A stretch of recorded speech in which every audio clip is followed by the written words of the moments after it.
잘 모르겠어서 한 11등? Смотря игры, мне кажется, все-таки группа для них будет непростой и где-то на 7 месте. 이번에 그 양곤을 꺾고 올라왔어서 좀 잘할 수도 있지만 또 세계 대회에서는 경험이 중요하다 보니까 조심히 가시면 되겠습니다. 한 이 정도? 진짜? 못할 것 같은데. 급하 올라오면 어떡해? 올라오면 뭐 올라오는 거죠. 오케이. 100% первое место. 몇 등이라 생각해? 3등? 한 2등? 그건 뭐야? 몰라, 2등 아니면 3등 할 수 있을 것 같아. Очень сильный коллектив с Китая, который упал. но поднимется на второе место. DRX? 일단 건틀렛에서 하는 거 봐서 한 5등? 에? 나 2점 줘야 되는 거 아니야? 2점? 아, 이거 2점? 한 2점? 한 2점. 오케이. сильно? Место. Ну, 4-е место. ETSH. 새로운 팀인데요, 이게. TR? 14등? Это я вообще не знаю кто. Наверное, где-то тут. 저도 한 이쪽 반열까지. 오케이. Во, окей. Китайцы, которые неплохо показали свою игру, был на 3-м месте. 처음 보는 팀이 몰라요. 어떤 팀인지. 이랬다. 유명한 말레이시아 팀인데 요즘 좀 많이 흔들리는 것 같아서 한 이쯤으로 하겠습니다. Как будто нужно было расставить на 14 이거 어떤 팀인지 몰라요, 이것도. I'm really excited to be here. Bangkok's always fun to come to. Streets. Ice cream! Not locking in. Oh, ice cream!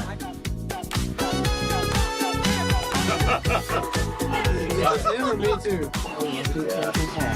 Thank you. I mean, I'm always hanging out with the players in the hotel. I love socializing. The pool's been super busy because it's just so cool and the temperature's so nice. Wait!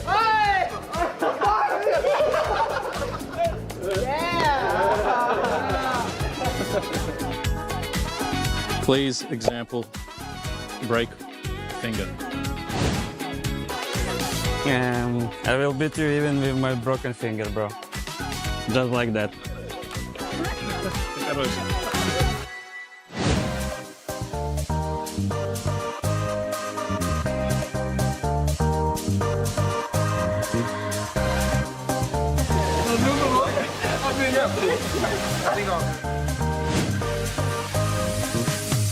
Let me think. Ô, Rabin, me ajuda aqui. Então se a gente conseguir e tiver livre nesse dia, a gente vai tentar assistir um torneio de Muay Thai. 팀 분위기는 정말 좋아요. 어떻게 보면은 이제 형과 동생의 좀 거리가 없이 재미있고 평등한 관계라고 생각을 하고 있습니다. This day is great. I enjoy it. I would say it feels amazing because the memories from Thailand is pretty good for our team. We have won 2 PGS in a row.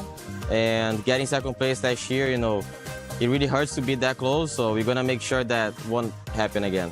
ก็เนื่องจากที่ทีมเราได้วายการ์ดนะครับทำให้เราได้รอบไฟนอลก็อาจจะเจอพวกเราช้านิดหน่อยแต่ว่าเจอเราแน่นอนครับในรอบไฟนอลครับ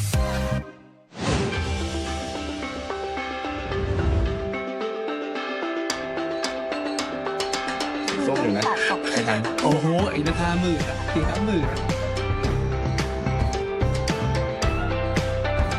Các team Việt Nam mà được tham dự các giải chẳng hạn như BGS hay BC thì đều là những đội tuyển mạnh thôi. Vì người Việt Nam bọn em không hề dở.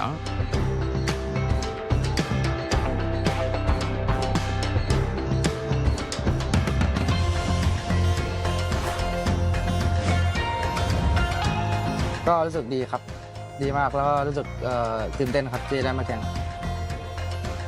ก็อย่าลืมฝากแฟนคลับนะครับเชียร์ทีมไทยทุกทีมแล้วก็อย่าลืมเชียร์เมดินไทยแลนด์ด้วยครับขอบคุณครับ Em lúc nào cũng thế thôi, không khác gì hết, chỉ là tự tin hơn năm ngoái.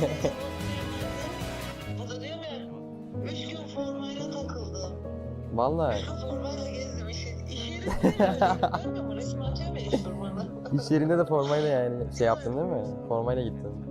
Evet, evet. İyi, sen ne yapıyorsun? İyiyim anneciğim. Özledim seni, sadece seni özledim. Ben de seni özledim vallahi. Aradım, sen bakmadın hayırlı olsun demek için. Uyumuşum bir de uyuyakalmışım.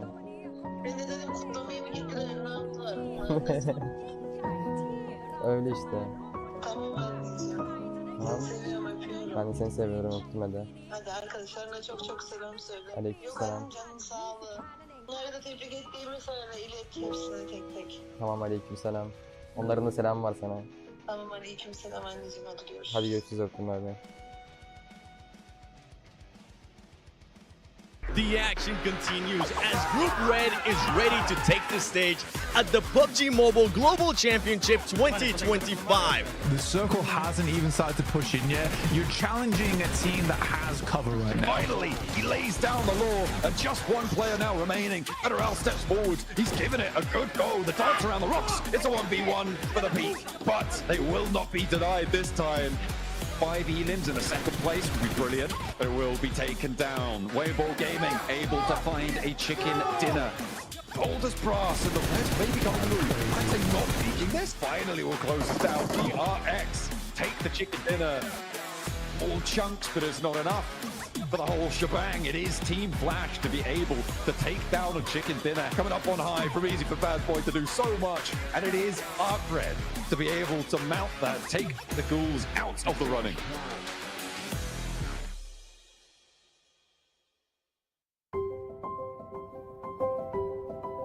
Merhabalar, ben Berke Sayros Çetin, Regnum KD Sports'ta ayrıca konumunda oynuyorum. PUBG'ye ilk çıktığı günden beri oynuyorum. Ailem o zamanlar izin vermiyordu. Gizli gizli oynuyordum. E-spor yoktu o zaman ama başka oyunların e-sporlarını takip ediyordum. Yani bir e-sporcu olmak istiyordum. PUBG Mobile'da buna açık. Who have won the title? RCB pipped to the post. It's South Korea. D plus Kia. Benim için geçmişte kaldı ama aklıma geliyor illaki tabii. Bazen geceleri, özellikle turnuva bittikten sonraki ilk aylar böyle geceleri editleri açıp falan izlerdim yani, duygulanırdım. Ama ileriye bakmak lazım yani bir yerden sonra. O yüzden o turnuvalarda herhangi bir şey hissetmiyorum. İkincilikte sonuçta güzel bir başarı. Ama son maçtaki talihsiz alanlardan sonra nasip değildi. Belki bu sene olabilir yani. Yani bu sene güzel başladık. Yani WC'de daha iyi bir sonuç getirebilseydik bu sene benim senem değil, yani bizim senemiz diyebilirdim yani. Aslında daha yani çok uzun bir yolum var.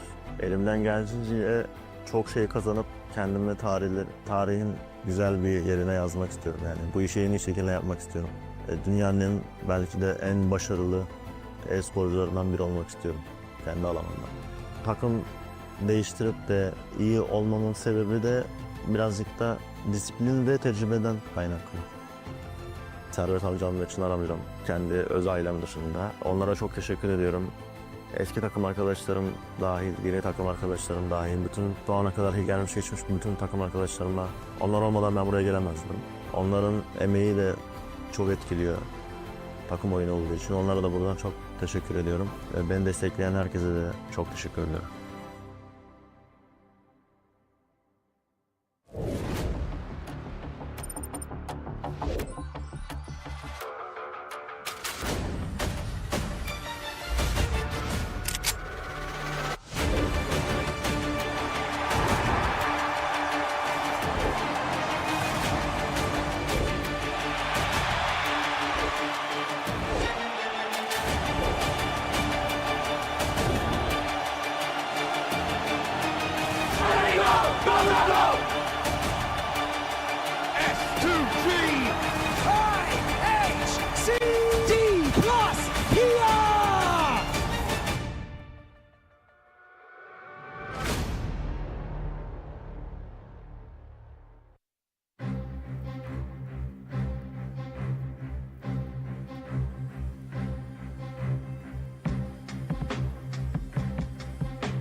And I'm excited because if yesterday is an indicator, anything can happen today. I know I shouldn't say that, but it really feels that way. No, definitely. There's a lot riding online for today, and I believe it may be even closer than yesterday. Maybe for that top 5. I don't know about the bottom 3. Obviously, we'll see how that kind of all pans out here.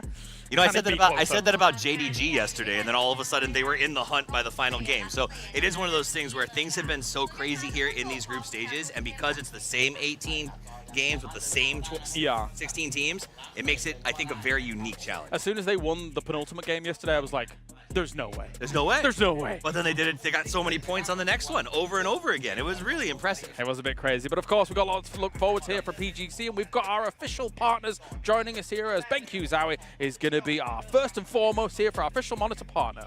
And then we got TT Racing, our official gaming furniture partner. Whether it's desks or chairs, ergonomic activation is the best possible way to win chicken dinners and feel good while doing it. Love it, love it. And we've got AWS joining us as well as our official service partner here. So make sure to check them out, because actually they service the majority of the globe. They do pretty well. They have a large service center, but we appreciate them. And then we also appreciate op.gg, the best way to overpower your game. If you're looking to build that perfect fantasy squad, it's a great place to look up the stats. Yeah, for sure, because we need to keep up with those numbers. A little birdie has been chirping in my ear, maybe saying maybe there's a little bit of a change today when it comes to those fantasies. And then all of a sudden he wasn't a sub anymore, so there you go. But the bingo, you can check in with that as well. Make sure to be playing that. Use the QR code, and then potentially, if a team wins for you, you can be able to slot in on those bingo wins and then get yourself some nice goodies. First come, first serve, so do it quickly. Pull out that phone, because just in case, it's extra G-Coin. Now, something else that's up for grabs, not for you guys, but for the players here, is that new Porsche Cayenne MVP prize. So the top player kills damage. That's the formula. Gets to drive away in that bad boy. That's exciting. That is very exciting. All substituted with the cash of equivalent volume. I'm going to do that every single time. But what a prize. What a prize. Oftentimes, yes, becoming the MVP of a global championship, that has some prestige behind it. But as soon as there is then suddenly something that isn't just cash value potentially on the line, things get a bit more spicy, because all the players are talking about it. Well, it's nice, too, because like you win a big event like this and you want to show off and tell everybody, look, gaming has results. You don't want to have to spend your hard-earned cash, but you can roll and be like, oh, yeah, that Porsche? I got that Porsche playing video games. Because that was the best in the world. It's like a super flex. Yeah, that's very cool. That is very cool. All right, but let's talk about Group B today, because we have got a lot to talk about, especially when it comes to good old Asla Pentagram being able to take what, in my heart, was a really top spot from day 2 of Group B. It's absolutely wild how well they played. Sure, there were some moments, like we saw Bagopod drop onto them in Resort and say, here's a free 4. But at the end of the day, for me, Asla Pentagram, who I wasn't really expecting much out of, on the back of Red Zone in particular. Oh, yeah. Was wild to watch on day 2. Now, I will also say, I tracked their stats. If you look at the highlight reel, and I think you're going to see a lot of Red Zone in this one. I agree. It wasn't just day 2. If you go back and parse Red Zone out game by game, he's actually still one of the biggest damage dealers and killers in the lobby. The rest of his team needs to step up. If they're going to keep moving forward, we see a little bit of Hammer, we see a little bit of Glaz in some of these highlights, but really, it's been almost exclusively Red Zone. That's got to change today. What was exciting for me in particular was I thought they were in the doldrums. I thought they were in the bin, in the mines, no recovery potential possible. But as you said, across that day 2, Red Zone looked spectacular. The rest of the team was following along for that ride for the most part. But then we got to hear from Red Zone at the very end of the day, right? We did. Very quiet, very calm, confident about his performance for the most part. And I'd love to see it materialize again. I just don't know whether it can in a group like this. It's so stacked. It's always funny to see someone make plays like this with this shotgun, right? The double pump on the stairs, the drop down attempt at the headshot. That shows a rigid confidence. Just to see an interview where he's a little more passive was kind of funny to see how strong you are in lobby, but not out. Let's talk about those cutoffs, though, from yesterday. Now we have some metrics to really compare to where we are here from Group B. DN Freaks was 5th place with 122 points, so congratulations, they are through, obviously, and the 5 above them. We'll be keeping an eye on that kind of number and seeing if that moves. Likewise, Survival was 17 Gaming with 80 points, and they were just barely surviving the cutoff point. I think it's going to be interesting to see how it balances out today. I do also love the idea that it's only a 40-point difference between abject success and abject failure. True. Which means over 18 games, there's not a lot of wiggle room for you to have made those mistakes. So if you are struggling on the bottom, Copenhagen and below, you've got to start really, really strong. Whilst we take a look at the total leaderboard, I want to then ask you, do you think the gap is going to be wider or shorter? I think shorter, because I don't see teams here sponging quite as hard as maybe an Expendables did or a Twisted did. What do you think? I would say there was a little bit of a quietness on Twisted yesterday in terms of what they were sort of able to shake up. But the other side of the coin is when we got here at 16th, JDG was, I think, at 17 points. Oh, yeah, they were into the final in the play. So I do think the cutoffs will be similar, only in the fact that I just don't see a world where those bottom 5 teams consistently are putting in battle like we saw yesterday. Those bottom teams were taking so many points off the board in every single match. It was actually really, really impressive. Well, once again, we are in a danger zone potentially for China. Petrichor Road is kind of sat on the edge there, but not the danger zone at all was for teams like Theron 5, right? And CTG changed the game as well, have kind of booked the trend when it came to Chinese teams so far in this tournament. I mean, changed the game from day 1 to day 2 of the event. That's what these two teams really did for me, is they had a rough to mid-tier day 1. Then they showed up in day 2. They took that extra day off, because remember, there's a break, a day between each of these teams meeting, and they changed significantly the way that they played this strategy. T5 came in, home field advantage, the fans got Yeah, I mean, once he had a really good position up there, it was kind of like it was solidified. It's like, okay, done deal. Time to go home, everybody. It's done. Rondo's over. Try again tomorrow. But, you know, we had a lot of teams really pop off yesterday. It was really nice to see, you know, some real consistency from Influence Rage, for instance, right? We weren't thinking we were going to see, you know, one team, let alone two, be consistent top 5s every single game. It was really, really nice to see throughout yesterday. And I'm hoping that yesterday was good enough to give everybody a really good foundation that, as you said earlier, Max, that now today we can come in and have a little bit more risk-taking. I mean, this is the E-Arena pre-show because they got 3 fourth places in all the Erangles. They were so consistent on that map. They get 4 eliminations, 6 eliminations, 8 eliminations. Sure, not quite able to convert a chicken dinner, but when you just had a win on the Rondo ahead of those 3 maps, guess what? You're not going to be budging from that first place, hey, Hodrig. So really, the consistency from E-Arena was really a big, big issue for these squads, except of Miramar because they had a little bit of a bad time over there. But E-Arena, if they even do something just remotely close to their day 1 performance, top 3, they should still be there very comfortably after day 2.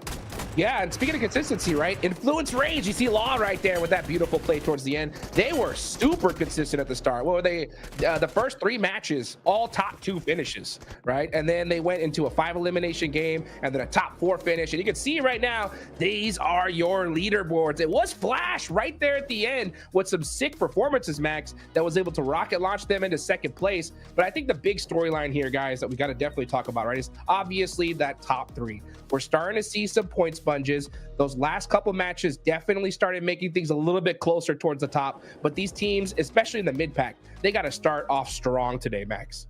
Yeah, definitely. I'm looking at Regnum Kara in particular. No chicken dinner, still 16 placement points, which is technically a really good stat in comparison to teams like Arcred that do, in fact, have a chicken dinner under their belt. But Regnum Kara, Niptura, we expect more from this team, right? Especially after the gauntlet. I thought they'd come out a little bit more hungry here. They're still in 5th position, but if any team is going to make that ascent towards the top, it just has to be Regnum Kara, in my opinion.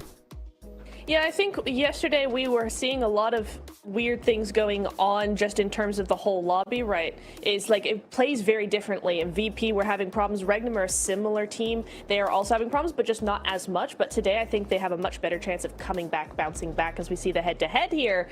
We have Regnum Kari on one side and Team Flash on the other, Max. And, you know, we have the new versus the old, the inexperienced, the fresh out the gate, and the team that's been here many, many times before. So it's really interesting, Max, to see how the comparison here, what points they were actually able to get yesterday. I mean, Win able to live up to his name on Team Flash, really good. No, 41 eliminations is going to be huge for only 4 extra placement points. Able to actually gather that many more eliminations is quite significant in favor of Team Flash. So I'm very stoked and I feel vindicated. I feel so vindicated right now because I put them in my top 3 prediction and they were not cursed. Everyone in the chat, I knew it. I knew it. I always believed. Okay, the Team Flash were going to pop off, and so far they had a great first day.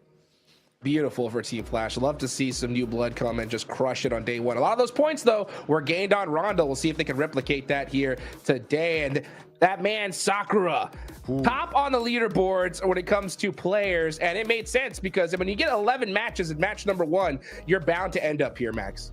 Definitely. And you know what? I saw some people in the comments talking about some of these average stats. They say, oh, but like in my games, I have 8, 9 average eliminations. I'm like, bro, this ain't PMGC you're talking about, okay? PMGC having anything over a 2 average elimination per game is mental. And right now, Sakura just going completely ballistic, especially off the back of that Rondo right, Niptra. 2.5 average elims with a survival time of almost 21 minutes is an insanely good stat to have in a global championship. No, it really is. I mean, if you look at our Ultimate Royale matches, Max, it's nowhere near 2.5 average, and it's nowhere near PMGC level, right? So to actually have that kind of stat is really, really crazy. I'm so excited for Rondo. We saw so many really cool plays coming in here. Rondo's going to be the first one up here. We got those recalls coming in. We've got maybe Sakura popping off again. You know, we might just see just a really, really cool game once again. I'm super excited for this one. So excited, so excited. I mean, one thing that I definitely noticed from Group Green to Group Red is that Group Red much more calculated when it comes to those end games, right? We're not seeing a lot of teams, at least in my opinion, take those crazy risks to win the game, Max, as opposed to Group Red. I think we're seeing teams be much more like, oh, you know what? We don't got zone here. Let's just get as many points as we can, which is a good strategy, right? Because that's going to get you some consistent points. Sometimes going for that risky play will end you out with nothing, right? My question is, though, at what point in this tournament where we need to start seeing that change? You know, I think it's still a little early, but eventually on, we're going to have to start seeing some of those risks, right? Eventually. I mean, if you're at the bottom today, there's still ample space for you to make that comeback. But if you're at the bottom of the leaderboards, I'm going to say at the halfway point of today, you got to start getting a little bit desperate here, especially if you're Virtus Pro. I feel like that has been the biggest surprise, oh, well, not surprise, upset of that day one, right? So if there's any team that we think is going to be making that jump back, it has to be Virtus Pro. Well, let's see if they can do it here. And they're going to get it done on the Infinix GT30 series, the official gaming phone of PMGC 2025. Engineered for precision, performance, and victory, empowering every gamer to hashtag be the one and hashtag outplay the rest on the global stage. And I'll tell you what, Virtus Pro need to put those bad boys to work today, because they don't need to wait till mid-game. They need to start off the rip. They had the worst performance we've seen on day one in any stage so far in PMGC. 8 points is tough. And it all started with that Sakura nade from, like, literally from heaven, right? And then boom, the whole team's gone. And I think that definitely shook them up, Neptura, but you got to shake it off here today if you want a chance of even continuing in this tournament.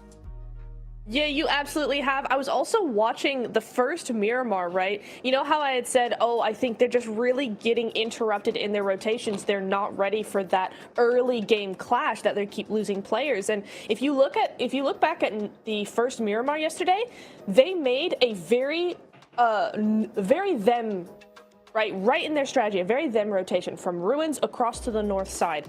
WBG, they come in and they interrupt that. That has been their rotation for ages. That is their set rotation. And Weibo just come in and ruin that rotation for them. So I'm really hoping today that we see VP come in with some different rotations, maybe split a little bit more, maybe, you know, just slightly different, some different pathing coming in, because they're just getting taken out way too early. And I think that's the main problem. So for Virtus Pro, we need to see just a little bit of that tweaking going on, a little bit of an adjustment when it comes to those rotations. I feel like looking at Virtus Pro in the past, this is a team that revels in the last few minutes of a game, right? Where everything's a bit hectic, a little bit in the air. It's all about, can you hit your shots? Can you get those eliminations and wrap up the win? But as of right now, I actually want to have a conversation with you, Niptura, about this game and how day one went.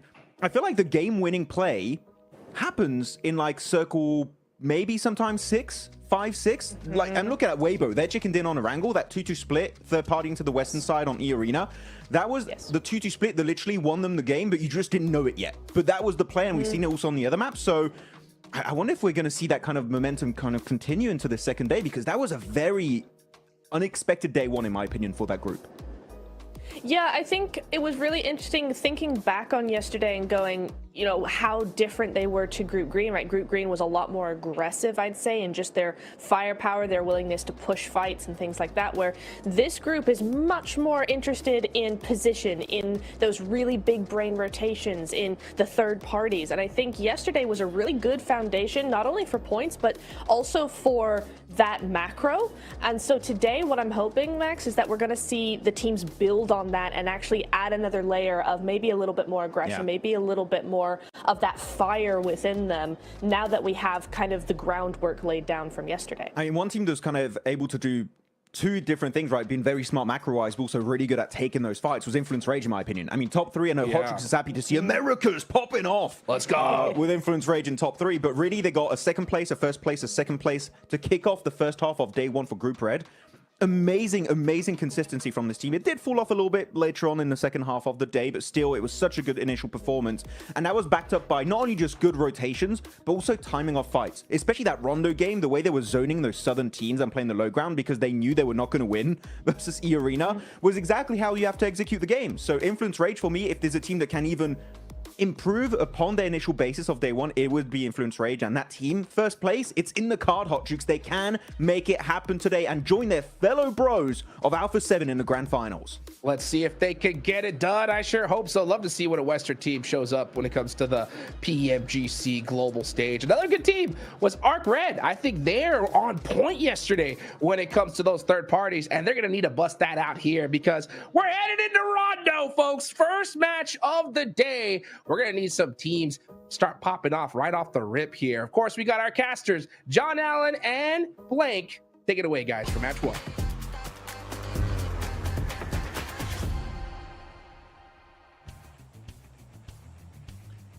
Oh, he doesn't ask for much, does he? He's only wanted everything all at once right at the start. Hot Jukes is in for the day, and I think we are too. Blank will be cracking on with Rondo. Of course, those recall beacons at the forefront of everybody's minds. That is right. Teams will be going hell for leather into the fight, and then immediately going straight back in. Starting off strong here over on Rondo. Again, obviously, it is the most intense part of the day, right? It's where most teams get a lot of their points. Now, I do think the desk right now a little bit harsh on Regnum Kaya. Personally, that's everything else they said, you know, I'm on board with. This is the only thing I kind of disagree with right now. I think 5th place is not bad. I think considering where Regnum Kaya starts in a lot of these circles and where some of the other teams were basically able to get free wins off the back of, I genuinely think that Regnum Kaya is playing quite well so far, at least day one. I think that day two, I'd agree with the boys, Hot Juice as well as Maxman, saying that, you know, now is the time to step things up, get more points on board, because if that doesn't happen, yeah, I've got concerns. But I don't think 5th place is that bad. It's not disastrous, right? A bit of a hard south circle as we yap on about Regnum Kaya, but for one game, it's not the end of the world. They are definitely within striking distance, right? 45 points there, 20 points behind the leaders. E-Arena, who generally have been fairly passive, I think it's safe to say, over the course of their games yesterday, except for obviously that first one. They had a massive gain there, but they got almost half of their points tally in just that first game alone. So for the rest of it, we've seen them stick to the edge, play quite passive, and it's definitely a catch-upable situation for teams still behind them. Not to mention there's 3 places up for grabs as well, so you don't even need to get into first place to qualify directly to the grand finals. We're on board with a classic hot drop between Flash and True Rippers here. So it looks like Zeus holding the staircase, has got the spot on the True Rippers, but they are aware of the angle, and he's not going to pull the trigger just yet. You know, the Flash after yesterday played pretty damn well, 61 points, finishing things off, but they've got a stair push to deal with, and Zeus is immediately down. Win, not able to quite get to be involved in that fight versus True Rippers. You know, all things considered, it was okay. It was okay yesterday. I don't think I had too many complaints. I think there was just a couple times where on their rotates they got cut out. I still think OG had the better macro just from the initial eye test so far. But I think Troopers are playing very decently at the moment. crack it on against Flash. Win goes down next. Tops is across the way, and you do need to be careful, Hydro. Oh, okay. Does survive another Let's peek. go by Thought he was two going to get Reapers. shot down there. But Tops is hiding in the Let's go. corner for now. The Rippers have been spotted. One on the downstairs, one on the upstairs, and Harsh has to hit the deck. Tops nearly with the transfer there. Not quite able to get that second, but that is going to slow things down. Give him time potentially to bring Win back in. Drops back behind the wall and will initiate that res blank. So looks like they're coming straight back as well with the regroup coming through from Bose. Steps out against Hydro, and Tops is giving them the runaround. True Rippers don't know how to handle this guy. Tops is on a tear. Yeah, I'll give it the Hydro. That guy will fight. That guy will fight. He's taken some pretty good pushes in the past. That one was slightly overzealous there. Does get punished for it. But for True Rippers, they do have a player they're sending wide. So you sort of want to try and get as much value out of this as possible. Whilst still, either losing this fight quick or winning it quick. Because Jelly really does want to pick those players back up again. But he gets knocked off in the distance, which now makes life very difficult for True Rippers. Why? Oh dear. This is actually very bad now.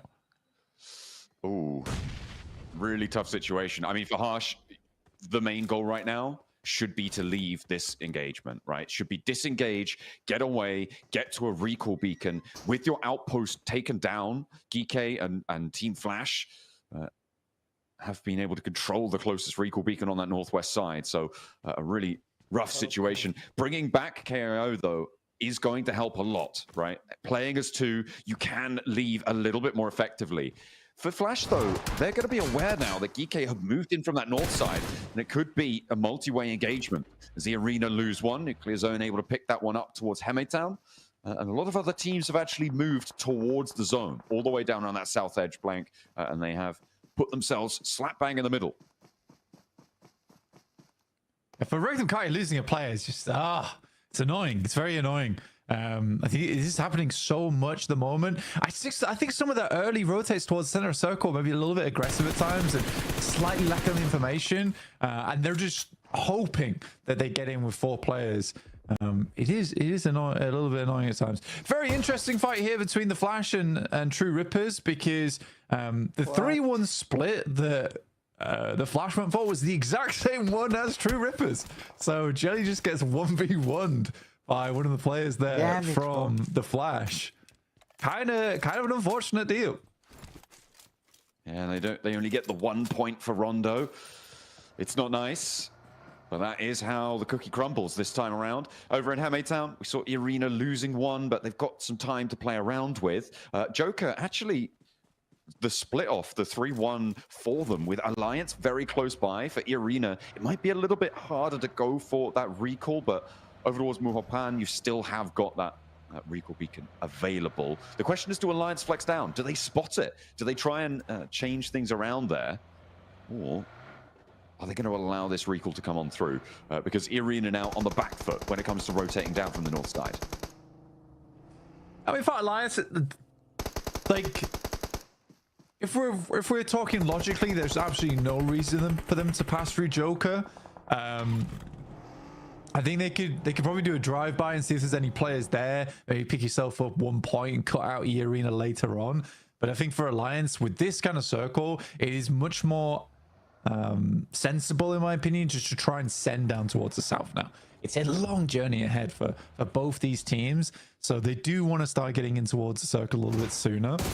A lot of squads are very central right now, and to do with the playing path, Arcred though moving up. Easy shots to start off with, but no dice on that one as Baby is able to come out top.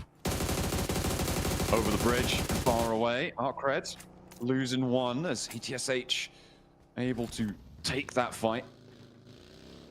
An architectural marvel there on the suspension bridge, but no suspense on that fight. It all came crashing down pretty quickly.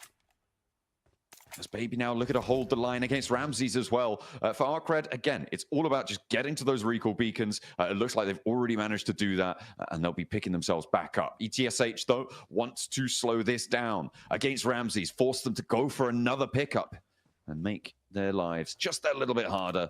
They are on the full surround on this building. What can Ramses do here? You know, this is a big opportunity to get an extra point at pretty little to no cost, right? For Ramses, if he's able to get one, I'd say just commit for the flush. You're going to get picked up back anyway by the rest of your squad. In goes Reverb, around the corner, goes for the knock, can't quite find it. So no point earned. That's not friendly, but worse things have happened, and they will be staying as 4. Yeah, frustrating though, considering that was not a bad spot to hold to try and get across the bridge later on. They also have Glory over towards the northwest side, you can see, and on the western edge is Easy for That Boy. So overall, the team is quite disparate. If they do this and it's a double bait, that would be hilarious. They can't keep getting away with it, can they? You'd think not. And you talk about trying to bait some of the oldest, most experienced players in this lobby. Biel just holding the line. It looks like Pio. I mean, Pio has an idea, man. He knows, and I think he might. Yeah, he knows exactly where he is. No. And that'll flash himself. Yeah, he'll flash himself there, and yeah, they know exactly where he is. But Biel dug in there like a tick, man. He's got that deployable shield set up in such a way where he is just a pain in the butt to try to disengage. As we'll try to bounce one down, and that'll do it. Nicely done there by Pio. And Biel won't be able to spring the same trap twice. Yeah, but you know what? For all the util they use trying to take out Biel, it's gonna be Howl. Of course it Sat is. there at a distance, finding the first couple of points for Pentagram. Again, while this obviously is not a very aggressive positioning from Pentagram, they are in their south side two-way split. It's, again, getting active early. It's finding these quote-unquote free points where you have little to no risk involved for yourself. And the fact that Pentagram is actively setting up to find those now, where before they'd still be rapping on the edge doing, well, not too much, let's be honest. This is such a great sign for them. And we saw yesterday how important just 2 or 3 points can be when you add it all up at the end. So trying to get those and secure those points now. It goes a long ways. We wait and see where the second circle decides to go. Right in the middle. Okay, we're going right on top of Los Leones, Toby. Now we get into that situation that we were just talking about. Los Leones is taking up a very, very big chunk of this circle, but look at the congested amount of teams up on the northern side. That's that shot over towards Jelly. It was off on the sidelines. There was definitely the thought there of going for the 3-1. Unfortunately, it does get caught out. But Virtus Pro, though, here's their big challenge. It's way ball in front of them. Suk is immediately down. An order's going to send away. For Virtus Pro, they desperately want a better day than yesterday. It was horrid and not at all what we expected from Virtus Pro as a team. No, they sat in last place right now. For Virtus Pro, this is not going to be feeling good. They've already kicked off taking down Suk, though. One of the stronger players in the lobby. But Weibo are now kind of floundering on 3 players. With the high ground completely controlled by Virtus Pro for the time being, they really have to just hunker down.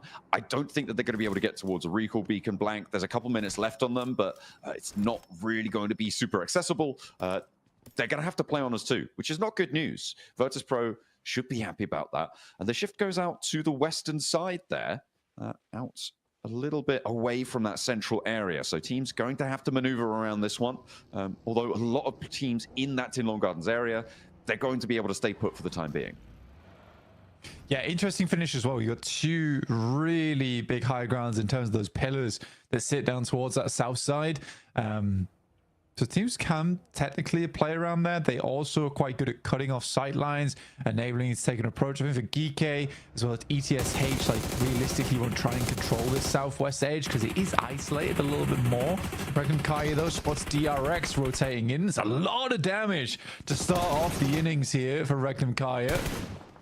Ooh, they've managed to find 1 knock, but DRX will start to put themselves back together now after the opening salvo. It looks like only the 1 will be found. That flush does come through, though, which puts them at a permanent disadvantage. And the nade is not going to tag on, but the shot's already landed up the hill. So DRX in a little bit of danger. Regnum Kaya maybe looking to chase this one down, as DRX don't really have time for the res. Maybe pop him into a vehicle and see if you can get away. But DRX have 2 fights now, as ETSH are going to chime in and join in on the bullying against DRX, as so has started to bleed out.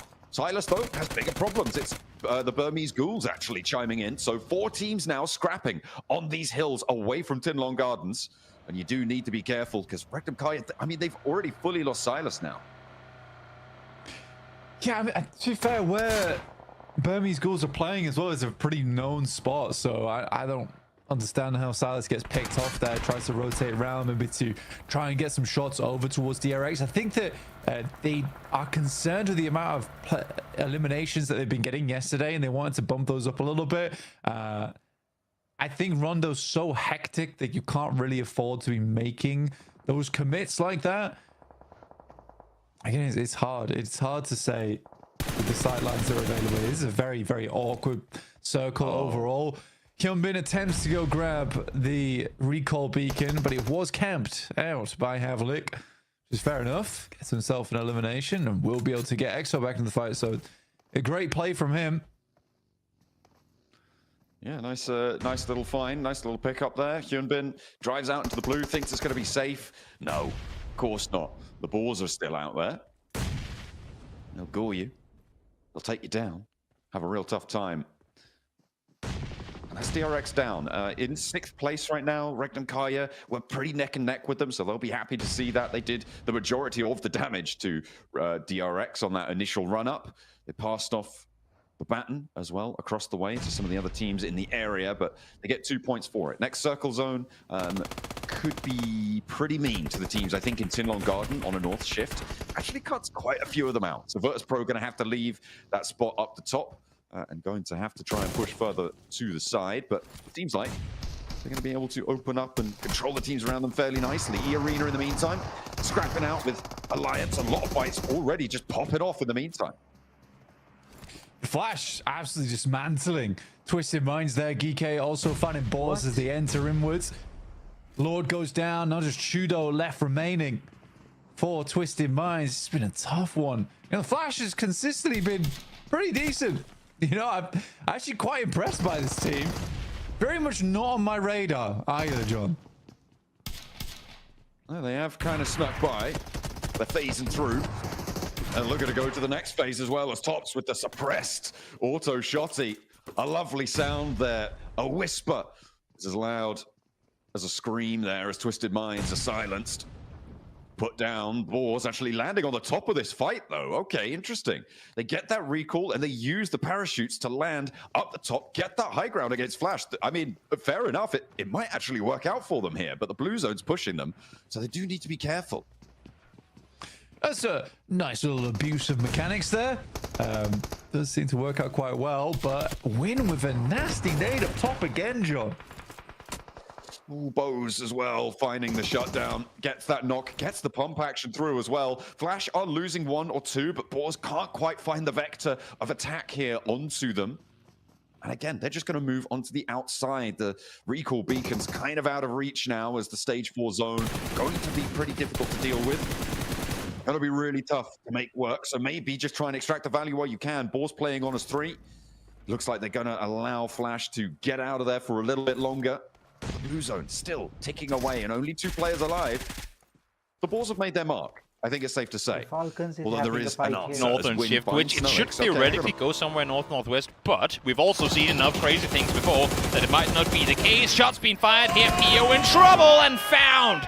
Chewy taking him down. Petrichor, another team that needs big things going as the circle goes towards the west. Not as much north, but still a big chunk of Los Leones now removed. Yeah, and a lot of space outside. So anyone's legend, boy, you wanted to talk about how they needed to have a good thing to start off today. They've got all 4 up.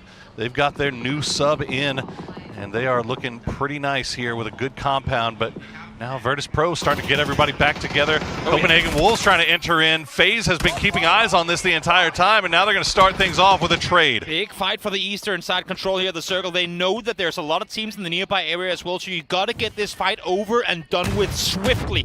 Liquid already looking this way. Pentagram starting to shoot in this direction too. All those teams that are already inside the city, they hear what's going on. They're trying to find the angles as much as they can, and meanwhile it's just trading utility back and forth. Navi trying to get everybody back together, but unfortunately for them, Bagelpa has already crashed onto this compound. Ferrist already down. Bagelpa retreating through the compound as they continue to try to reposition themselves to take this fight. We mentioned the count, we talked about the MP5, and there it is in full effect right from the get-go, able to shut down the first on entry. Guyon!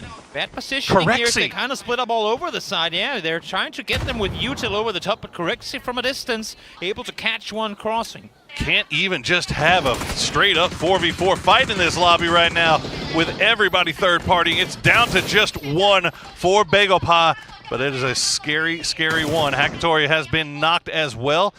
Blue Zone not taking him down. It looks like his Blue Zone jammer pack has now been taken out, but they've got to get rid of Akan before they can worry about rezzing him. Meanwhile, anyone's legend, they're going to spot out Kickstart, so Falcons have to leave their spot, now down to just Shrimzy and Tiggleton. Yeah, I mean, anyone's legend is their job is just maintain perimeter. That's their task right now. As Extend swings the corner, finds the double. Begopa down and out first, team to fall. Goes to show how much these guys want this, the fact that everyone's been alive up until this point. Tell you what, Akan almost pulled that off. And fortunately for Na'Vi, it looks like they might have a chance to get these revives as Third on 5 are making their way in from the north, but they're on the low side. They're not going to be making a push in. FaZe trying to make the push through. They're going to get spotted out by Wolves. Fex will go down. You lose Fex, but if you only knew what you just dodged there, quite literally a full team elimination with a Panzer into Mirado. Wow. Just a bit outside.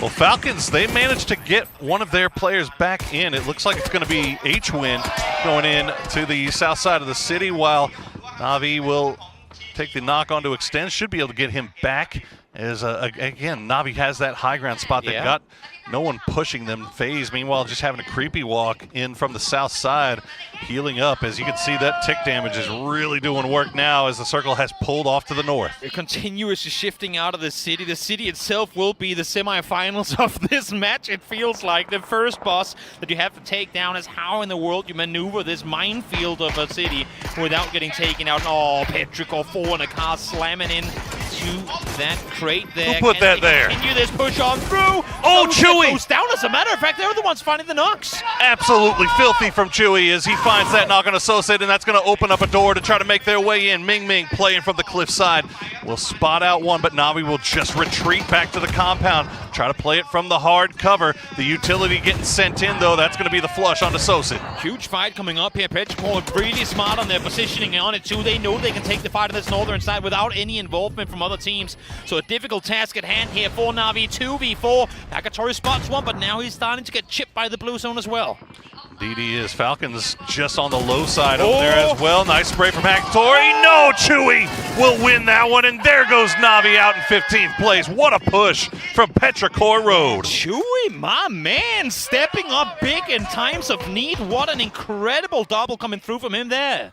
Big time plays from Chewy as Copenhagen Wolves now trying to take the fight with Asla Pentagram. They'll get the knock and flush onto Glaz. That'll open up a little bit of room there as H-Win, unfortunately, will get spotted out. But Falcons still have Shrimzy and Tig on that northern side to play as everybody's still trying to fight their way through the city. Rock, they've split. Santastico got knocked off in the distance, so Biel Malcamo, the last player left alive. Liquid, meanwhile, they're trying to clear things out. They're finding Third on 5. They'll open up with a first knock and a flush. So incredibly difficult to transition to make a plan for how to engage this team right here. Little do you know, as soon as you move out, there's 3 other teams shooting at you as well. Rock will be eliminated, as we see here. Liquid try to continue their push forward, but that ain't easy either. Oh, Pentagram not finding the shots that they need as AZ going to run right into Falcons, and that's going to be him going down. Shrimzy will take him out. That's going to be the exploding vehicle as Falcons continue to hold on to their cozy little cubby hole right here. That's the illusion of safety, if nothing else, but they should be fine for the foreseeable. That circle is doing them pretty good. I was just going to say, if the circles keep going north here, there might be top 3 guaranteed for Falcons, depending on when Petrichor opts to try and get out of their position. Xiaopian try to make the run through the building, has a 6x Saga on point, able to get one. All the way downtown as Xiaotian will find Xiaopian. And Hangi looks like he's going down to blue. We'll have to try to make the move here. Wolves, meanwhile, that fight is just lasting forever. FaZe is down to Vard after fighting all the way from that eastern side. Wolves still have everybody up, but one is knocked. Oh, 1 nade here on the Wolves. They could be in the hands of Vard right now. Bouncing off the backside of the concrete. Let's see if he gets it. What a nade. It's going to be close. Only the flush to come through, though. A bit more left. They would have had a double on it, guaranteed. Might get him with a second. Indeed, he does. Michael down. Oh, just beautiful grenade work from Vard. We'll find 2, and he should get the flush maybe with this Blue Zone grenade. Okay, Michael's going to keep on crawling. as Wolves will continue to try to get him back up. But Vard, he's not sticking around. He's not waiting. He's going to come in here and see if he can get some more. He is a solo menace. I mean, with the amount of teams in the 50s right now, look at the leaderboard on your left-hand side. The top mid-pack is all out. He knows the importance of getting those few extra points here right now. Spots one as jumps down, but the smoke timing is perfect for Wolves. Absolutely blessed by the bloom of that smoke, but Vard gonna take it back upstairs, try to run it back once again. Michael, they're gonna tell him just crawl through the smokes, man. Try to get over to us. And actually, he's just gonna stop crawling altogether. Game start win does go down now in 12th place, as it looks like most of our fight from Los Leones has been cleared up, with the exception of Red Zone from Pentagram and Vard from FaZe. Still not in placement points either. As a matter of fact, 3 teams out of it. These teams fighting tooth and nail to try and get just any points come their way. But this game is as difficult as any we've ever seen. Myth having to try to find someone somewhere to go. They're going on the western side, going to pull right into the midst of anyone's legend. They've got a 2-2 split right now going. Olympus down to 3. They've got Destroy and Himas pinned down. They're going to send the utility over. Nice spray from Olympus. Will find Destroy, and Himas will go down to Kiss. I was just going to say, they desperately need Hudat and Tycon to come out and assist right now. Hudat able to find the first one. Should give them a little bit of breathing room, but they need to make this push, and it has to happen right now. May have been a little bit too little too late, though, because now Falcons is starting to come over. They're getting involved, and you can see BB Team also with angles onto this. So Myth now down to just Baron as Scappy is bleeding out. Tries to wrap around. Tycon going for the vehicle initially. Can't see him over the top of the smoke. Hudat for the second spray. Not able to connect here either. Smokes being deployed. Falcons, as you say, are looming. They're cresting in from that northern side. Tycon going to push in with that Panzerfaust in hand. He would love to take this out as quickly as possible. It's not going to find it, but now he is revealed by Falcons. Shrimsy will get the knock, or flush rather, onto Destroy. A doozy still having angles. He's going to find Hudat, and this is just mutually assured destruction. But now Phil First going to get sniped out of the sky by Nixie with the bolty. Shrimsy trying to find the last player, and anyone's legend Baron realizing, you know what, if they're going for him, I don't need to expose myself on that side of the circle. He does not indeed. Anyone's legend out in 10th place. Circle shifted away from him, and that push just became too much to handle. And BB Team down to 3. Myth down to just Baron, doing a salvage. Meanwhile, Petrichor Road, they're going to leave. They're going to come back up to the north side. They remember Falcons being down here. Nice spray from Tiggleton. Will get Chewy down to a half HP, but the other two boys working on the high side, so Tig needs to be careful. What a spray! Gets the first knock on a Ming Ming. They can play it down to low health here as well, as Shrimsy tries to hold the angle while Tig gets their heels on through. No one's pressuring them on the western side of their south, I should say, and they know that full well. As much as they do, though, Tig forced to look the other way. They know they left one behind on that side. Baron, they saw him early. They let him run. So even if they don't expect it, they have to respect the fact that it could happen. Getting that flush on a Ming Ming by Shrimsy was absolutely huge, as we see now Team Liquid taking the fight towards Wolves over on that southern side. The smokes will allow Shrimsy and Tig to get a little bit closer. They're playing aggressive. This is aggressive Falcons with 104 points, sitting in second place. Brazil or it's Burma. Alright, so on the high ground right now, Burmese Ghouls grab themselves a lot of angles. This looks a lot better than yesterday.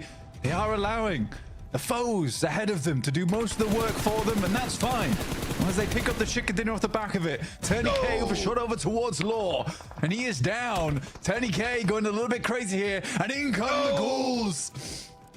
Oh dear, I'm gonna have to eat my words, Blank. They have transitioned well. They've kept this fight in. Influence Rage put too much stock in controlling the fights to the south. Lil Boy, though, wants to make the most of it. Make a meal of E-Arena. Turney K will fall down, and this is the last player now for Influence Rage. Burmese Ghouls moving up with 4, but it's Malloy from Virtus Pro, who still have 2 players alive. Still coming out of Los Leones, rather, but they don't want to get too aggressive. They're just going to put themselves in a spot to catch them when they make their way across. BB Team, meanwhile, they had to do the other thing. They're going to come in on the other side. They're going to find, no, it's Red Zone getting the double knock on Michael on box. He's got 19 HP left. Red Zone has been a revelation. People might think, nah, that was a one-day performance. Surely he's not going to do it twice, but he's off to an incredible start here at the first game of day 2. Mate Tyler will fall. That's Baron out to Corexy as BBT now up to swing the corner. And there he goes with the nade gone down. That is Wolf and Copenhagen out. Down to our top 5.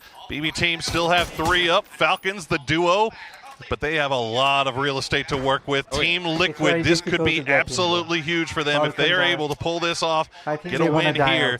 That would set them up nicely for the rest of the day, as they are currently sitting in 10th place. You can see Virtus Pro also in just a fantastic position. Chilling. I mean, they're vibing. 2 kills only, but what do you need kills for when you just, that's a great circle. Nobody is going to come anywhere near them. Remember, they loot the northern part of Los Leones too. Their total travel journey so far is probably less than the second to lowest player in the game. They have literally not had to go anywhere. Okay, BB team trying to push through. Red zone! It's hit him! Holy sh! Red zone, you are insane! What in the world? From unknown to undefeatable Red Zone, you absolute madman! He is him, and he is also down. So we are now down to our top 3 Red Zone. Though, what a fragger. We've got 2 4-man squads, and all of them are looking over here towards Falcons, as of course he's got them. Why wouldn't he have a mortar out? Why not? Well, Virtus Pro going to try to send Corexi and Beamy over and get them pinned down. And yeah, the Molotovs, they are within utility range, and that is 1 grenade was all it took from Beamy to take down Falcons. Well, we asked for a close final day. The top mid-pack were all eliminated right out of the gates, meaning this mid-pack has only gotten so much tighter now. What an insane finish to the first match of the day here. VP now trying to make the aggressive play forward to Liquid. Virtus Pro breaking that 100-point mark now as well. Sitting in 3rd place while Nixie still playing with the Bolty on the high side. Team Liquid, they've got plenty of cover to use. Make their way towards the center of the zone. They've left Beamy on that western side, on that low side. You can see he's trying to go for that flanking angle, but Team Liquid is looking for it. They're not going to be taken by surprise. Well, they know exactly what's about to go down, and also they know that their little position up on the fence line is going to be in for longer than the building. So if anything, sit behind there, wait until that rooftop is out of play. Even if it takes like literally the last 10 seconds of the game. Yeah, I mean, that's all it is at this point, Ryla, is a waiting game. I mean, everybody knows exactly where everybody else is. Yep. There's not really much that Virtus Pro can do. They've still got 3 grenades, but I think you want to hold on to those until you're a little bit more certain about being able to land them. Liquid has such an advantage right now due to the high ground. That's why they have 2 players poised up there right now. I mean, they can look over the top of the smokes. Liquid desperately needs everyone on the equal playing field, and that is the flatlands, the low ground. That's a nasty little angle there, Luke. I like the idea that they're still peeking this, but they gotta just wait it out. He found a little bit of a crack. Try to take the shots in, but I mean, especially when you know, especially when you know there's a Bolty on the other side, it makes that peak battle a little bit more scary. Well, the circle is now starting to push in, and here comes the utility. Nixie will spot Sparking. He gets the trade. Done a lot of damage, and Beamy still has the Panzerfaust. Oh, it's not going to do the damage, though. 30 just around the corner, back in safety in time. Beamy's position revealed. Nixie now took the time to get off the rooftop. They're all down on the low ground now, meaning this has just become a much more even playing ground. Oh no, actually didn't get knocked. I thought they were going to get Purdy down, but no, he runs away out of the blue. And they got the res on the Sparking in the meantime as well. Now they do have to heal because they did get kissed by the blue just a little bit. And there you go, Corexi. That 1 bullet will be enough to get the knock into Sparking once again. So Team Liquid have to move around. They're going to have to do this 3v4, but Alo's got the Panzerfaust in hand, but he's going to get sprayed down by Lugaruk. The Panzer flies right by his head as he lands the spray. Able to get the double down, just 1 more left alive. Lude trying to go for the wire string, but into the blue he go, and the point goes over to Virtus Pro.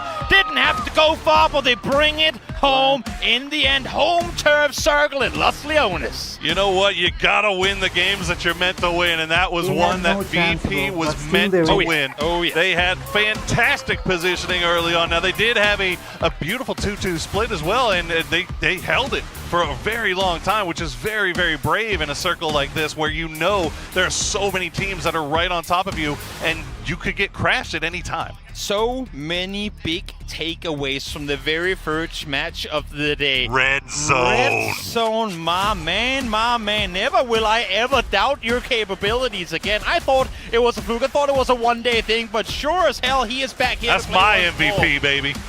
My, oh my, there he is MVP. on camera as well. What an insane performance in this city as well. Well, that's game one. Hope you were entertained. We're back for one of you.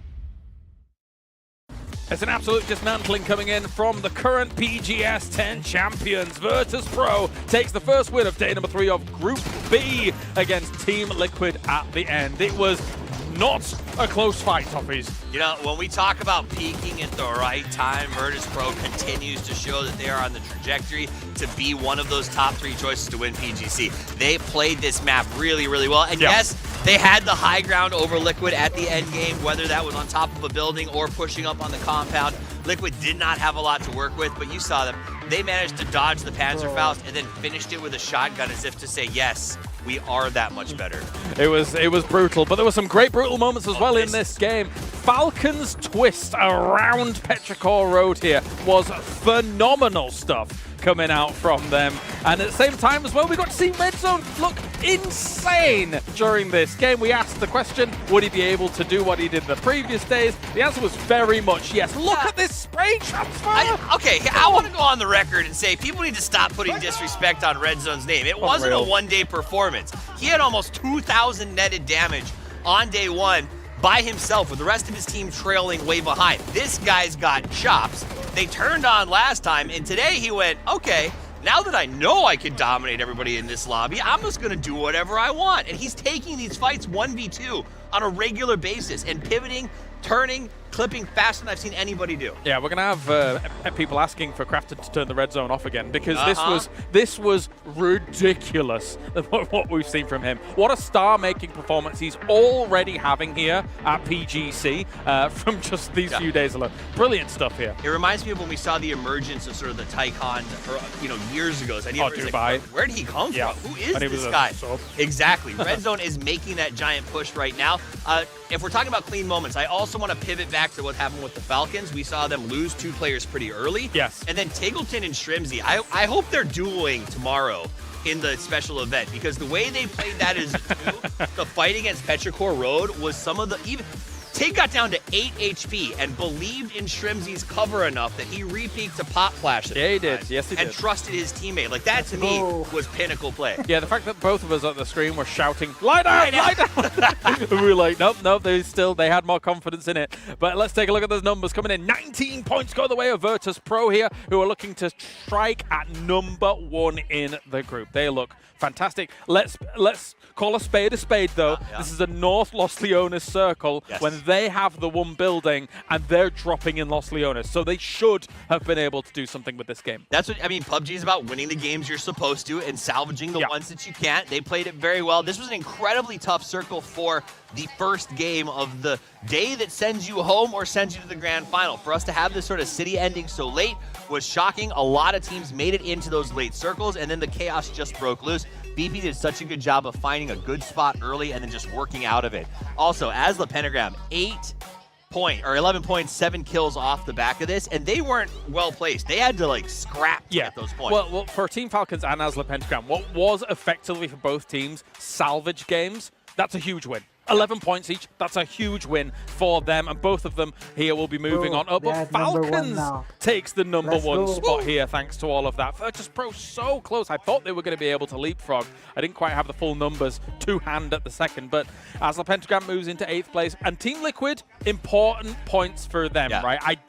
Personally, I felt like it was always going to be a VP win with having the roof, with having some of the angles that they had. Also, Team Liquid just doesn't feel as warm right now compared to Versus Pro. But so they need the points, and those are important ones. And that'll put the top 3 teams right now, I think, in pretty comfortable position going forward. They should mostly lock up their ability to be in the top 5. I think the chase for change in Therathon 5 is going to be fascinating. But down at the bottom, Petrichor Road had a couple of big moments, but they are struggling to stay above that cutoff point. And I'll tell you, anyone's legend, they only got 3 points, but a lot of that was Tycon's, who just entered the game. And True. So that is a glimmer of hope. If Tycon, we get a Tycon turn on, which you've seen before, he's pairing with Himas in the 2-2 split. All they need to do is grind up an average of 4 points per game, and they will pass Petrichor. Could happen. Definitely could happen. Hopefully it does, all things considered. He was trying to hide himself, the cheeky minx, all the way until he actually got into the game there. But the lower third was betraying him. Other coaches were walking up saying, are you playing today? He's like, I don't know, I just Of course, yeah. All right, well, we're just a few moments out from the game. That's a high-octane start for Miramar. I do have to say again, the 2v3 against Petrichor Road for Falcons was fantastic. Just the wraparound, the push towards smoke. Petrichor looked defeated before they were defeated. They were, and even after coming in on a good push against Na'Vi, who I also need to see clean it up. Na'Vi was very weak in that hold against the Petrichor push. The Hakatory spread on their initial crash was rough. I need them to be the Na'Vi that we saw on day 1, not the Na'Vi that we saw on day 2. It's probably a lot of people that think that Na'Vi, good old Hakatory, there's probably a lot of people that have still gone back, okay, surely he can't have 2 days. Bad. There's no way. He is a machine. Machines, they break down and you fix them. He's got to be ready to play right now. But that first map, I don't know. I didn't love it. Of course, Kiss has a secret handshake. Of course he does. But anyway, let's get into Miramar once again here. Game number 2 of the day for Group B.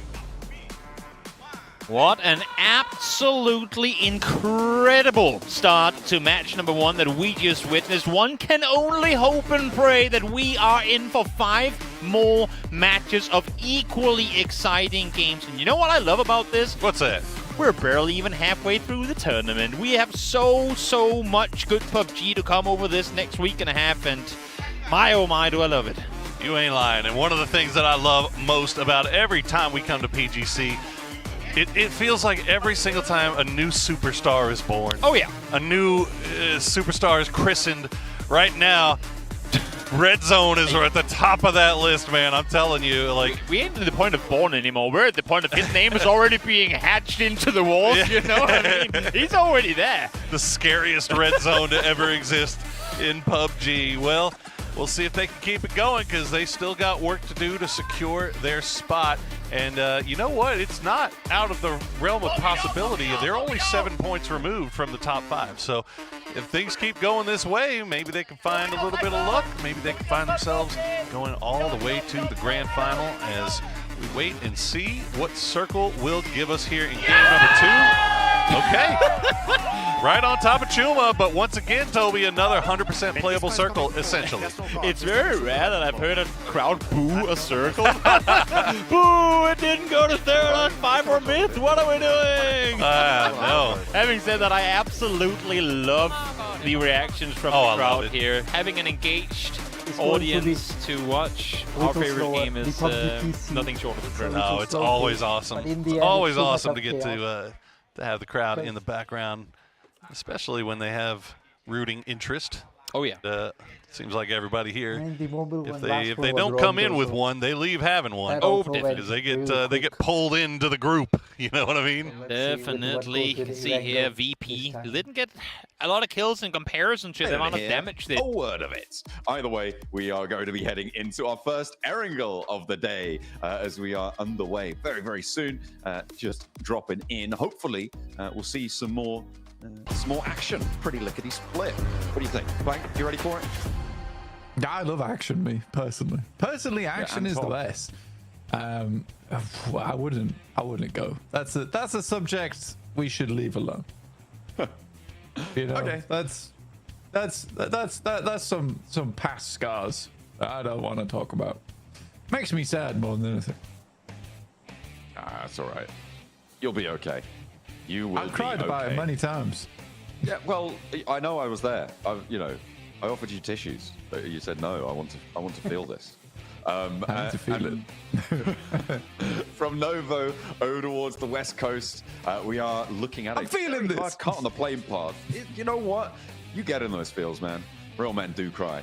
We are heading on into this one, and it's going to make plenty of our players, I think, a little bit weepy, because that is a pretty nasty playing path, I think.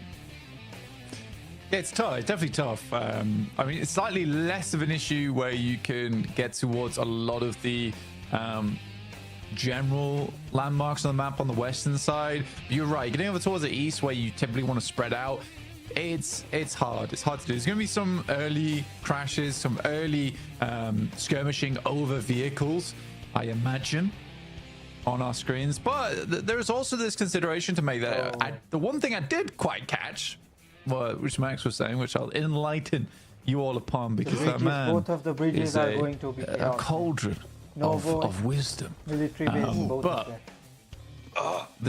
And we get a Sosnovka circle. Okay. But what are you saying is that this lobby is very hesitant to third party. Get the double. Yes, please. That's nice. And tumble. What? Yeah, never mind. What I was going to say is what Max was saying is the lobby is very hesitant to go for third parties. The lobby is very hesitant to aggress upon certain areas of the map. And I think that's, in my mind, this is me, this is copium. I 100% admit this being copium. This is why I sort of think Regnum Kai is not doing all that great. It's because they try and take initiative, and because no one else is, they're the only team towards the center of the circle who's trying to take those third parties, trying to take the initiative. So as soon as that happens, everyone else is like, oh, now we can look that way. Because it's the only thing they are looking at. Other than that, it's quite passive. So I think unfortunately, for Regnum Kai, they have to play a really slow game. The problem with playing a really slow game is that you rely on luck to get a lot of your points. I mean, I think that's true, yeah, because you're waiting for so long. Everybody's waiting for so long. It's just, who's in the better spot in the end. And that is fully decided by the circle a lot of the time. Sure, you can make those inroads, you can make those rotations better, but you're right, it does start to close it down. He's not done just yet. Those iron sights are good enough for Walsh. He's only got 14 rounds though. Has to swap over to the UMP, and Arkred, they're being hunted right now. They did lose a player and they did get flushed, but they managed to get Glory back up. They're going to take shots out that way. Twisted Mind's investing a lot of time going for this, but if you could take down the team over towards school, fair enough, especially on a circle like this. But maybe it would be more profitable for Pachinki to just head straight down to that Sosnovka circle immediately, like we saw the Falcons do back in Group Green. Luckily for me, the Burmese necromancer, my ghouls are waiting in military base, ready to cause carnage and havoc amongst the rest of the lobby. I'm ready for it. Hey, here's a quick replay we saw for shush. The Burmese necromancer is talking. I need to set the record right here. Because I've been gaslit this whole time. All right, you were the one who initially said you didn't have faith in Burmese ghouls winning. All right, I just said that wasn't that bold of a take. I doubled down on it, but you gaslit me into believing that you thought that they were going to be successful the whole time. So I did, as the Burmese necromancer. I believed in them all the way. They're going for a little split off here as well. And personally, I really like what the ghouls are doing right now. Very intelligent. You could tell that the Burmese ghouls have eaten a lot of brains this morning. Eating your brain for sure. Off on one. My brain is full of wisdom. I'm happily lending it to the Burmese ghouls as the Burmese necromancer. I don't think you're getting that back though. They seemed mighty peckish, certainly in that last game, right? It was good. Quite a few it's a points. Sacrifice I'm willing to make. Wow. Okay, you're really back on this team now. Boys. After your initial doubt that you definitely had. Talking more about the circle overall. Now that I've had my fun. And I am now officially a Burmese Ghoul stan. Regnum Kai over on that north side, they are definitely playing a little bit safer this time around. Unfortunately, and we did get to see this slightly, we didn't talk about it too much, but True Rippers did get ripped apart a little bit on their approach over on the eastern side, sadly. Down to now just 2 players, which is a bit rough for them. Definitely not all that playable. Suddenly you're thrown into this situation where And then just a great spray from Destroy gets him, and now the rest of Anyone's Legend are arriving. So Navi, they need to decide to get the other two over here because now Sosit all by himself. But that's a good way to start things off, slow things down. The rest of the Navi squad on their way as the Anyone's Legend team try to push through. Sosit going to slow him down as much as he can. He's going to find him again, but goes down to the grenade. That is the luckiest outcome of a terrible push I've seen in a long time. The fact that he backfills into the nade that he probably thought was a flash as well. Who that fumbling around with utility, and that might just have cost him the game. Back on their feet, though. Ferris will try to take the first spray. He's going to get the first knock on to Destroy. Now it's all down to Anyone's Legends. Hackatory will try to take one, and look at this Team Liquid now, third partying this from range. Hudat, the last one up. He's going to try to stick this. No way he sticks this, right? Hackatory is just dancing around. I think he's just trying to figure out where they might be. And look at that, you got the revive station right there too, just in case, and Destroy will get re-knocked. Hackatory, another grenade in hand as Hudat, nursing 5 HP, has to make the run outside, which is extremely dangerous as they are getting peppered from range. I was just going to say, Purdy literally just got a flush from that exact angle. So the fact that he goes There like, it is. well, you know what, there is Phil first. That is Navi living with this scare, but also Anyone's Legend. I mean, I know they do a swap on the day, but whew, this is a costly loss early on in the day. And now, what can he do on his own? Able to find Luke first, but there's an entire team Sparking in the building, but Sparking fumbling getting out of the car too. Oh, this is a fumble. And now Hackatory, he's down to 23 HP. He's going to try to slow things down with the Molotov in place, but Phil First is still up there, still taking the shots from range. He's going to dance around on the outside, see if he can at least flush these points. He'll get one. Can he get a second? He can. He'll find Alo. Hackatory just destroying Team Liquid all by himself. We'll be able to try and get the rest here. Hackatory is going into the car. You're kidding What an absolute madman. He knows. I mean, this was where Liquid came in from. He knows they ain't down there anymore. This angle should be safe. Gets around the side, but accidentally flashes himself just a bit. Enough to find down, but will be caught in the end. These solo plays, for my heart, I can't. I cannot handle this. This is insane. And the fact that Liquid, that it gets so close in a 4v1 pull-up. He is a monster, and he almost pulled off the miracle there. Now we'll see if Team Liquid can get their man back, because they are sitting right on top of a revive station as we see teams trying to make their way in from the south side. FaZe getting a little bit close to change the game coming on the south side of BB Team, which is actually probably good for Team Liquid, as BB Team was keeping eyes on that whole situation going on down there, so now their attention may be drawn elsewhere. Let's see, CC looking over the top, but getting shot at from the side now as well. It's both Asla Pentagram and GameStart Win looking his direction, so staying humble, back down the hill, and for Liquid, living with a scare on that one. Sparking getting back in the game. Yeah, why not get him back? I mean, you're in a position with right the there, rest yeah. station, so might as well. Highly unlikely, and yeah, they get him back immediately as they got the timing perfect. Pentagram, meanwhile, still working from that high side of Chuma. Now they are very split. Red Zone, I believe, is leading the way, leading the charge. FALCONS and Howl NVIDIA just behind him, while Glaz and Hammer are keeping eyes on everything on the south side. So this is kind of typical for how Pentagram has been playing the game. Very split, holding, kind of keeping eyes on that edge. Now Sparking, gonna get spotted out, but he will be able to land in the end and get looted right back up off of the combined bodies. Yeah, exactly. Of just about everybody that was in there. 8 dead players in this. Not too Should give shabby. them utility for a lifetime. And that's a great, I mean, that's great news for Liquid, honestly, because we've seen them lose situations like that before, and it always feels like, man, you know, like 9 times out of 10 they win that, and this time it's you don't want to get just absolutely bodied by a solo player like that, but when it's Hackatory, you kind of say like, okay, let's count our blessings just a little bit that he didn't pull off an absolute miracle. The fact that it even got close. Absolutely insane. James, I think, got warned by the presence of Pio. Not sure if it was just because I don't think Pio fired any shots at him at all, so just a great hunch there that there was something going on. I think the reason they get away with it a lot more than, for instance, Regnum Kaya is because they're an edge team. One of the only edge team that does get very aggro anyway. So I think they isolate a lot more of their fights, whereas for Regnum Kai, it's a little bit more difficult to do. And we saw that very clearly yesterday over towards Tornado Siren, where suddenly you've got 4 teams all in that position. Regnum Kai is like, what's going on? Why are we not trying to eliminate one another here? This is weird. Slight changes apparently coming here on our angle for Burmese Ghouls on their rotates. Well, look at this, lads. You don't have to rotate at all. The circle comes to you, which makes your lives much easier, I imagine, going forward. But Regnum Kai, you do have the central spot, I would say, central-ish for now, likely to move down towards the southeast eventually around those hilltops. But again, transitional routes are pretty good. They should be able to get some points off of the bridge camp.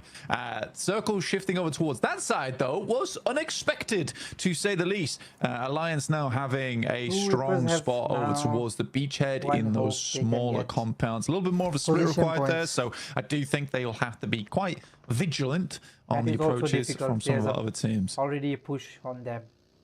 Yeah, that's a really solid spot now for Alliance, for Burmese Ghouls in the hills to the north as well. Virtus Pro starting to clear out the last 2 players of True Rippers. There's still 1 more to go, and they are on the north side of C Block under lots of pressure. Meanwhile, over towards this east bridge, it's still just trying to hold this out, trying to get through. I mean, Nuclear Zone actually not doing terribly. It looks like they might actually just be able to send this one straight across. One player is on foot, so probably Krona does fall. It's pretty rough. I think it was quite a bold move from True Rippers to try and play C Block, you know?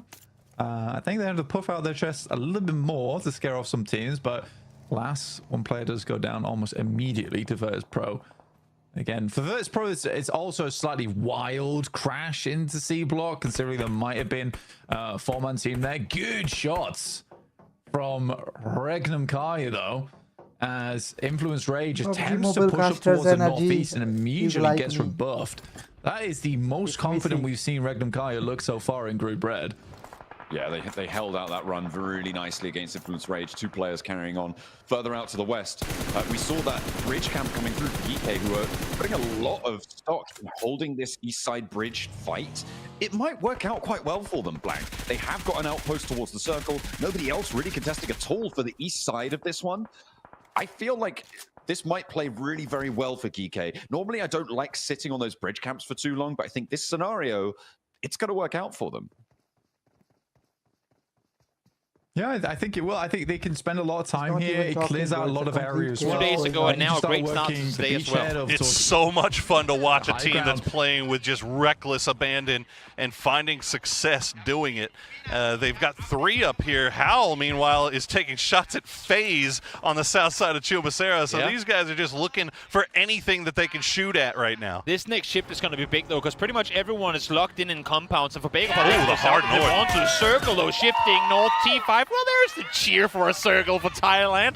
They get one that connects to the north, but let's see for Wolves. For T5 as well, you got to group up, and Wolves might be too late to it. They're trying to get out now, but it might just be in time. No, not going to happen. Snakers finds one, but goes down immediately after. He does. He's going to go get that first Naga. At least the PO will get flushed out, but it's going to be actually Ming from Game Start win, so they collect another point for themselves. They are in 16th place right now, but now that anyone's legend is out, they have a goal to try to cross, as Myth will avoid what was the push from Pentagram. They're going to School's lives a little bit harder. Reckon Kaya as well, going to have to shove on in. For Alliance, regroup towards the hill. I think that's the hill that DRX did so much on last time around, as the east side bridge concludes with Nuclear Zone going down. Our first team to be fully eliminated in our first Erangel today. Yeah, it's a brutal circle, man. Brutal circle. But I think it cuts a little bit of the compound in for Regnum Kai as well. It's fairly interesting. You know, off the back of a 20-point game here for Regnum Kai, that easily sits them up towards the top 3, right? Especially with Influence Rage taking quite a little bit of damage right now.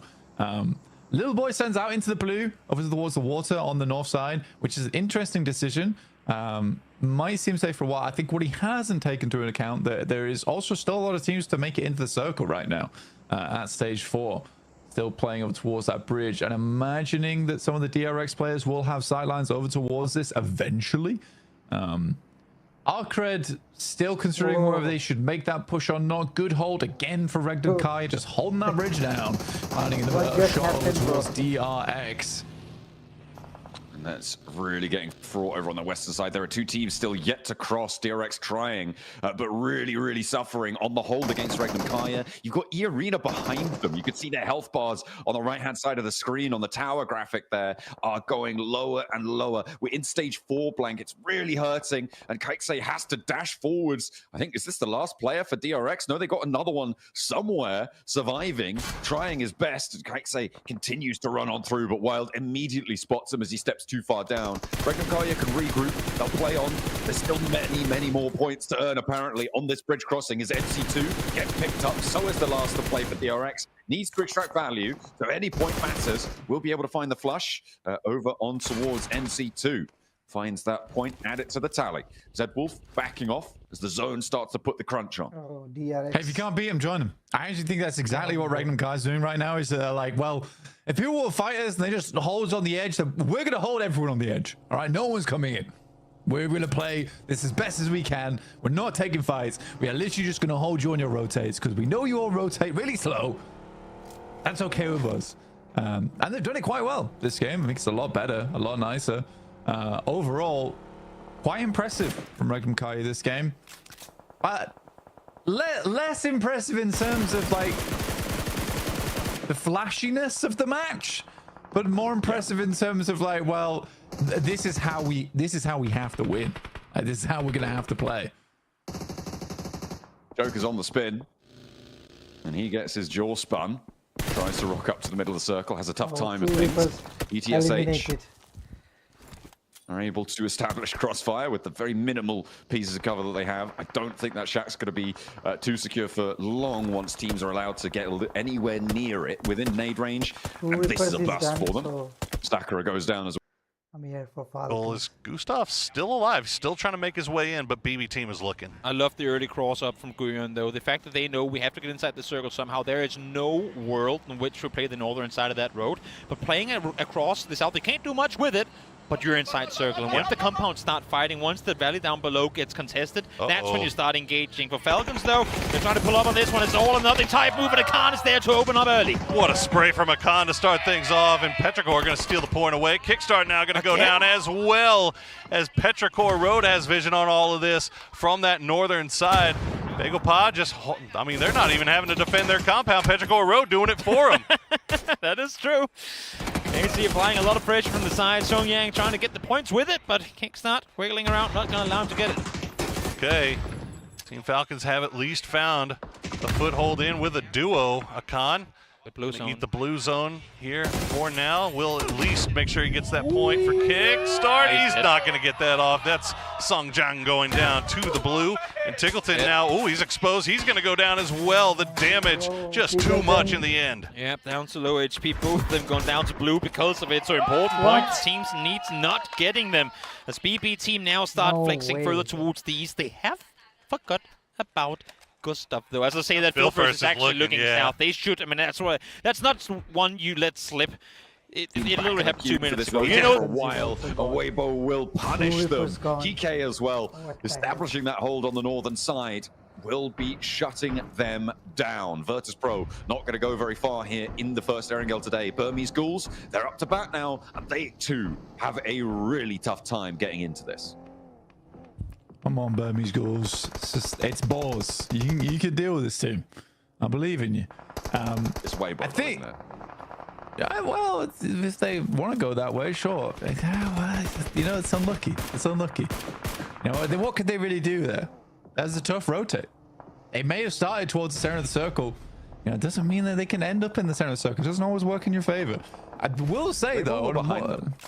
No, shush, you know. I'm going to talk about it a little bit, all right? Weibo, on the other hand, excellent stuff. I think that the rotate that they made was unforgiving, long, and grueling, yet they have ended up here. And again, I think that I was talking about a lot yesterday. I think Weibo does have some of the best rotates in this lobby. Hasn't quite translated into points towards the top 3 just yet.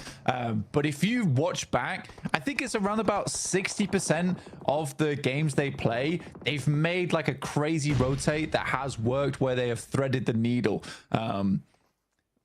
Look, they're going back to bed. All right, they're going to go back in the ground and they're going to come back out next game.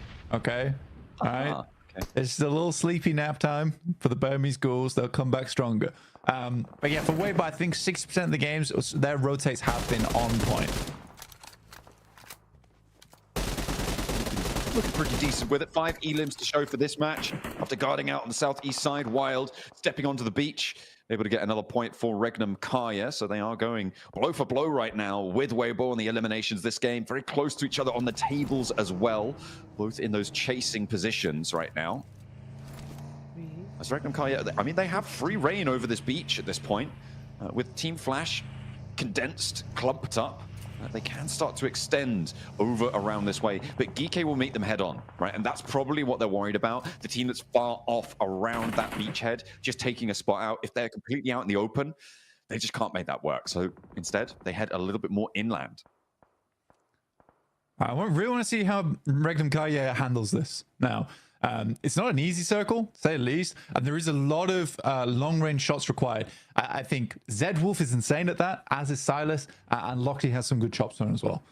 Wild takes some very, very good anchor points for the squad, and that's going to be very helpful in this circle.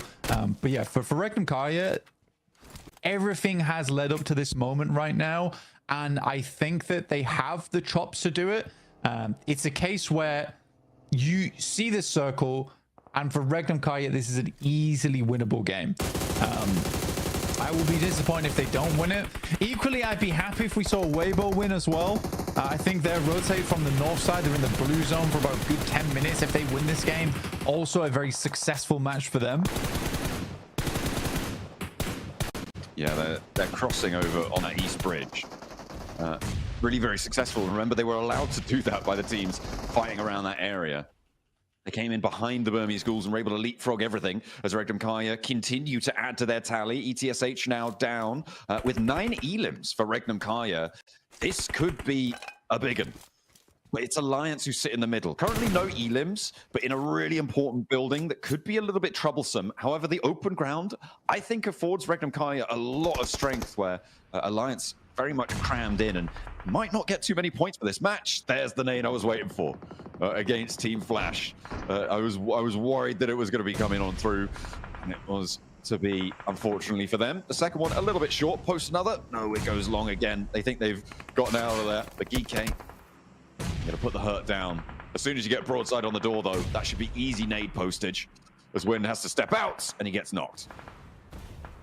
I'm not gonna lie, Geek's really overthinking this. They are really overthinking this. Nade the building. Exactly. Oh. Finally. Oh my god. You're just expecting them to jump, to run out. But if they don't run out in the first three nades, start throwing some of them inside. Ooh, that's a lot of utility lost there. A lot of utility lost. Nade over the top here, over towards Ragnarok. Looks fairly on target to me, slightly far. The hovercraft will come through. Silas very low. They're going to wrap around. They'll potentially just wrap back there.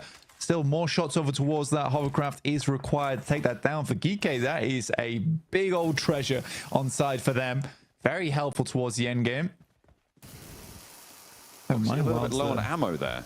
Mechanic for the team. Yeah, he's getting the vehicles in tip-top spick and span condition, you know? You've got to be looking good on the road. For Regnum Kaya as well, the next rotate probably going to be very important, especially with Geek on the outside, right? They're going to have a lot of overview, and even more so now, they want to take control of this circle. Regnum Kaya actually being able to rotate over towards the beachhead. A lot of possibility here, but I think that you sort of just want to leave Silas there as an outpost. Same with Geek, they're doing the exact same thing.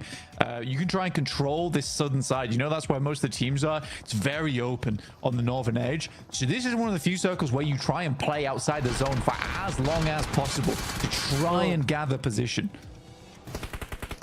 That's that Regnum Kaya special. Take down the hovercraft. It ain't moving. Kevin just puts it in Spots it down. Gives them a little bit of cover to the north side, to be fair. Cameron just rolled in and was like, oh, actually, I'm sorry. I'm sorry. I should have never came here. I'm sorry. Oh, dear. Well, he is going to get backed off. Does manage to find the cover of his team. And now Weibo pushing up on this eastern side. That's your teammate. That is your teammate. Hero literally just naded Sook. That is unbelievable. What are you doing? That didn't Weibo's so good rotations, by the way. And there's the sticky. Hero goes down as he tries to pick his teammate back up. Weibo are their own worst enemy, Blank. It seems like EK are losing players to something. I don't even know. Because what on earth are they doing? And now Regnum Kaya have everything. Oh, Hero! What was that? It wasn't like he was even like towards GK. He literally just turned around and lobbed it at Sook's mouth. Oh, you got to be kicking yourself for something like that, man. Oh, Hero's so sad. Oh, the chase down. GK are doing pretty well here against Regnum Kaya. Silas and Loxy now, the two to stand. Alliance to flex out in the meantime, and they do have 4 players. Well, they haven't flexed out at all, actually. They do still have 4 players, though. I'm confused, dude. I'm confused. Someone's all gone wrong. Good shots from Silas, though, to start things off here. 10 elims on the game so far for Regnum Kaya, which is great. Absolutely great. 11 make it now with Loxy helping from the back line to make that 14. Now into a 2v4. Okay. Jimmy bobbles an 8. The 1v3 hold for Loxy against Alliance. They have nothing to say about it. Now into a 2 versus 1. Loxy's coming alive, and he wants to put up big numbers here for Regnum Kaya. A 1 versus 4 for Loxy to shut it down, and Regnum Kaya run riot on the north side of Military Island. Oh my days, Regnum Kaya. You lose 2, but suddenly Silas as well as Loxy goes Super Saiyan in those final moments. Silas is pretty mad. But they got it done. 17 limbs. Oh, it's not mad. It's a little bit of relief, a little bit of stress been released there in the end game. But yeah, I think. Oh my god, I mean, I know Loxy can clutch up. Did not expect the 1v3 almost immediately. Make that a 1v4. I mean, that was impeccable stuff from Loxy. Brilliant on the first hold. Getting those 2 knocks so early, of course, fantastic news for him. But reading that nade, hearing that pin and immediately capitalizing, I mean, there was confusion in Alliance's camp, and they've been biding their time for far too long. A second place pales in comparison to what's just happened there. That is beautiful stuff, and it almost made me forget about the fact that Hero naded Sook, you know? And then there was a drive-by sticky in these final moments. A pretty crazy finish, all things considered. It really was. I mean, Loxy, the clutch maestro, right here on the Group Red stage.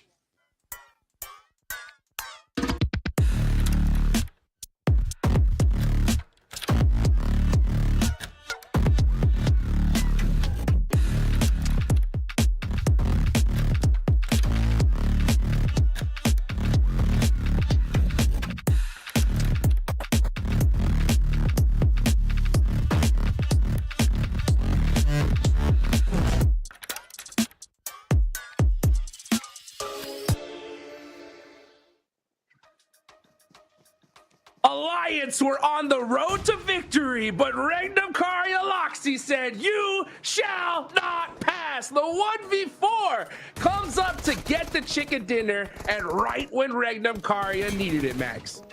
Let's freaking go! This is the Regnum Kaya we've been waiting to see perform, and this is the top tier level gameplay you can expect, and we got to rewatch this clip in Iptra. Loxy using this door frame to its full potential. The 1, the 2, and the 3rd as he goes for the nade. What incredible discipline in that shed. That was 10 out of 10 stuff coming out from Loxy. It was so good. I mean, the quick flicks paired with the in the vehicle, you know, getting the knock in the vehicle, the quick flicks coming through around the corner, and then just moving out of the way, having that withal to not get naded, coming around out the outside and going, yeah, you are nothing. I just got 3 of you. 1 more is nothing. I'm going to win for my team. Loxy coming out the gate, just swinging like that. I love seeing that. What a play. That is how you get it done there, folks. What a crazy, crazy first air gale here for day 2. We get an insane military circle and hard shifts up to the north. I think Weibo's going to get gate kept on the eastern bridge, and then they get it for free. I mean, this match had it all, Max. Come on. At least. Yeah, it also had hero nading. Maybe they have some drama happening behind the scenes. I don't know. That looks too intentional to be a mistake. Okay, I don't believe it. We'll see. We'll see if the drama channels on Instagram are going to be able to uncover what's happening beneath the surface, because there's definitely some drama happening there. But no, okay, I'm just memeing. It's still, I do like the approach of Weibo actually in that game. Trying to push on the eastern side, take the high ground away from Geek was the right approach. But the execution itself was just, sorry to say, but complete mess in my opinion. What was that? Very odd, right? And I think it's one of those things where you have such a crazy fumble like that, where it's like you naded an own teammate for like it wasn't even in the way, it was just completely wrong direction. And I think after that, maybe there's just a little bit of it all falls apart, because it's like, wait, what just happened? And other teams already in that mood to just go in and take all the elims they want, just able to take advantage. But Arcred, not a great start to their day. This ain't Rondo, what you doing? Oh, it's bad, it's bad, it's really bad. But you know, a lot of teams, I think it's really just we're seeing all these nasty clutches coming in here because both bridges were locked. Wait, what happened there? 60 after that shot through Rippers. He's like, yo, what's going on? Hello. What are we doing here?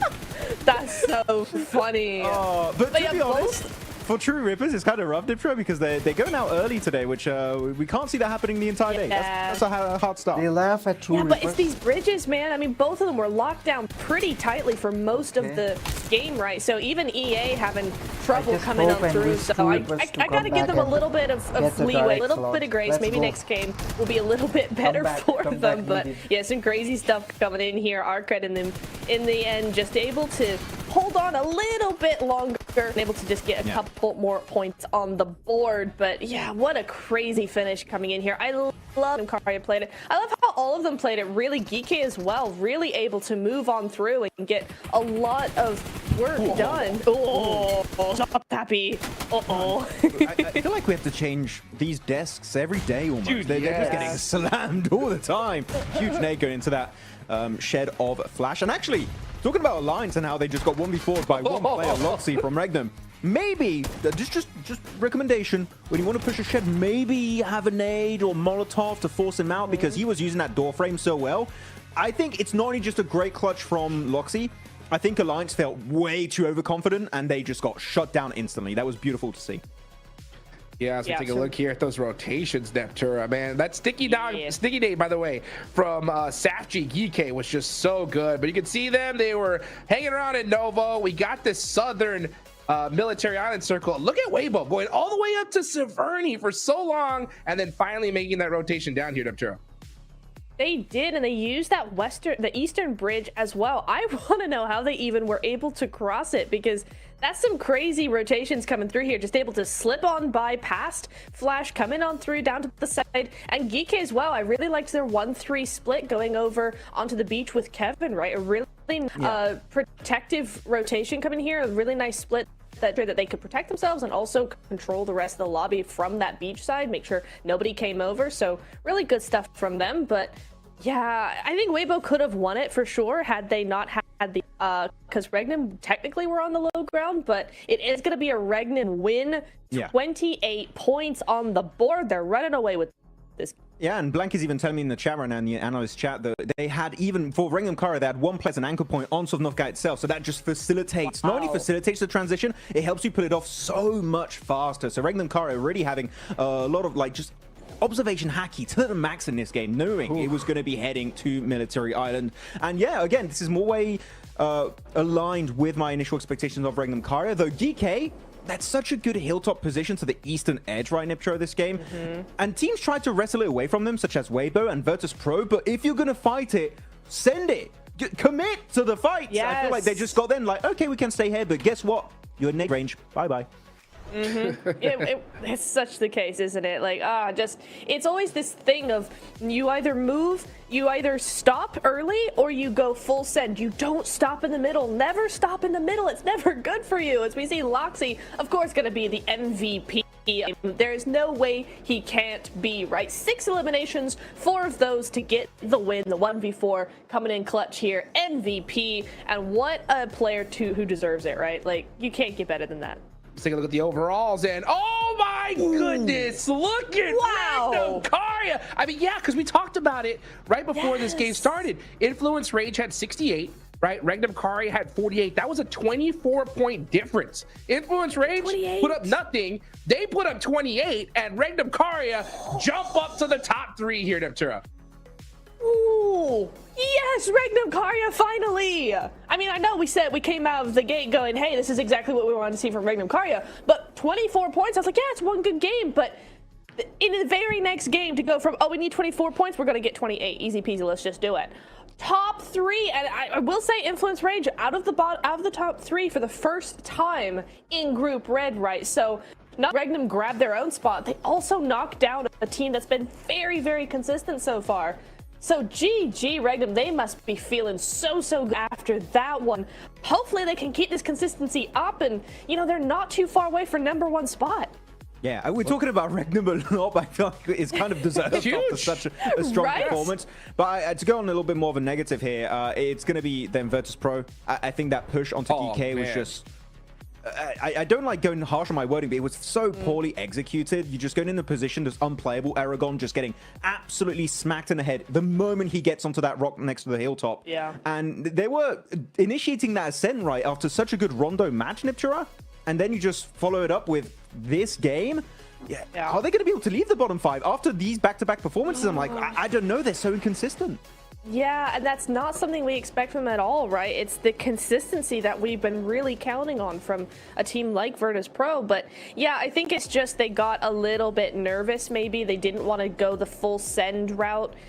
It was the only play they could have made if they wanted to go in that direction. They had to full send it. They just stopped short, and that stopping short is what sends you back to the lobby instantly, as we saw. And also Burmese Ghouls did the exact same thing, which blows my mind, because I'm going off the back of a win that was well executed.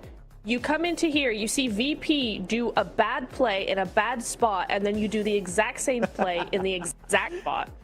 That was pretty cool. That's some big brain stuff right there. I'm confused. It was definitely an oddity. I don't know why they did it, Burmese Ghouls, but you know what? It happens, and I'm sure they're going to be learning from that mistake this time around, Hot Jukes. Yeah, that's for sure. You know, for me, Virtus Pro's like, they're out of the conversation with that push that I saw earlier. I was so upset. I mean, I think they're just having so much difficulty just adapting to this lobby, and all they got to do is just play it so much slower. Like, you don't get the middle zone and you just drive in to just get obliterated. Just play the edge, right? Let the gun skill do the talking. We know they got it. I don't know if they can make that change, though. I think it's a little bit too late at this point, especially with how we're seeing these top teams perform. By the way, you know, we got to talk about Geek as well. They jump up the leaderboards in a big fashion. They were in 10th place with 38 points. With this performance, they're now in 7th with 57. So a good chicken dinner for many of these teams in the 4th place. I'm pretty much all down to 10th. But, man, that point gap drops off big time right when it gets to 11th, Ventura. Yeah, it does, doesn't it? It's gonna be interesting to see. I think it's based on yesterday's point sponging that was going on from like the top 3 teams just getting everybody. That's why we're seeing such a big gap now. Today is really the day now that Influence Rage in the last 2 games haven't done that much, and also EA Flash as well. Flash and EA have been slightly more consistent, and you know, being at the top of the leaderboard consistently here. But for the bottom teams, I think now today we're starting to see maybe a little bit more of a chance. But you know what? You got to give credit. GameStart win. They saw what JDG was able to do yesterday, and they said, you know what? Why not us? We're going to come out here and we're going to put it all on the table and put it all on the line. And so far, so good. They are still well within striking range of that 13th position. And then you look at the other side of the leaderboard. Change the game. Who would have thought? Change the game coming in, and they are in the top 5 right now. Incredible. Started rock bottom, but able to turn it around. You know what? I had a chat with the Navi boys coming in today, and I was like, guys, how many wins you getting today? I know it's the most rude question you can ask a player, but it's like, bro, we're like, how sure they love that. Say? But I looked at them, They said, we'll give you 2. We'll give you 1 on Tago. Okay. Then they also said, we'll give you 1 on Miramar, which we just forget about. But they said they were going to give us 1 on Tago, and now that we've mentioned it, maybe they're getting the caster buff and not the caster curse, and they make it happen because they need a turnaround from how incredible their start to day 1 was. We have not seen anything of it since. You know what? I'm just gonna go ahead and say, you know what? I think it might actually benefit Na'Vi more to have to play through the final stage and get a few more reps. Now, I know they wouldn't. Nobody wants to have to do that. You'd love to be able to just get through the grand final, but getting a few more reps for this team just seems like it would be beneficial. I don't know. Maybe I'm just full of it. I hear what you're saying, and I would agree. I don't know if they would benefit, but I think it's a mixed bag, sort of. They wouldn't necessarily benefit, but it also wouldn't be bad for them.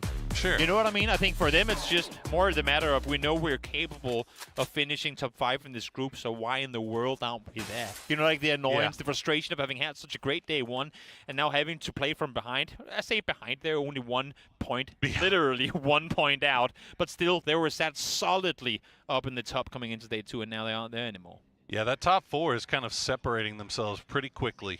BB team obviously still having a phenomenal day, and after Falcons took over first place there temporarily, BB team taking them back with authority in game number 2. But Virtus Pro also still looking good, 3rd on 5. That win, although not a huge win, and that man of the match maybe a little bit tongue-in-cheek, as you know, but a win's a win, and they're now 104 points. I mean, you see how clear they are of 5th, and yeah, I think they should be feeling pretty comfy.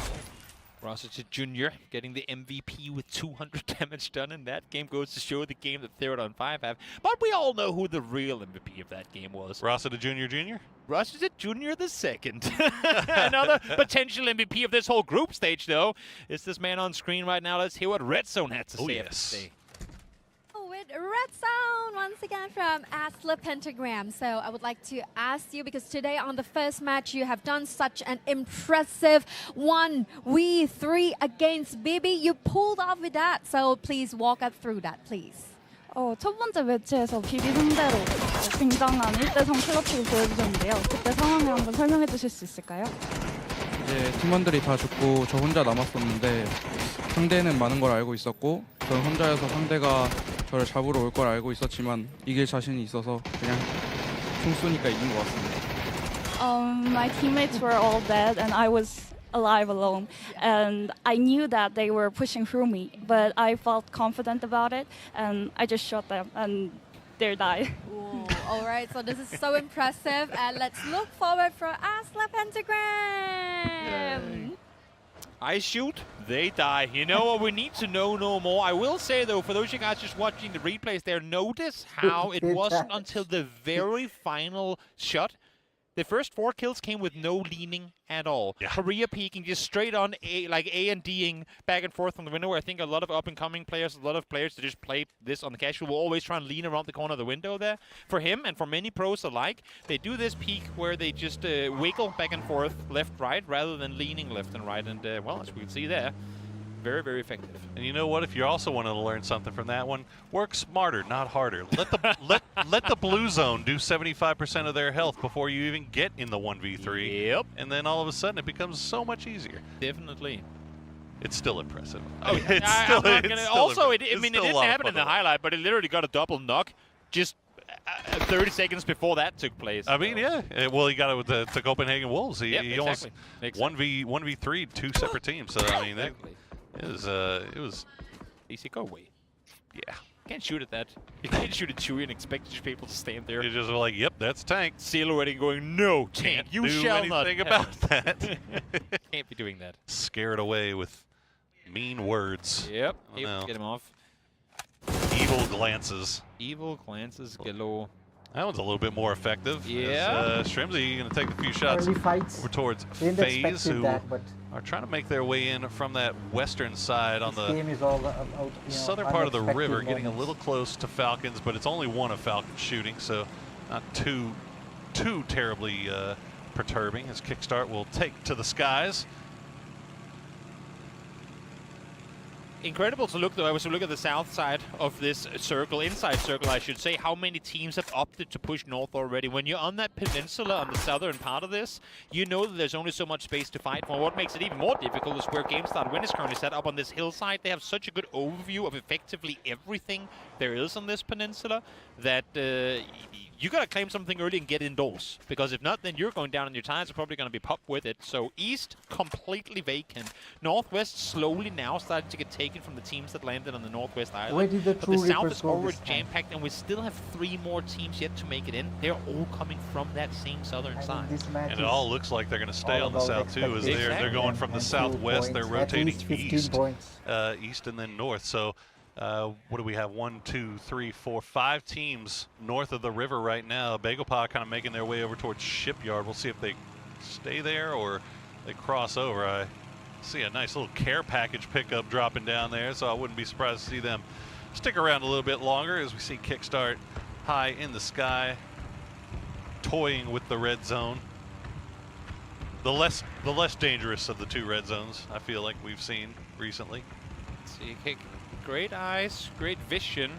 Curious to know exactly what he's looking for around them. Obviously, they are inside circle, but on the very southern side, but with a lot of water that could favor a phase 2 and 3 in their direction should we go anywhere south at all with this next shift coming up. Yeah, just completely free inside terminal, and they'll know that Navi is going to be just off to their east. Navi going to opt back into that 2-2. I mean, that's a spot that they're used to playing with Twisted Minds in terminal off to their west, so they'll know how to play that one comfortably and carefully. As we see Team Liquid making their way on the eastern edge of this map. They're going to come through just on the south side of Airport. So you mentioned all that eastern side, all that northeastern side up to all the way up to Shipyard, pretty free and clear. So Sparky's just going to see a whole lot of freedom in front of him as he scouts out for the rest of his squad. Yep, exactly. Flying over the airport and pathing his way for him and his team. And for Liquid, I think, I mean, even if the server goes west here, given that they came from that southern side so late, they're going to be well aware there's plenty of space to maneuver. For the likes of Bagopah, though, not quite the case. They're set up on the northern side, and they've just heard Change the Game come in. Now they're going to be nearby themselves, and I think for Ares and Hang Yi, got a decision to make. Do we stand our ground here, or do we back off knowing we have more space to play further towards the west? Well, it doesn't look like they're too terribly interested in making a full-on press here, as Wembo and Tianchan still holding off to the west. So it looks like they're just going to listen for sound cues. Bagopah, looks like most of them actually heading back towards Shipyard, doing a little bit more looting up on that care package drop, although BB Team has now arrived, and they are sitting just on that eastern side of Army Base. Third on 5 are making their way through Army Base right now, so we'll keep an eye up there to see if they get any closer, as Bagopah and Change the Game still dancing around each other. Vehicles gonna give the info across, though there are enemies in the nearby area, so I think for Change the Game they're just gonna duck in that much deeper off of having heard that. For T5, are they gonna fully commit, just, you know, send it down the road? Are they gonna stop and scout forward? They have been very wise about their kind of playing safe once they figure, now we're in a territory where there could be an opponent they've been stopping, and I think they're looking to do the same here. Great adjustment, because Luka was waiting just over the other side. Yeah, I'm looking at Fluky. I'm wondering if Fluky is in the sky right now, and maybe they spotted him out, but no, they get a little bit too close. Ranger X gonna immediately get taken down by Azuzi, and Rossida Jr. will have to escape. And he will make it out pretty free and clear, but that is one picked off, and one more point picked up by BB Team as the shift will go to the east. Well, we talked about the east, west, down towards that south over the river. We're going to be seeing a lot of that right now. Issue is, as you can see on the map as well, you're going to be coming in from that airport side. It's all open fields, and you're going to have a hard time transitioning on anything that isn't roads around there. So how do we go northeast on this? It's going to be so difficult. All right, a number of teams already running into each other. FaZe and Wolves will trade one back. Bizzler going to go down. He's trying to see if he can find the knock on to Michael, as a few more shots actually Kiss.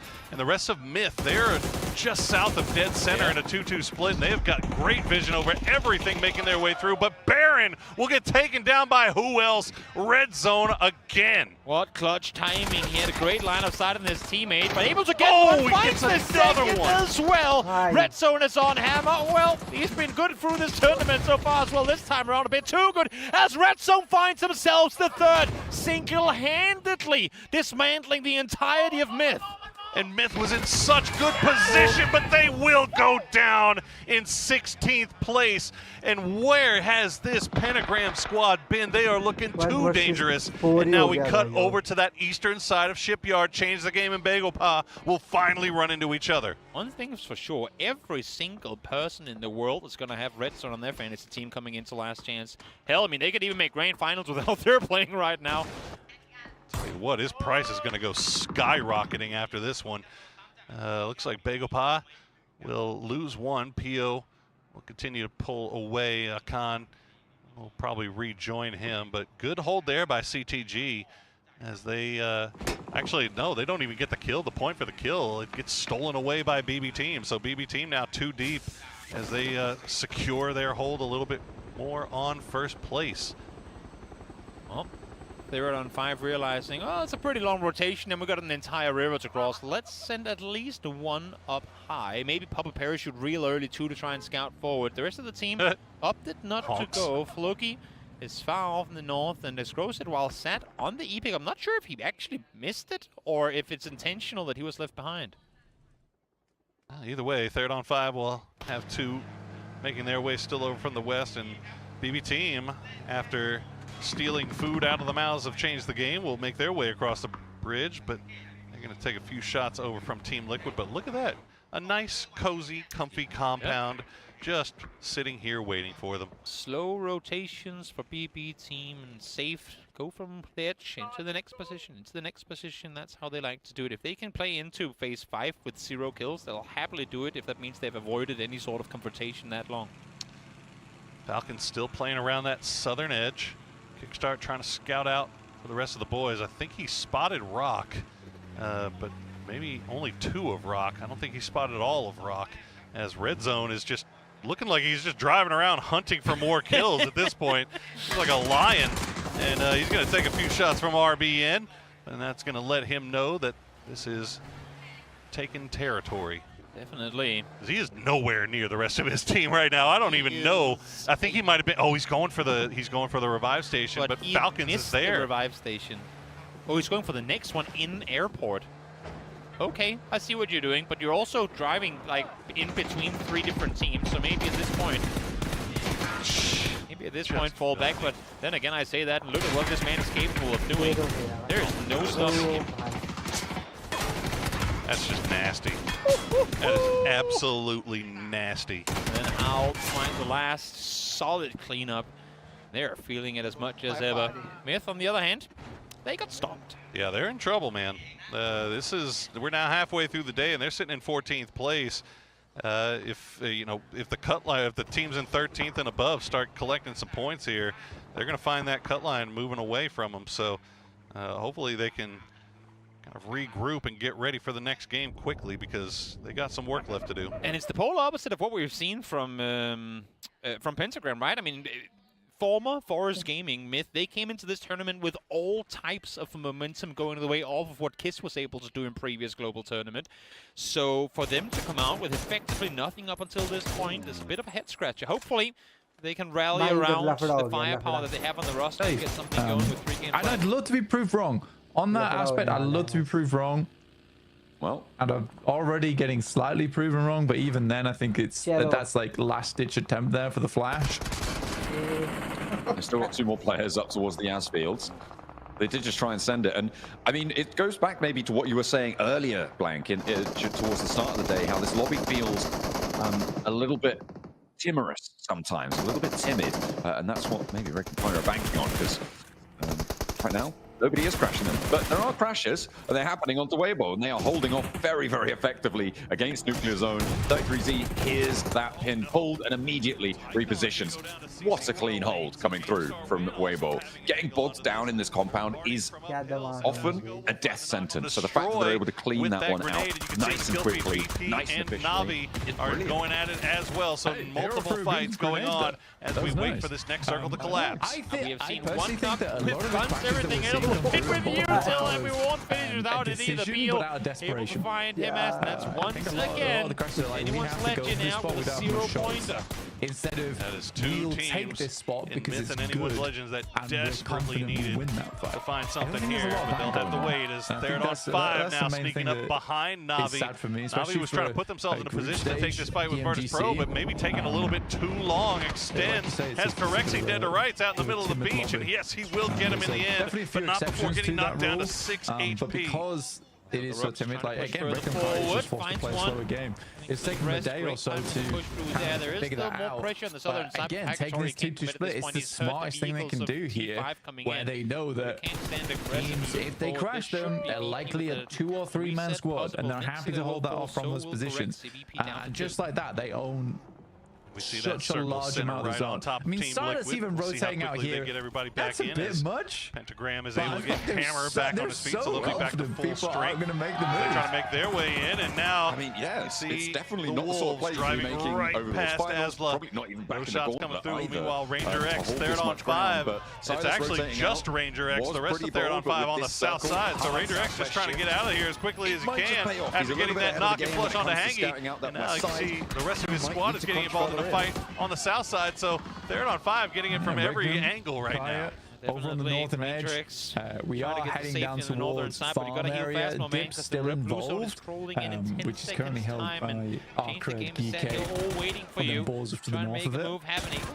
DP were able to move around Prism, which is Ranger X just on a very solo much mission a from God right now big old to point of ruin interest the here game on of this change circle, the just game because as Beyond the as well. utility going to come in return, and this there you high go, the ground knock that sort of will cuts finally come teams through from in half in Tian, terms and of that their will be rotation of where a they want thorn to go. out of the Not side easy, of definitely Change not the easy to Game, play. and they can make Alliances their are way into forced the to head north on side of towards this the north circle. side to open ground, or they swing down towards the south. But True Ripper's has got that angle covered right now. I'm calling it now. It's going to be your final zone with someone up top and someone underneath in the shelter. I think that's what I think is going to happen. Yeah, I'm calling it right now. Right here in stage 3. It's 100% guaranteed.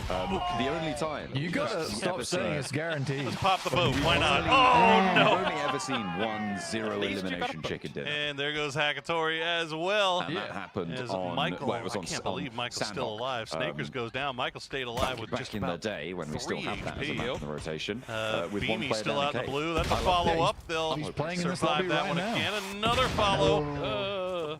One more. Yeah, there is. Oh. One more. Dangerous There is a- waters. Row away, row away. Oh, look at Team Liquid Alo actually going out there to see if he can maybe definitely want to catch him by surprise. As Vex will spot out Howl from Pentagram. No, hang on a minute. Holding a wide split here, though. Gustav playing the north side position of this team. It's a good position to maybe find one as well, and that is going to be successful. Hammer take it down, but not before Glass finds one in return. Bart down, flush two. So phase down to 3 as Red Zone now enabled once more. Catches Jeans as he comes through this move. Almost gets the Sigma Glass. Is there a trade for him? He's got a shotgun rider with him as he's got 3 kills already. About 400, 500 damage for Red Zone, 300 for Glaz. So he's got 2 of them. Gustav, the last one up for FaZe. Friend. Gotta send it in. Has that grenade sent on.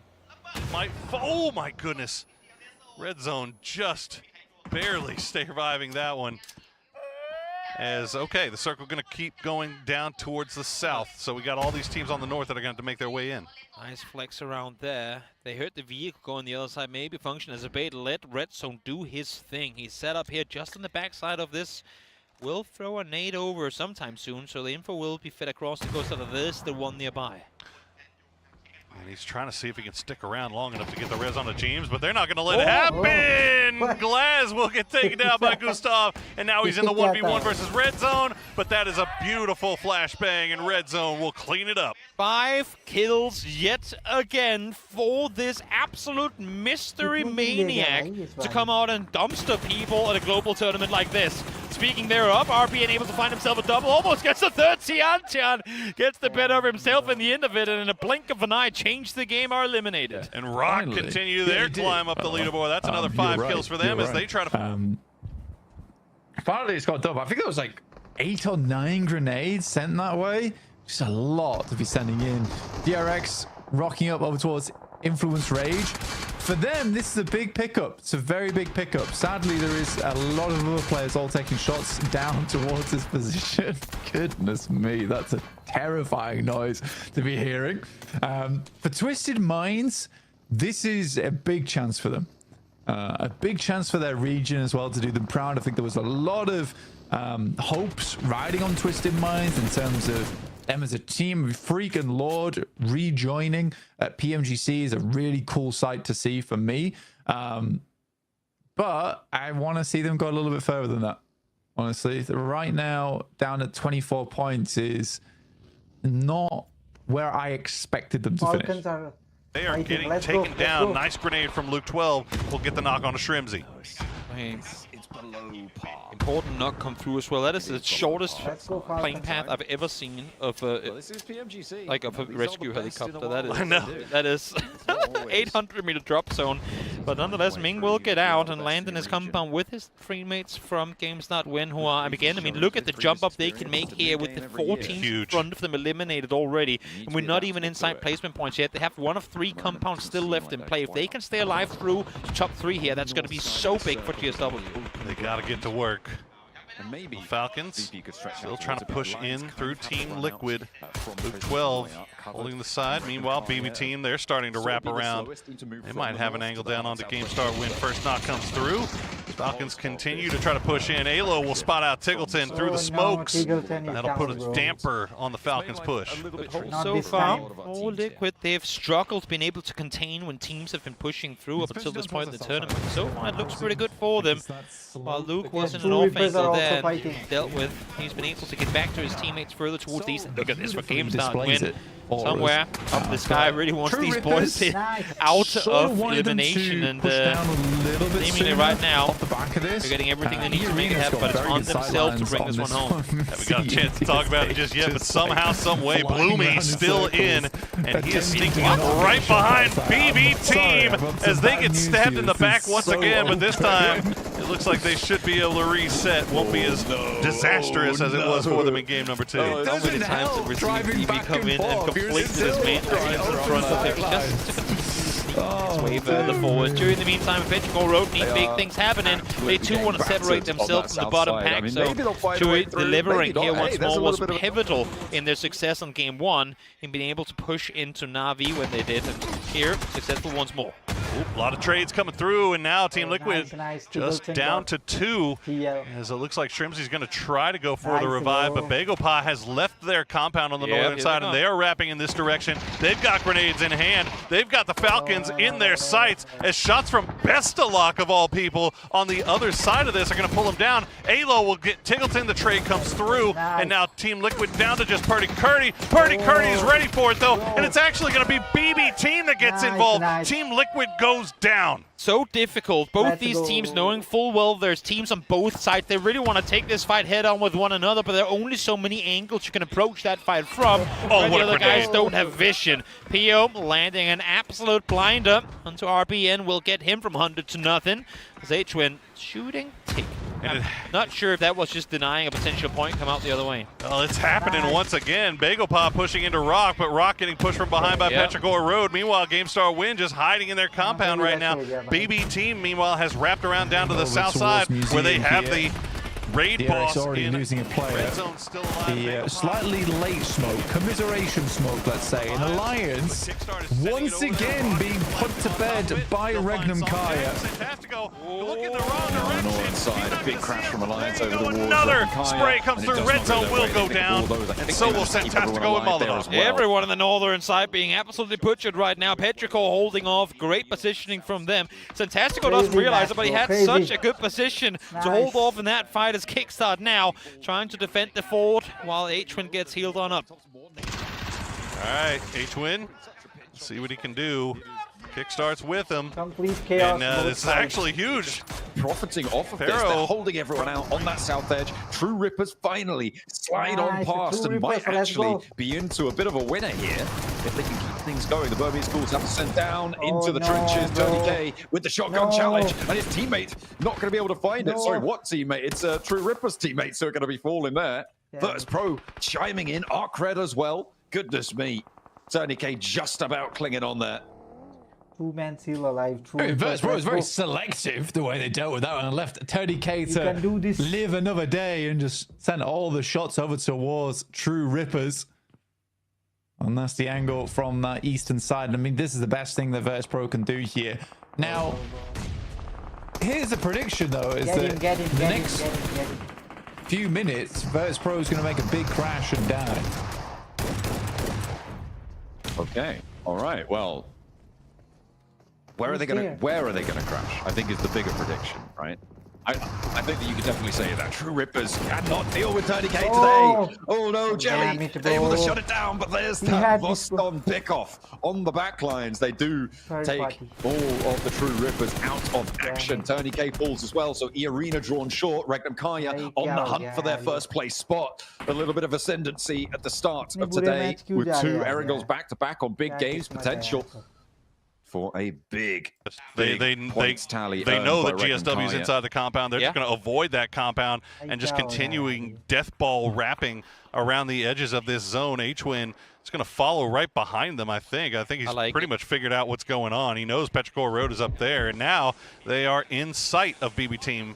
As AZ going to have to hop in the vehicle to avoid the shots from Molotov. Love the pathing of H-Win. If you see big snowplows going in one direction, you drive your car behind those snowplows because that's where there's less environments to go up against. For him, trying to make the run on forward. Now, issue is, have to cut the corner eventually, and now he's in the open eyes of the compound. Maybe going to be helped a little bit here, though. It failed on Miramar just before. Maybe BB can make it happen with the C4 this time around. Where are they going? Where are they going? Oh, they're wide-wrapping Petrichor. Wrapping around onto Petrichor.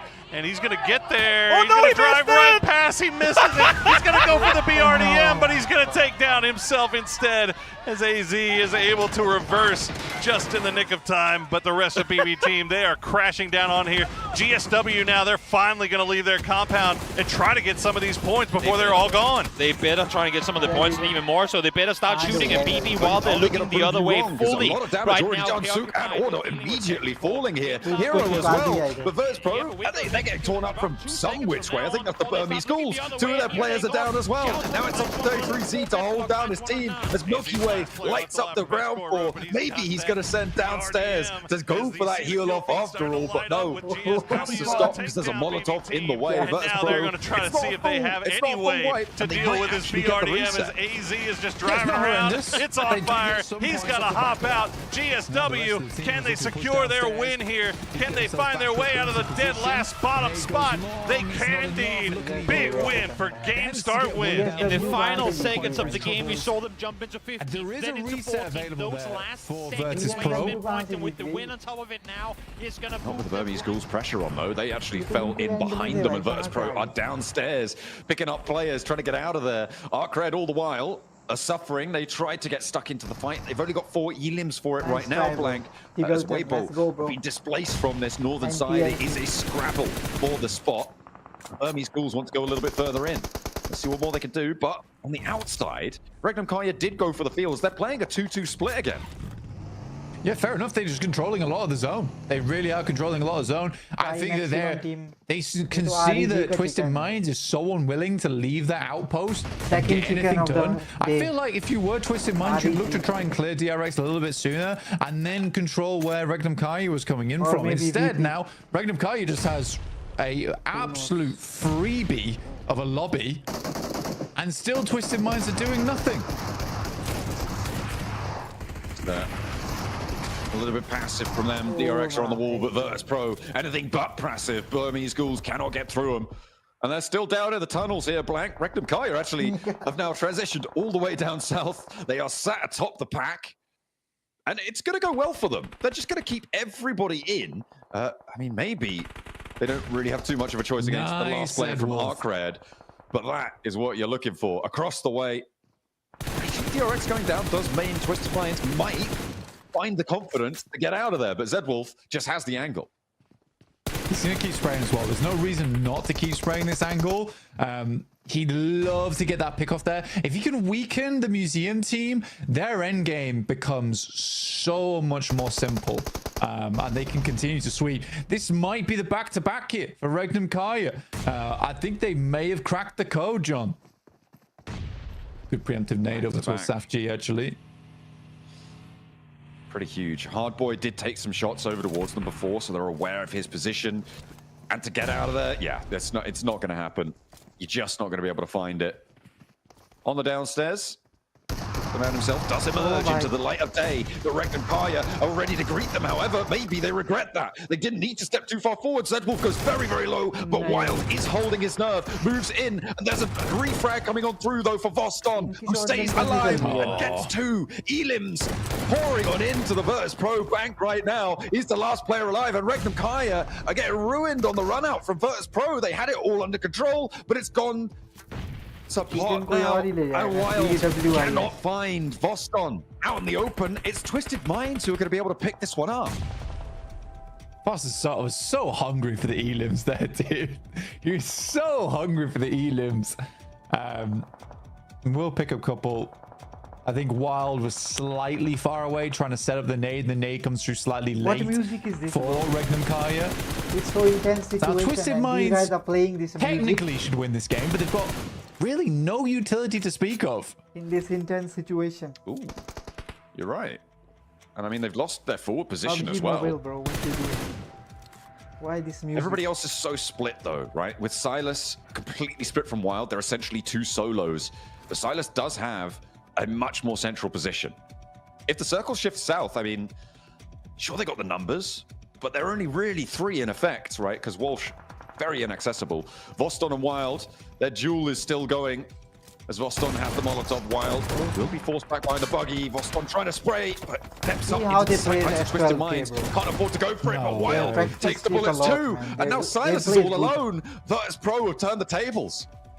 Yeah, it's Shudo actually. Our Indian players getting that shot over towards Wild. They need to improve. From Twisted Minds, Silas wasn't quite able to hold that angle. Good shot towards Freak to start things off, but I think Voston should be coming through the backstab very soon. But not in this season. Not quite. Oh, he sets himself up behind it. Smart. Move out for Walsh is interesting there. Silas dips down, maybe looking for the push out further. Voston on high doesn't stop the res onto Walsh, but he doesn't need to because Lord decided, you know what? I'm actually just going to go and fight this instead. I'm not going to go for the res. Twisted Minds. I mean, no utility is really, really rough, and he goes for the shots underneath. Voston, the Jewel Meister, looks for more, but Lord is able to do what Wild could not there. Virtus Pro 12 elims though, it's as good as we've seen them. Lobby now. And they'll be happy if they win. With that, up into top 3 though for Arcred. He's been chilling behind this rock for a long time. Yeah, can Arcred do something? Anything would be great at this point. He's gonna have to move. I think he has had an angle onto Chudo at some point during this game. Oh, Silas isn't investing in the first aid kit. Also some bandages. Finally looking for something. Come on, Hardboy. This is your chance. It's a free. That's a free shot. It's a free shot. He doesn't want it. He's waiting for a better deal. I mean, Silas is closest to the center of everyone here by a hair, but other players are going to have to move slightly before him. It's all down to gun skill because there is no nades. And now we're in zone 9. It's a big task ahead here for Silas. Hardboy will have to move out into open ground. Maybe a little bit of a distraction here for Silas, potentially. I think Tudor might be very preoccupied with Silas and might not spot him. Oh, he doesn't know. He's complete broadside. Step up, go for the spray. Hardboy doesn't connect though, and now the Tudor answered. Not quite. Silas could go for it though and find Hardboy. It's a 1v1v1 out in the open, and Silas puts them up to 12. He's slightly more central, and Lord has to push towards him. Oh, this is a nightmare for Twisted Minds. Silas might be able to do it, but no. Lord is closer to the center here. Silas will have to move first. He has to step up. This is going to be an impossible challenge. Surely Silas can't do this. Oh, he just has to hit the shots. That's the thing. I won't be able to do it, and Twisted Minds will able to be finishing out this game. But what a messy ending that was. A lack of control there from Twisted Minds, in my opinion. Second place, though, with 12 elims at the end there, Blank. That is a brilliant back-to-back performance from Regnum Karya. But you're right. Twisted Minds, no presence, really no aura in that game, and they needed it. Unfortunately, for everyone else, it was just a little bit too good of a position. Yeah, very nice there from Regnum Karya overall. Like I said, Silas in a extremely fun little end game. For Hardboy, gives me with guy shaking at the end there with the amount of adrenaline going through him. That spray was awkward. Had to even go for the full spray reset to get it done. But yeah, for Twisted Minds, I wanted to see a little bit more out of them there. They do get the win after all. For some teams, that's all that's needed to get that confidence back on board. It's like you got to get the old shoelaces done.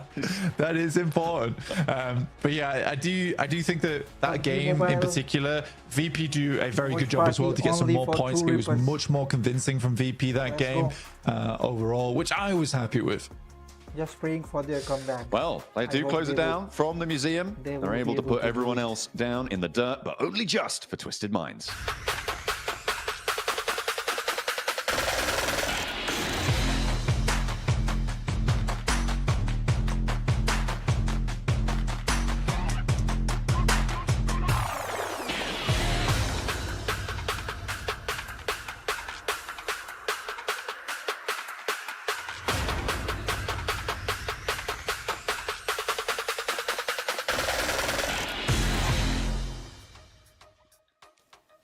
And Twisted Minds finally secure their first chicken dinner for this PMGC. This squad was all the way down in 13th place. I gotta say, I mean, it looked a little shaky there for a second, Max, man, but this was a huge win for the squad. I mean, they had so much control and they gave it up, and because of that, they lost a lot of their forces, a lot of their players in the process. And luckily enough, there was Lord. He was able to redeem it in this game versus Silas. That 1v1, I'm telling you, the high ground is not there, or Silas has a single smoke niptura. Maybe that win doesn't quite go the way of Twisted Minds, and maybe we'd be looking at a Regnum back-to-back chicken dinner. But Twisted Minds, I like that they were trying to do as much as they did in this finishing play, but there is a limit that 4 players can do, and I feel like here they bit down almost more than they can actually chew. Yeah, I think it really just came down to not really being able to have those angles covered by their teammates, right? But they do get it in the end, and they were able to just get that win. That's exactly what they needed right now. You know, they were sitting in the bottom 5, not really sure what to do next. And this game, hopefully, is going to be the turning point for them, the game that gets them that springboard effect to just move on and do better things the next game. Yeah. I mean, you know, Lord and Freak in particular, absolute OGs, right, from the MENA region. They're going to be over the moon after to finally get themselves this chicken dinner. And, you know, they were at the bottom of the rankings, Hot Juke. So getting this win, actually, I do wonder how high are they truly going to stand on the rankings after this? That's what I was saying. This is a huge win for the squad. I mean, they were in a big threat-like position. They were all the way down in 13th. So this is going to definitely put them in a shot here, right, for getting into that last chance. So a good win. You know, they did take that museum spot. That circle there was pretty wild, you know, but we're seeing some pretty crazy plays here. Not to mention Regnum Karya. Just so many eliminations in this game, Max, man. They got to be pushing themselves up even higher in the leaderboards from the last game. I mean, Regnum Karya getting eliminations or Wild getting eliminations? I mean, that's true. Yeah. He was like, what, 7, 8 eliminations this game? He was on fire. He was learning from his teammate from earlier. On that previous chicken dinner on our angle, so very nice stuff indeed. DRX though, big send right onto this area on Museum, sharing it with the likes of Twisted Minds, and I was actually surprised that Twisted Minds were willing to kind of share that wall with DRX. I thought they would just nade them to hell and just take that position for themselves. I kind of like it though, to be honest, because it meant that they were not going to attack themselves, right? I think there was a lot of teams on all sides that meant DRX couldn't really make a move, and Twisted were allowing that to happen just because it meant safety for themselves. They knew DRX were kind of stuck there. Other teams weren't going to really try and do much and push when they knew two teams were there. So actually DRX's position meant that they were able to keep relatively safe, but a lot of emotions going on here. It's a good thing they won, because goodness me, there's a lot of pressure on them. Yeah. I mean, Voston, how the hell was he able to sneak out of shelter? He just came around and just got rid of most of Regnum Kari on his lonesome. Really good stuff from him in particular. But I don't know how he got through. He just disappeared and reappeared, and boom, 1v2. Easily secured for this guy as you go through the rotations. And I want us to all pay attention here to how Regnum Kari played their early to mid-game transition in particular. For Fluky, he gets caught out in no man's land. Can I just say, for the sake of James, as a player who always gets called out and taken out, the fact that he won one of those now has got to be... I'm not trying to throw him under the bus or anything. It's just the fact that he always is the one that has his back turned when someone creeps up and takes him out, and you can't really fault him for it. So the fact that he gets one now, that's going to be a bit of a... Oh, finally it goes my way. Relief, yeah. Yeah, no kidding. Well, it's like we see Howl will return for... the boy. Actually, no, this is just an E pickup. Scout, I think, is the rest of the gang. Yep. It's down just below him. Bagopod just off to their east, though, so Pentagram might end up in a scrap here. Anyone's Legend, they are... Yeah, that's Petrichor Road, just to the south of Stadium, so him as all by himself, the rest of the team nowhere near him. Yeah, Anyone's Legend, not so much right now as Red Zone. Uh-oh, are we going to see him fall down early, or is he just going to 180 and take out Songyang? If only he knew who he's chasing, he'd probably think twice about it. He might, and you can see the Pentagram boys, they're feeling themselves. They're setting themselves up for a little bit of a scrap here, as he's going to bait them right into Glaz, who is holding the line there, gets a con low, doesn't get the knock, but it's going to be enough to scare him off just a little bit. Songjang will stop down and take some return fire. We'll see how long this fight sticks around, but that's a big knock on a red zone from a con. Hammer goes down, Glaz goes down. All the Bagopod boys striking at the perfect time, and as Myth is creeping up behind this. Exactly, a team in great need of points right now. Myth coming in here, they need to try and see if they can get something off this. There's no one there to backstab Myth in trying to engage in this fight, and there's casualties already confirmed on both sides. They need to get active here. See if they get close enough as they're sniffing around here. They're out of their cars now. Hammer will get flushed out by Guyon. 3 up now for Bagopod. Glaz still bleeding out. I believe there's only 1 left up for Pentagram, and it's going to be Hal. He spots out Scappy. Scappy will return the favor, gets him low, down to 5 HP. Will chase him down. Almost gets him as he jumps in the window, but Hal will live to fight at least for a few more seconds. Nate bounced on in, Hal down to low HP, but got the first aid take off just in time to stay alive through that explosion. Oh my goodness, okay. Scappy waiting for the rest of the gang to arrive, and yeah, they're going to go ahead and flush through here, try to clean that out. That's a free point if ever there was one. Just make sure that you don't allow Howl to take anybody down. There you go, Olympus will be the one that does it. And Asla Pentagram will go out first. Only 1 point, but again, I like the aggression from Myth here. They needed something going. I don't think they were sure that they were chasing the 1. They probably would have wanted the 2 knock players on the side of Bagopod more than chasing 1 guy into a building. But hey, they'll take what they can get here. And again, with 4 guys pushing in like that, that is a not guaranteed, because we've seen the opposite happen, but a practically free point come their way. Good on Myth for making that happen.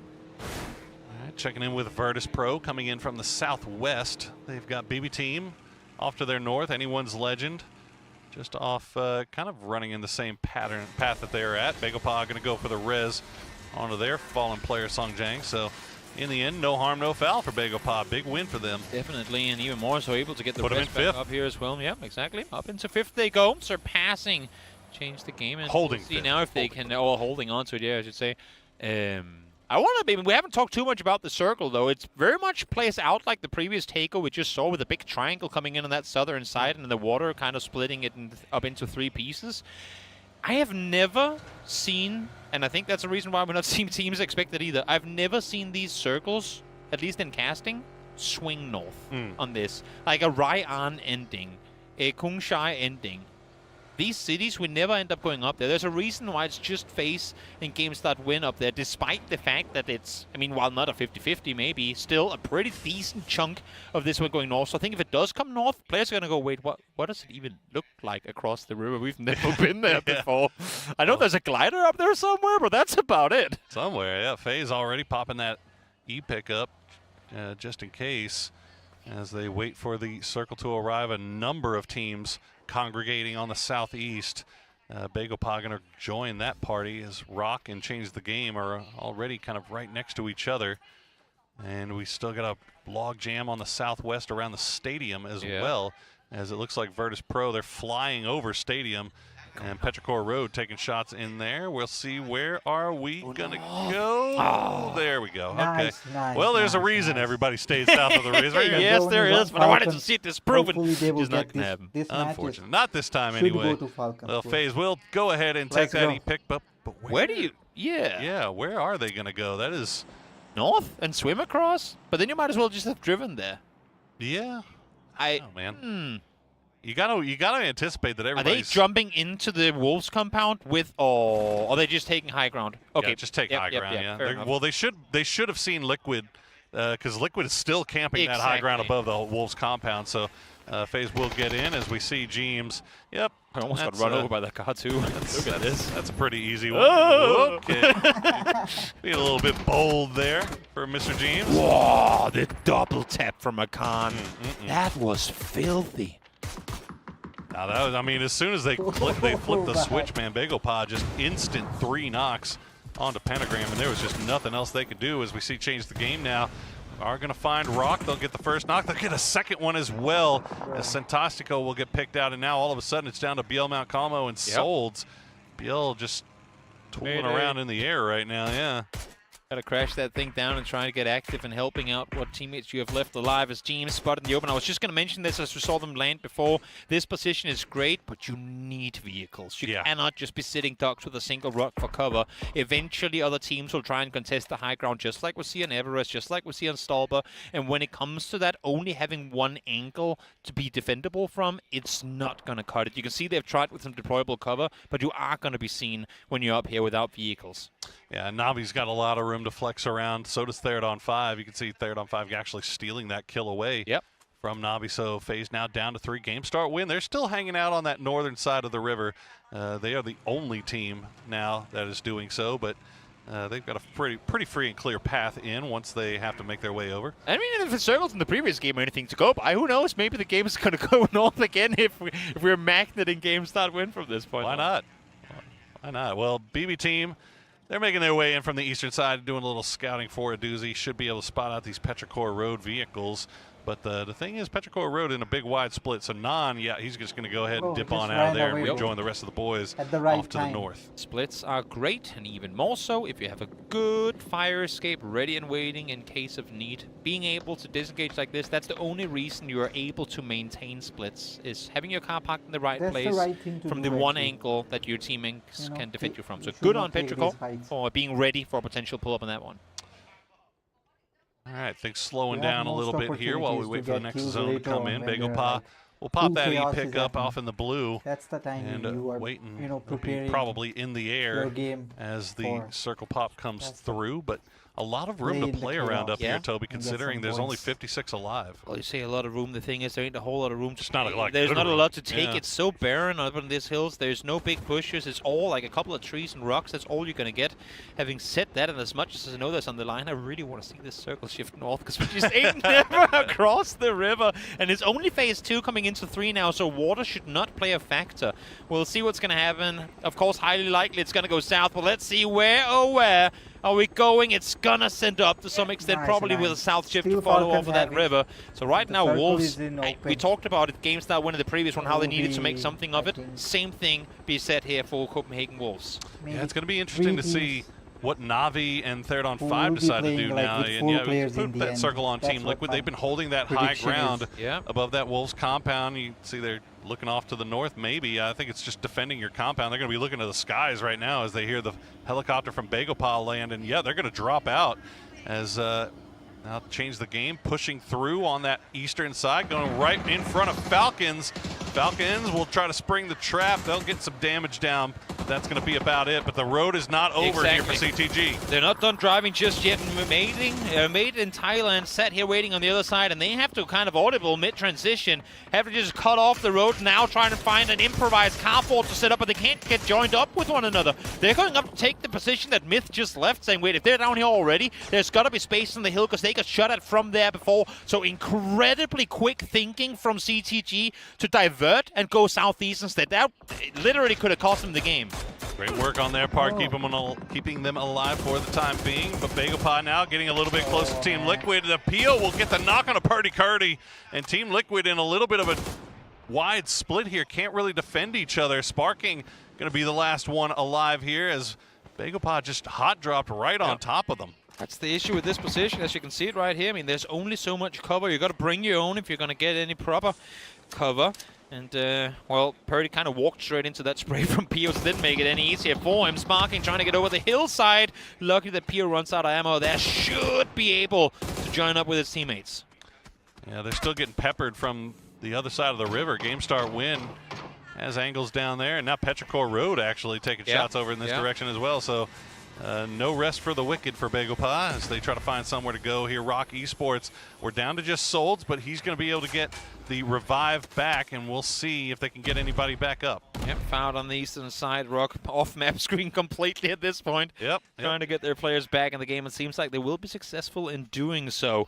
BeaglePod know full well that the position they've just taken ain't exactly a freebie, because what they just did to Liquid, at any point can any other team do to them. So they got to keep their heads on a swivel, can't really get too tunneled on any position in particular, and just try to keep everyone around them at bay. It's a very, very hard position to try and maintain control over this area of the game.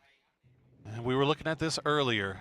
Navi and Third on 5. Yeah. Navi sent 2 already inside zone. They left 2 back as well. Third on 5 just kind of stuck around for a little bit longer, and now they might be paying the price as GameStar Win has sent CC108 over onto the south side of the river already, and looks like Third on 5 will find a little bit of a ridge line to play here, and that'll keep them safe for the time being. I love the early push over from GameStar Win as well in this position. They know that they need some sort of position on that south side of the water, so sending CC over already, while it doesn't necessarily guarantee a safe transition for the rest of his team, at least they have somewhere, like a landing zone on the south side. RBN and Santastico arriving via the Revive pickup plane. But, yeah, I don't really know where they're going to go, as they're going to, looks like they're going to send it right over towards CTG. Just go for the high ground and try to survive. Sure, why not? You got nothing in the pockets. We're not going to be a danger to anybody. I'm just trying to live, man. I'm just casually looking at war down below from way up high as Xiao Tong gets found. It's Hagatori getting active. We haven't talked so much about Navi in this game. They too have a fight on their hands coming on forward. Great util being lopped on over. CC finds himself a double. Almost gets all 3 of them. Rossett only down to 10 HP. He's got to move out of the Molotov cocktail. He's holding down the line with the M249. We'll take the spray first, get shots on, but it will get taken down in the end. Game start win. We'll clean out Third on 5. Absolutely clean from GameStart Win again. Welcome back in the lobby, boys. You're about to miss the train, but you're here in time now, sat in 12th place. Yeah, they've jumped FaZe, who never would have thought FaZe would be sitting right there just above that cut line, but still games left to play, and FaZe still with 3 alive. They are holding on to the edge of that northeastern side of the circle. Falcons, meanwhile, have to leave their compound. They're going to push into where Navi is, and I'm not even sure Navi knows about this. They were looking down towards Game Start Win. Yep, Falcons heard the vehicles moving around up at the northern side and realized now it's the time to go. Shots being fired early from H-Twin here. Thought they were going to hold their fire for a bit longer, but they've caught SoSet out on the very edge of the circle, and I think that's who they're trying to isolate. Oh, that's 2 times gone for take as well. This is going to be slow driving, and you're in the blue already. Yeah, Myth actually having an angle onto that, so Falcons will have to pull back down the hill.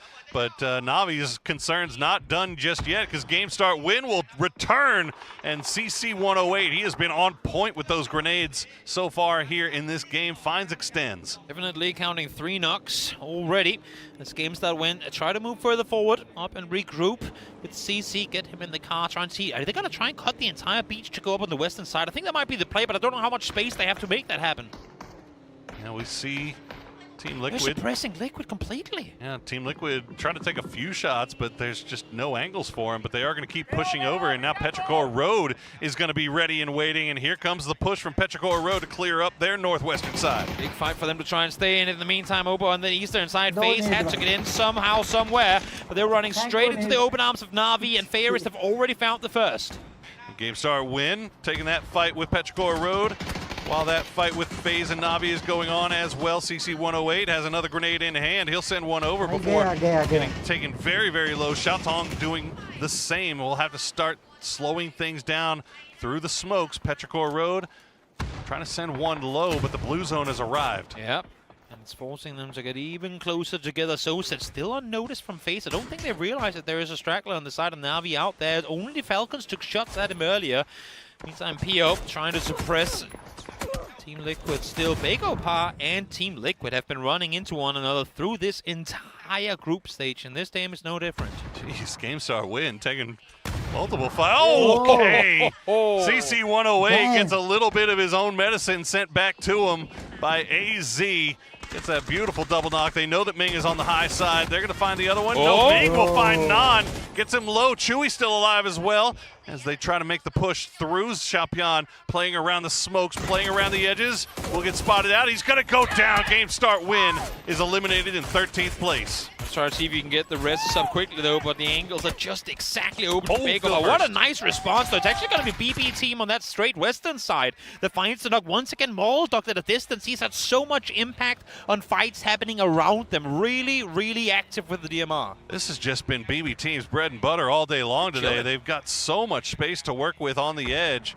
And 0 kills so far, but look what they have to work with. They're just taking their time, coming in slow, avoiding all the early game fights, and just putting themselves in a good position to third party. And this is the exact, I mean, you hit the nail on the head with it. They not only just run in slow, but they wound the teams in front of them by engaging in those fights that are already taking place. And look at this, the teams they're shooting at right now, they don't have the time to look towards BP. They're too busy fighting the teams next to them. So BP team, it looks so clean, and especially when you hit double headshots like that. Mordog, absolutely insane. Team Liquid getting dispatched here. Luke 12, the last one left alive.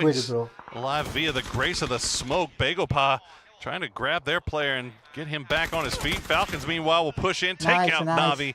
As So said, will be the last player left alive. Myth, meanwhile, starting to spread out on that road side. We've got the south of this, everything south of the road hasn't really popped off just yet, but that's going to be the next place. Exactly. We wanted this game to be close, this stage to be close. 11th through 13th are out. 14th, 15th, and 16th are still in the game. For anyone at home that doesn't know, bottom 3 after today will be eliminated from this tournament. So the fact that both Copenhagen Wolves, Smith, and Anyone's Legend are all still in and all still with 4 players up, for any one of these teams making something big happen here could be the decider in whether or not they make it through to the next stage. And Chewy just going to have to try to heal through the blue as long as he can, because he has been spotted by Falcons. Falcons taking the shots over towards BB team. Wolves getting blessed here with the compound circle, but already no kills for them. So they're kind of in the same place as many of our teams have been in today, where they get great position, but they need points as well. It's literally been the last 3 matches. It was 3rd on 5 on the northern side on Miramar. It was GameStar winning that previous Tego, and now Wolves as well. You're not going to get the kills, so you need to guarantee yourself the placement points. As Sedusi lands a perfect nade onto Sparking. Luke is still in the same position, trying to hold off, but it's going to be Kickstart peeking over, finding himself a double. Will go down immediately after, though, and now for the rest of Falcons, they need to try and come up with a response to this. Battle for first place right now between BB Team and Falcons, as BB Team will get, gets another knock onto H-Win, but gets a return trade onto Molodok as the grenades are coming through. BB Team just kind of probing here, but Begopar just hanging out. They're looking over here. They're waiting for maybe 1 or 2 more knocks to come through as we see how much utility they've got left. Yeah, Molotov's about all they've got. Begopar cannot run up on this because Change the Game is still sat on the southern side with high ground. If they try to crest that hill up to BB Team, they get shot in the back instantly. So I think that's what's keeping Begopar from trying to make an aggressive play. You could see it there for a brief moment, the perfect line with them set on the other side of that valley. Begopar cannot make a move up the hillside because of it.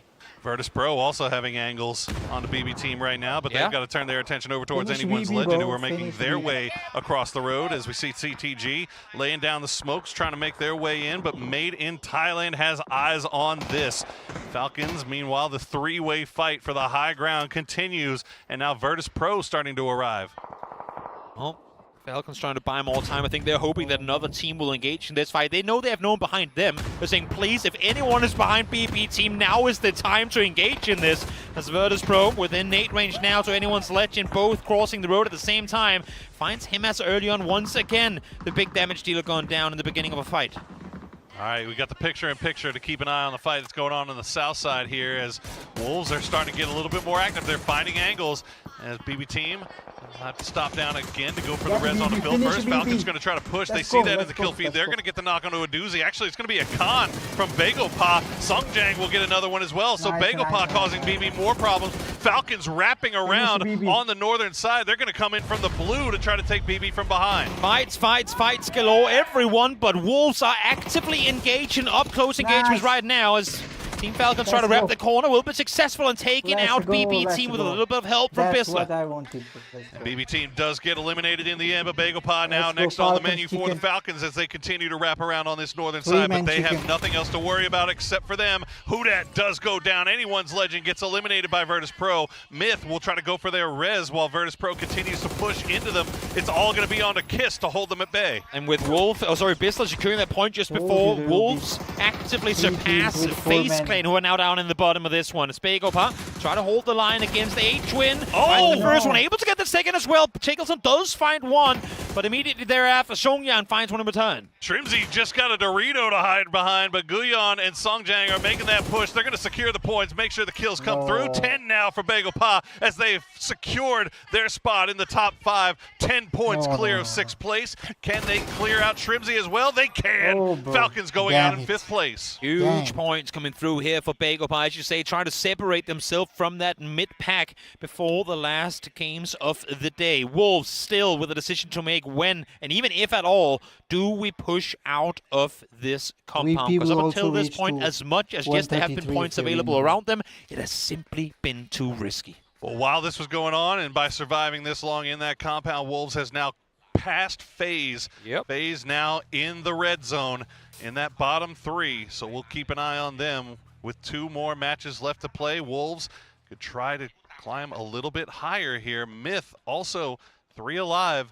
They could make a run here as well, but Virtus Pro is looming large, 4 strong on that far western side, and Bagopah, they have looked absolutely dominant this game with 11 kills. I'm not expecting Bagopah to go all the way roadside, but if they do, I think there's a play for the Copenhagen Wolves to do to get out of the compound, but wrap west around. Backfill Virtus Pro, squeeze them all down on the roadside and fight them into one another, effectively having Bagopah and Wolves fight in from both their sides and taking out the 2 teams down the middle. They actually are going all the way down. That's huge. This is absolutely huge for Copenhagen Wolves.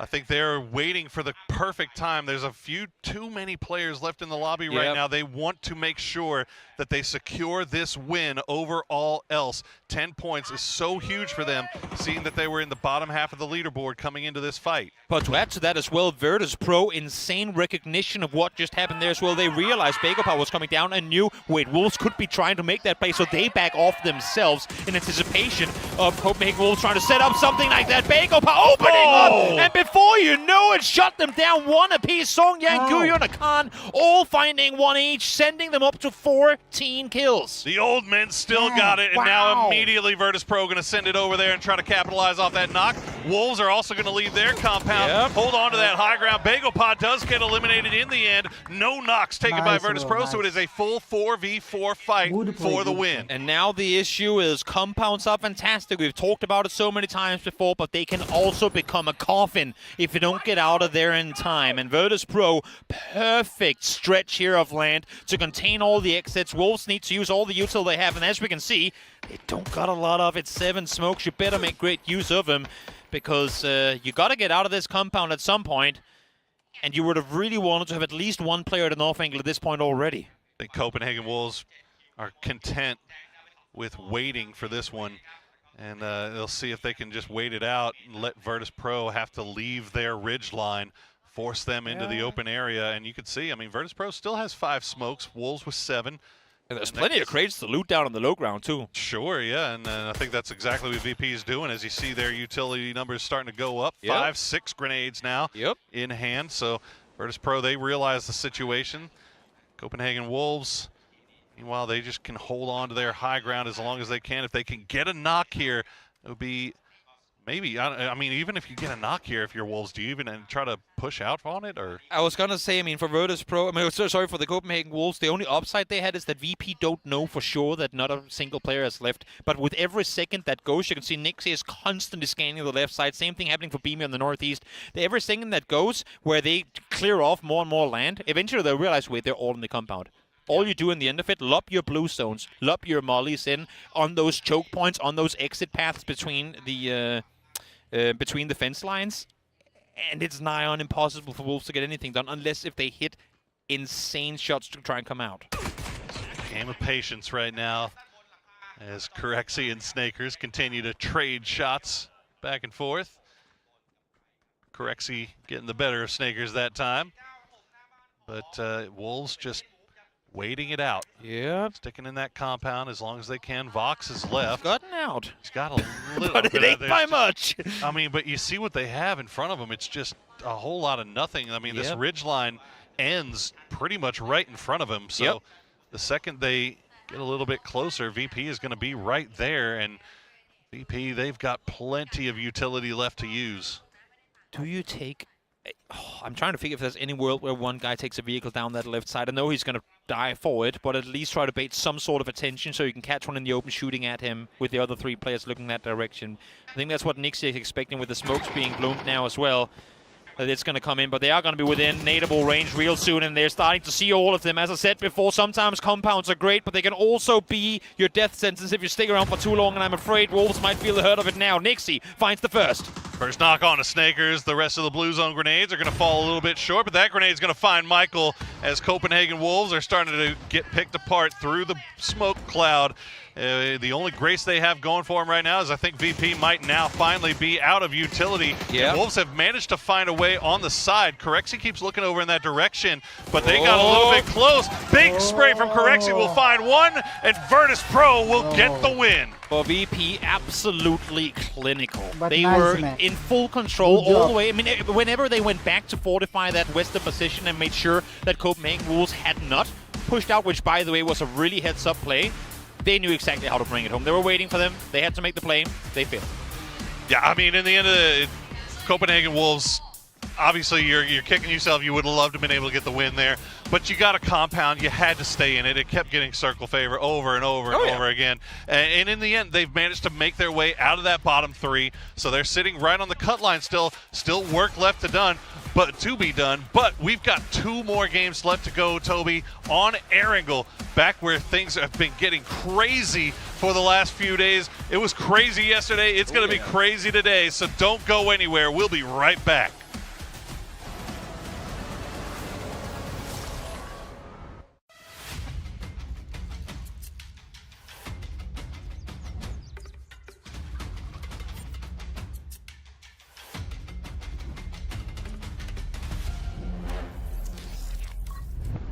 They got the second chicken today, right?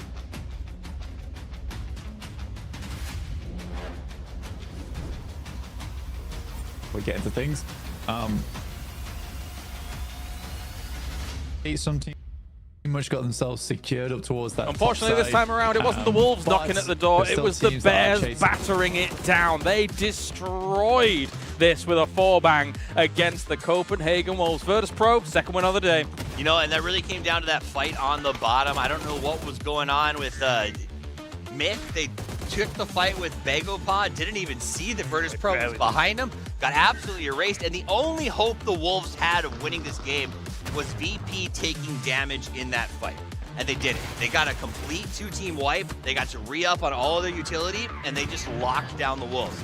That said, the Wolves are playing a defensive position. I can't really blame them, because how do you even come out and try to get involved with that fight when it was over so quickly? Yeah, really tough. If you're not going to be able to exert any pressure from a compound like that, and then Virtus Pro has that kind of ridge line, I don't know how Wolves is able to do something with that. As I was saying, when I see them in that compound, one nade, one molly, no lethal util to be able to throw that forwards to try and even dislodge slightly, because the problem was the Nixie off angle. Yep. It was barely really an off angle. It was the rock, as you were mentioning while we were backstage. The But that alone right? opened things up instantly already, as soon as the conflict taking over occurred. something. The rock was huge because then even someone if, has this is the to hard do part, to back even you if up. Wolf had That's the enough most smokes stressful to make moment. that aggressive sort of block off on the hilltop, the fact that Nixie had that rock means that any smoke screen aggression wasn't really going to be as effective, and it kept them locked in a very, very long time. So Virtus Pro, though, has been playing absolutely out of their mind. As a reminder, if you're a viewer who's just joining us for PGC, this is a team that has been that they've added Curexi to this year,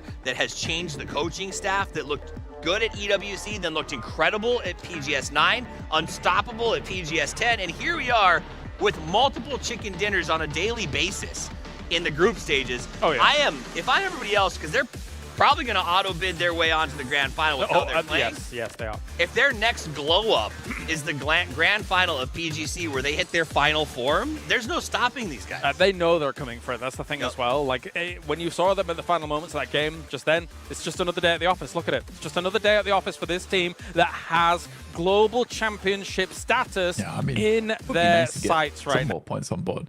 Let's take a look at the points rankings at the time being. You can see there, 11th place, Twisted Minds, 40 points. So although coming off the back of a win, it really hasn't pushed them that far up the lobby there at all. So Twisted Minds need to go further now, again.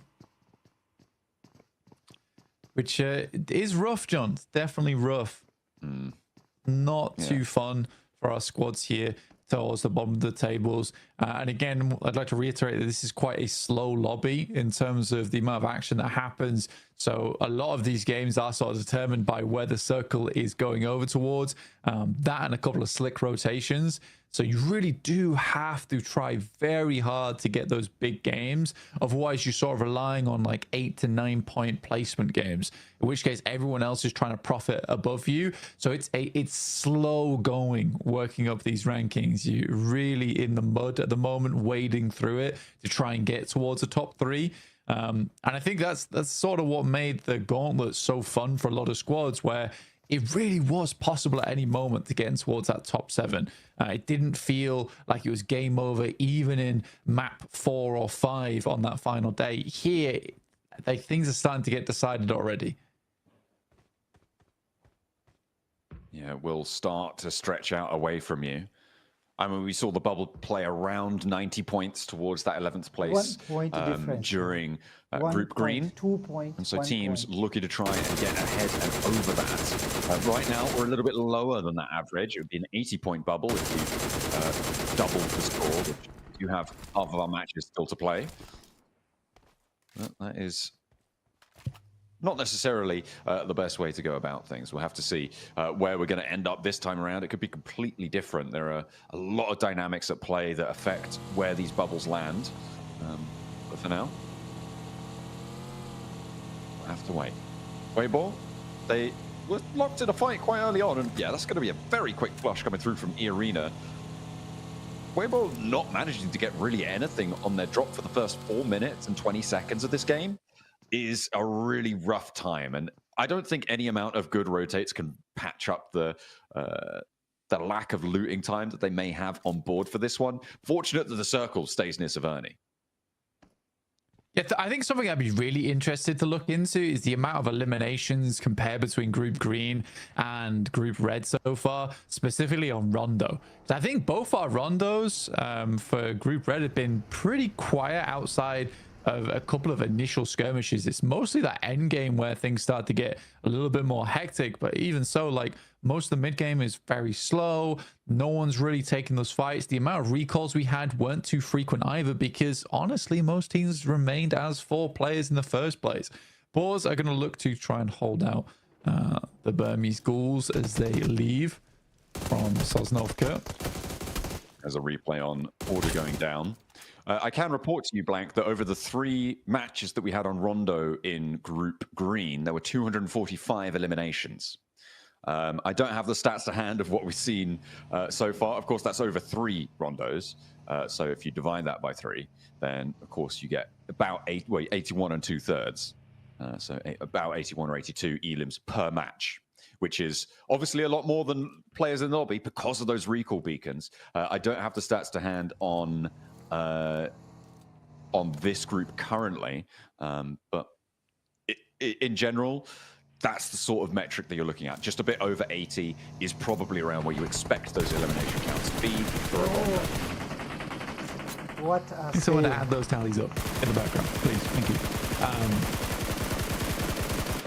Burmese Ghouls do make that exit, but it's not amazing. As Unknown will get shut down. Cause does get picked up, though. They did send out the sacrifice from the Burmese Ghouls. Try and figure out what was going on the other side. I think it's point in time, though. Like, again, this is a bit of a strange one for me. You're even still going for it. It's a bit of a strange one for me because I do think that it's not a horrible time to go for an Eastern Bridge rotate. And I don't think the True Rippers are a team looking for that bridge camp here. Well, not yet. On that western side, it's a little bit too fraught for liking. Yeah, Burmese Ghouls, they got to divert. They're not going to try and push through the Boars. And the Boars are spending so much time down here, they're kind of scuppering their own game a little bit. And losing a player as well. Well, not losing, but taking a knock to it is far from ideal. Even if they are going to get a point, it's going to slow them down very, very heavily. Moving into the rest of this one, you can see Influence Rage. They're just about to meet the south side of the center of these teams. And they're going to have a tough time finding a home, but DRX still moving means that there's some flexibility in where Influence Rage can end up. Yeah, exactly. Influence Rage. A cut between DRX. I'll make this rotate through. DRX has a lot of angles. Even got to play up towards Everest right now, scouting. It's a bit of a sluggish start for a lot of the squads here. But we're waiting on stage 2 to really define where these teams have to leave to. And I think most teams, it's fair enough that they are keeping this one under wraps, right? You know, playing it a little slower, just because the next zone could easily head far over towards that north side or far down towards the south, in which case some drastic rotates have to come through from a few of our squads.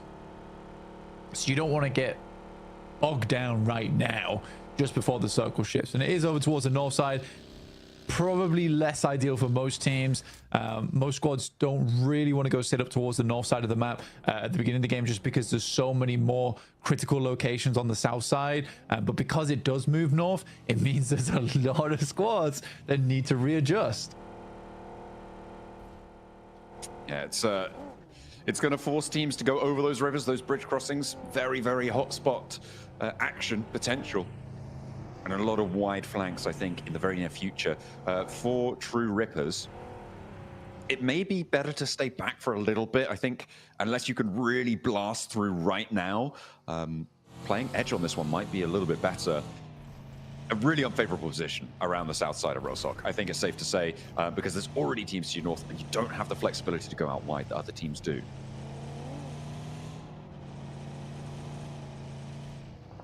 Just see what E-Arena does here, just because they're on the western side, but they are the closest on the west side. So what position do they want to play? Do they want to kind of wrap down towards the bank, just the north of Rosok, play that spot, or do they want to continue holding around box compound, cut out teams that might want to be trying to get through from North George, like Geeke as well as DRX? It's True Rippers, though, managed to squeeze their way through, John, surprisingly, towards the south side of Rosok. Absolutely. I do have an update on the stats that you requested earlier. It's a 70. It's 69.5 average elims per rondo for this group, which is a distinct drop-off. 10 fewer elims per match. Yeah, so it's sort of what I thought then. So, yeah, well done. Thank you. I mean, I didn't have the stats to back it up, but now I do. But yeah, it definitely does. It massively feels like this lobby really does not fight as much as Group Green did. I think Group Green really, a lot of times, a lot of teams were fighting for position, which is what made it so exciting towards that top side, because there was that aggression to grab strong spots in the circle, which is why we had some teams pulling so far ahead of one another. Troopers taking shots over towards Twisted Minds, I believe.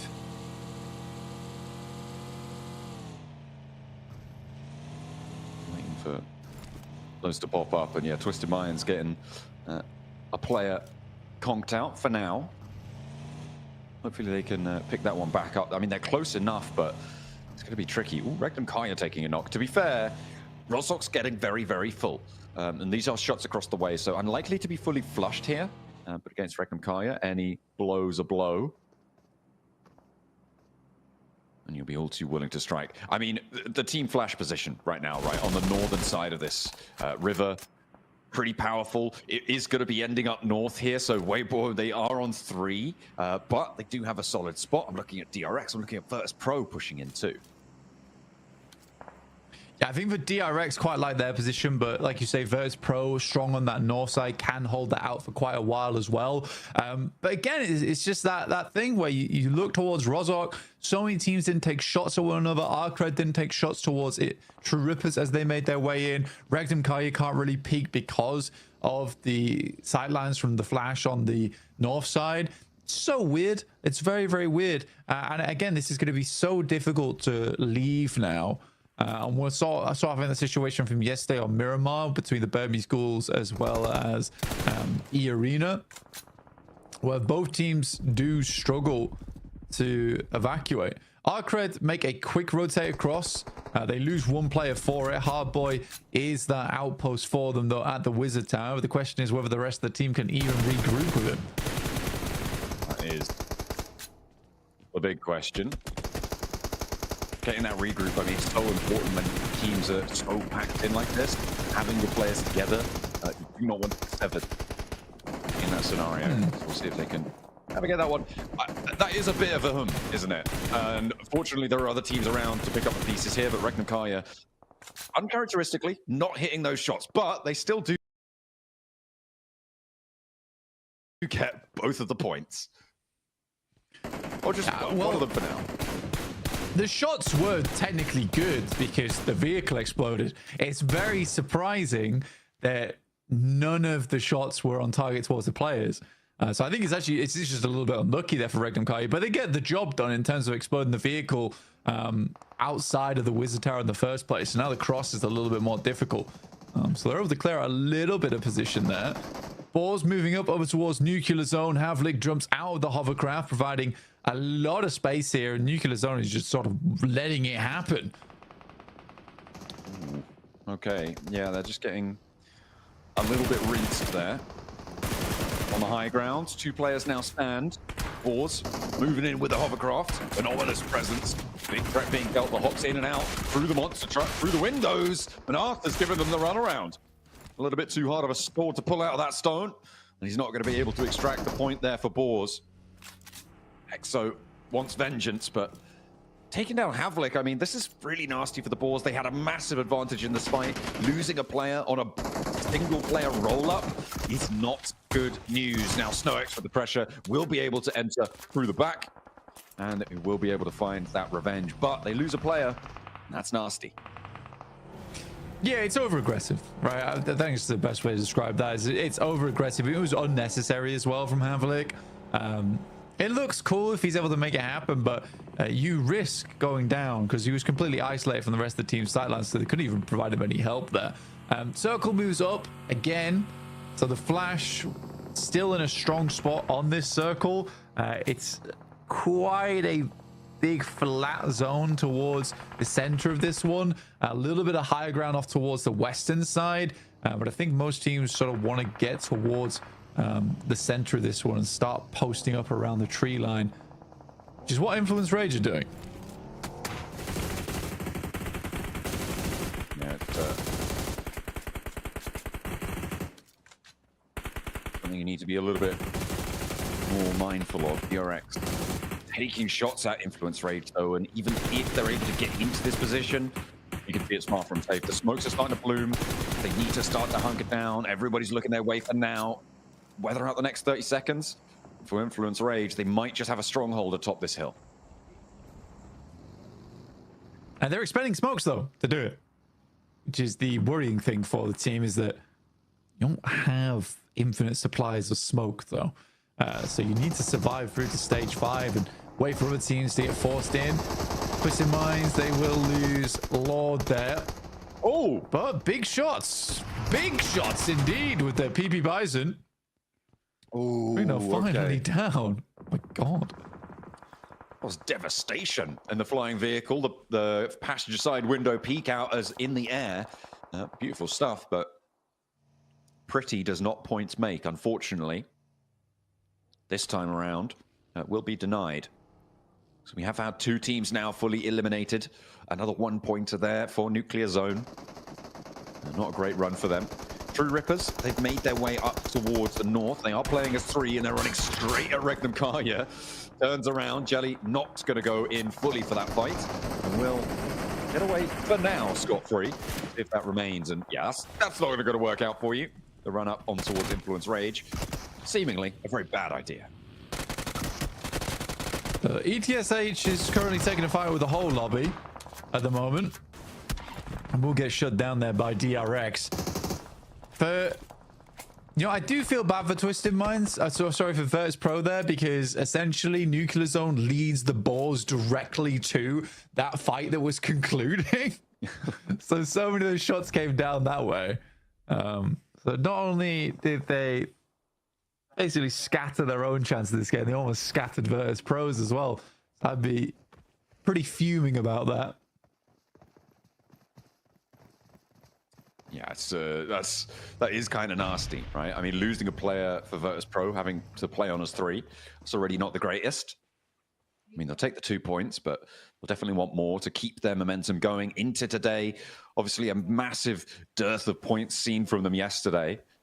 They have just come off a big game, so wanting to do a little bit more here to convert into good times. Stay up in that 11th place, or at least, well, preferably higher, but 11th at the end of their first day seemed a little bit out of reach. So yeah, it's good that they are now in and amongst it. Circle down towards the south, but doesn't keep Regnum Karya in. It's Virtus Pro on the north. It's Team Flash as well, who regroup. I mean, Team Flash, I actually quite like their spot on this south side. It's a lot of control they have. For Regnum Karya, I'm not expecting a massive game out of them this time around. This is a tough push over towards the north side. It's not easy to do. I think as the northbound team inside of Rozhok, their hope was to get points and eliminations from teams that are exiting. I think they have to sweep east, but there's so many teams still out there. It's crazy. Knocks starting to come in thick and fast. Teams on the south having to move with the pressure. Yunbin is down for DRX, but Soez holds the tree line. Burmese Ghouls having a tough time against it. Not really able to find the confirms as Spraydowns actually coming from Alliance across the way. A third party on this engagement. The nade behind, and that will pick up the flush. Alliance on the hillside being pushed back a little bit. I don't think that's by the Burmese Ghouls. I think Alliance decide we don't want to overinvest because we've got Regnum Karya bearing down upon us, and they are sweeping east flank. They are moving through, and for now, they haven't taken a knock. They find another of the Alliance players, and it feels like we're always going to see this fight. Regnum Karya versus Alliance, and more often than not, it's going the same way. Yeah, they seem to hate this team. And if I was Alliance, I would also hate Regnum Karya for doing this to them. Silas moves into the building. Good shots to start off with. He can just delay time now. But it does not even necessary. Silas is up to 4 elims once again, proving the haters wrong. Get the quick heal off. But yeah, good sweep. Good sweep. Yeah, you're right. Broke Sentry on this game. Already 7 points. And what did we say? They needed 8 to 9 points now on their games. And they're basically set if they're able to do that over the next 6 matches. Yeah, I mean, you're looking at getting, if you get 50-point days, that's 150 points towards the end of it. That would have been into the top 3 back in Group Green. It's more than likely enough to see you into the top 3 here in Group Red. It's got to feel good for Regnum Karya, especially coming off of yesterday, coming off of the Gauntlet stage, to finally be atop the pile once more. It's kind of what we expect from them, to be honest, at this stage. So it's good to see them back in the limelight. Nades over the top for Influence Rage. Keeping the day going worse and worse for Weibo as time goes on, though. Some absolute hero nades coming here through from Influence Rage right now. Directly on top of Sook. Okay, there you go. I thought you meant nading your own team, but you were still flaming him. Excellent. I love it. Oh dear. That's a lot of smoke. I can't see what's going on, Blank. Nothing. There may or may not be happening anything inside this building, but it is going to be the shutdown. It looks like, yeah, that's Pro having a really bad time around that one. Not ideal. Not ideal. Weibo eliminated as well as Influence Rage pilfer through the boxes. It was kind of nice there, honestly. Arcred, Hardboy, once again in another game where he is the final one alive on Erangel. See if Influence Rage don't get Weibo box fever, where you just pick through all the loot the entire time and forget you actually have to play the game. Yeah, I think for Regnum Kaya, making this switch out towards the east was pretty damn good. And they didn't really take any damage at all from the Alliance, so they can continue on. I don't think they had to use too much utility. This is the difficult push, though, right? Over towards the Flash. I don't know how they make this push work. So many vehicles on low HP as well. Do you go for the Flash, or do you sweep around and try and go for DRX? I mean, it's a difficult choice here for Regnum Kaya. It might just be send over the top and hope for the best. They've already got a good game. They're already over 100 points. You know, they may be able to afford to make some quirky plays here and then. Oh, we'll have to wait a little bit longer. It seems like they just want to hold on the hilltop for now. And to be fair, they don't have to move just yet. No one really wants to move around this location either. I mean, to the north of, or to the northwest at least of the Flash, it is just a flat plateau. It's really disgusting. Not even that weapon. Knox there versus GK, who are now up to 4 eliminations, but only 2 players, and Influence Rage, they're on the way. Off towards our west side. Diego does go down, though. That's the hard boy. Yeah, big off-angle player. The man just likes to survive into these later game circles. Influence Rage losing 1 on the north side is actually kind of big news for the teams towards the south, because before this, they were this threat that could extend over this hillside when things start to quiet down, but now they're a little bit less fearsome. But maybe for DRX, that is going to be a big opportunity. In the meantime, Arcred do get eliminated, and here comes the crash from E-Arena over towards True Rippers. It's up to Jelly now, the last player to stand. Doesn't have a lot of HP to play around with, and will get taken down. E-Arena crash in successfully. It's a cruel backstab there from Regnum Kaya as well. Over towards True Rippers. They're just going to send it. They need this initial knock, and they don't find it. I think Regnum Kaya's chances here are very slim now as they lose 3. I'm not entirely certain that this was the right play. It also really didn't throw any smokes either. But again, 8 tall elims. Not a bad game. No, and they still have Silas. He lost out quite a while, and he's still in the zone. He can chill for a bit. He might be able to outlast a couple teams and start racking up placement points to add on to their tally. The more, the merrier. As far as he's concerned, the nades are starting to really punish Influence Rage now as DRX are moving in across this hillside, extending their influence. This looks like it might just be a DRX chicken dinner here if they can keep this hillside under control, because Influence Rage, they've just been removed from it, and everybody else is kind of trapped down south in the compound by Team Flash.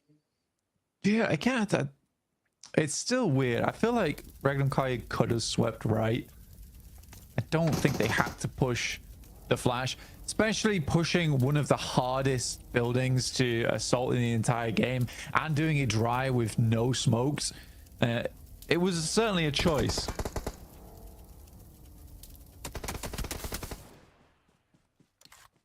A decision was made, and Influence Rage's decisions have been taken away from them as well. DRX, GK teaming up to take him down, and up to 7 elims. DRX, they started the day, I think, very close to where Regnum Kaya were. But they've had very different matches so far. They want to try and change that, however. Up to 7 elims. Put a big game on the cards. Flex out to this west side. If GK give you trouble, take him down as fast as you like. Struggle to keep up with the Flash, but still, it's good to add those points to the tally. It's a really reluctant stage right now of players not wanting to move in towards the middle of this circle, Blank. A lot of open ground there, and they fear it. It's horrible. We're actually moving to the most disgusting area of the map. Again, it's just straight plateau. Nice name from Tops on the high ground. Another air burst towards the back. Quick steal from Silas, though. That's the 9 points found. Wow. All right. Cheeky. He's nading them. That nade over from the right-hand side, that came from Silas. He's getting naughty. I mean, you took shots so they know he's there now. He's going to help him out somewhat. Take a player, give it a little back. Silas, I mean, a nade is going to go out his way. Okay. We're able to remove him, but 106 points now, and they've still got 2 Miramars to play. Blank. This is great for Regnum Kaya in terms of their bid for the top spots. Arena just about sneaking their way over the top here, first to step foot on the plateau. I mean, for Regnum Kaya, they really hope that E-Arena wins this fight. The further E-Arena gets towards the top side, the easier it is to lock in those 2 top spots. Because Flash is chasing at the moment. Absolutely. And they are on for a bit of a run here, though. Look at the open ground. I mean, you said it, right? Disgusting open ground. Only the trees, really, to play around. And Team Flash have to move. They have to move north. DRX are in this next circle, just on their dip. I don't think Team Flash make it. I don't think that they're going to be able to get out into the open here. They've got 6 smokes, 5 nades, so maybe they could do something with that, but they've already just spent, I think, at least 3 of them over there. Yeah, it's tough as well because you move north on this. The Flash can't really play the low ground which sits on the south side. There's a little ridge to play around there, but because it's pushing you north, like DRX with that little lip there, they have so much control of the circle. This absolutely should be a DRX game. Ooh, there's a spray down. That is unfortunate. There's an opener. It should have been their game, but now the little rollout and actually even more damage pouring on in. DRX need to hold strong. Only the 1 knock sent their way so far, and they do hold off the forward push coming through from Team Flash successfully, leaving them at a 4v2v2. They do want the res, but might not have the time. Okay, they do. As the nades don't really exist now in the back pockets for anybody to send their way. Team Flash too far away for the moment. We saw Kaixi Sonnerza just jump above that. Kevin's going to go nice and low here. Playing limbo on the circle. It's the one spot they don't have vision on, so you'd hope they'd check it soon. It's down, so it is just Kevin now standing. Might be waiting, crawling back, stepping up. So the nade thinks now as good as any time, but will be shut down. Nice and vigilant there. And now DRX could fully establish along this line. And Team Flash out as 2. All that needs to happen is these trades. For DRX to be able to take this one home, it would be a monumental chicken dinner here for them. The nade over towards the cover. I mean, there's only so many places to choose from. And when there's a vehicle out in the open, well, you got to assume that there's a player behind it, and they're nading out the position nicely. Still doing a lot of damage. Tops can't do anything about it either. He's being backed off by Kaixi. I think it's slightly early to throw those nades, personally. This is also pretty crazy from DRX. Wow. What a shutdown. Nice the stylish rollout there. That was pretty crazy, you're right. I mean, if both of them had turned their attention to that vehicle quicker, they might have been able to take both of those players down. But DRX, a slow choke out on that zone. It wasn't super flashy until right in those final moments, but they made it work. And Blank, they got 13 eliminations there. A 23-point game is a massive bolster to their points tally. Yeah, it's way better for DRX overall. I was very pleased with the way that one went down. I think for DRX in particular, there's been a fair few matches in the past where it's been a slow win for them. DRX, that was much more controlled, DRX, much better played. I think the only moment where I was a little bit concerned with their gameplay was when they didn't clear out Kevin. DRX, again, you just kind of play the logical game of what haven't we checked, and then let's look there instead. Get into the game. Yeah, absolutely. Something, bro. Ever vigilant, nicely held. I don't know. Very disciplined play from DRX. They made it work. As well as that, Regnum Kaya breaking the century, almost breaking the 110 with 2 more Miramars left to play. Seems like they may be uncatchable, but our teams will give it a good go. We'll see what they've got in our Miramars up next.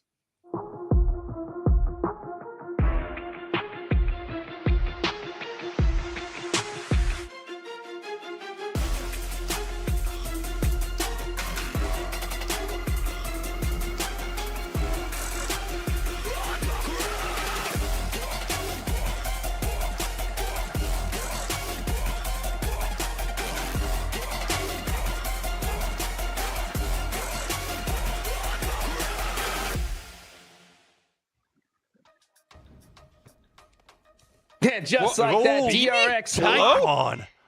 How in the world did he stay alive through that? I don't know.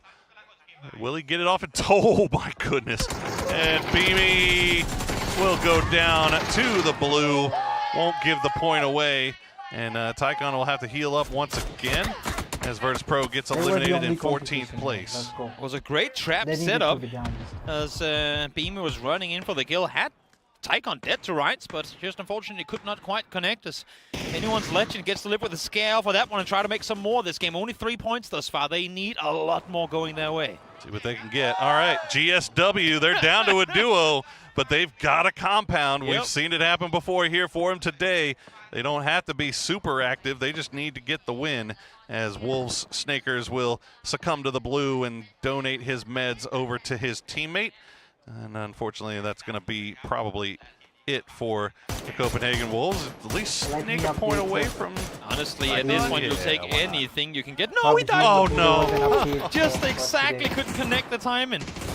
You hate to see it. Well, Copenhagen Wolves go down as now FaZe try to take the fight towards BB team. Third on 5, looking over in that direction as well. Good grenade from Gustav. James has found the knock. He's found the flush. Molodok, the last one up. Vex will get him as FaZe is cleaning up here. They will take down BB team. 8 kills now for FaZe as they are 2 spots clear of the cut. Time and time again, when it matters most, these boys tend to find a way to claw back in. And while they're still by no means safe, 8 kills thus far. It's looming good for them coming into the final game. They're outside circle, they have to run straight into the open arms of T5. Yeah, third on 5, just still looking over in that direction, but meanwhile, change the game.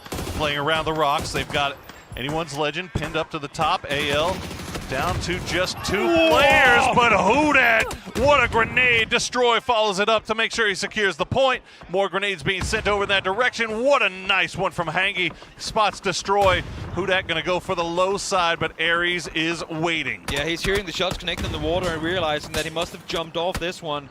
What an incredible nade to lob as well. Destroy was baiting all the attention. He was pinned up on that rock. So for him to be able to throw it down below, make that happen is huge. Issue is now the push comes through from behind, but they're being taken down by literally the entire south side. Na'Vi and Falcons destroying Asla Pentagram. Oh my goodness, red zone. And the boys decided to try to make that push to get a few more points. And they end up suffering the consequences for their actions. Falcons gonna hop in vehicles and they're gonna start pushing down now as well. Na'Vi making their push in as we see Santastico and the rest of the Rock Gang trying to clean up what is left here on the cliffside. Na'Vi eliminated, they fall in 11th place. Red zone goes out as well. Hangi 2 taken out. Hudat gonna be able to secure that point from the other side of the water. Swam north, but he's gonna go down immediately thereafter. Anyone's legend, they have a very, very tough game ahead of them in the final one if they want to make it out of the bottom 3. Sure do. Well, Myth, they are in a nice spot here.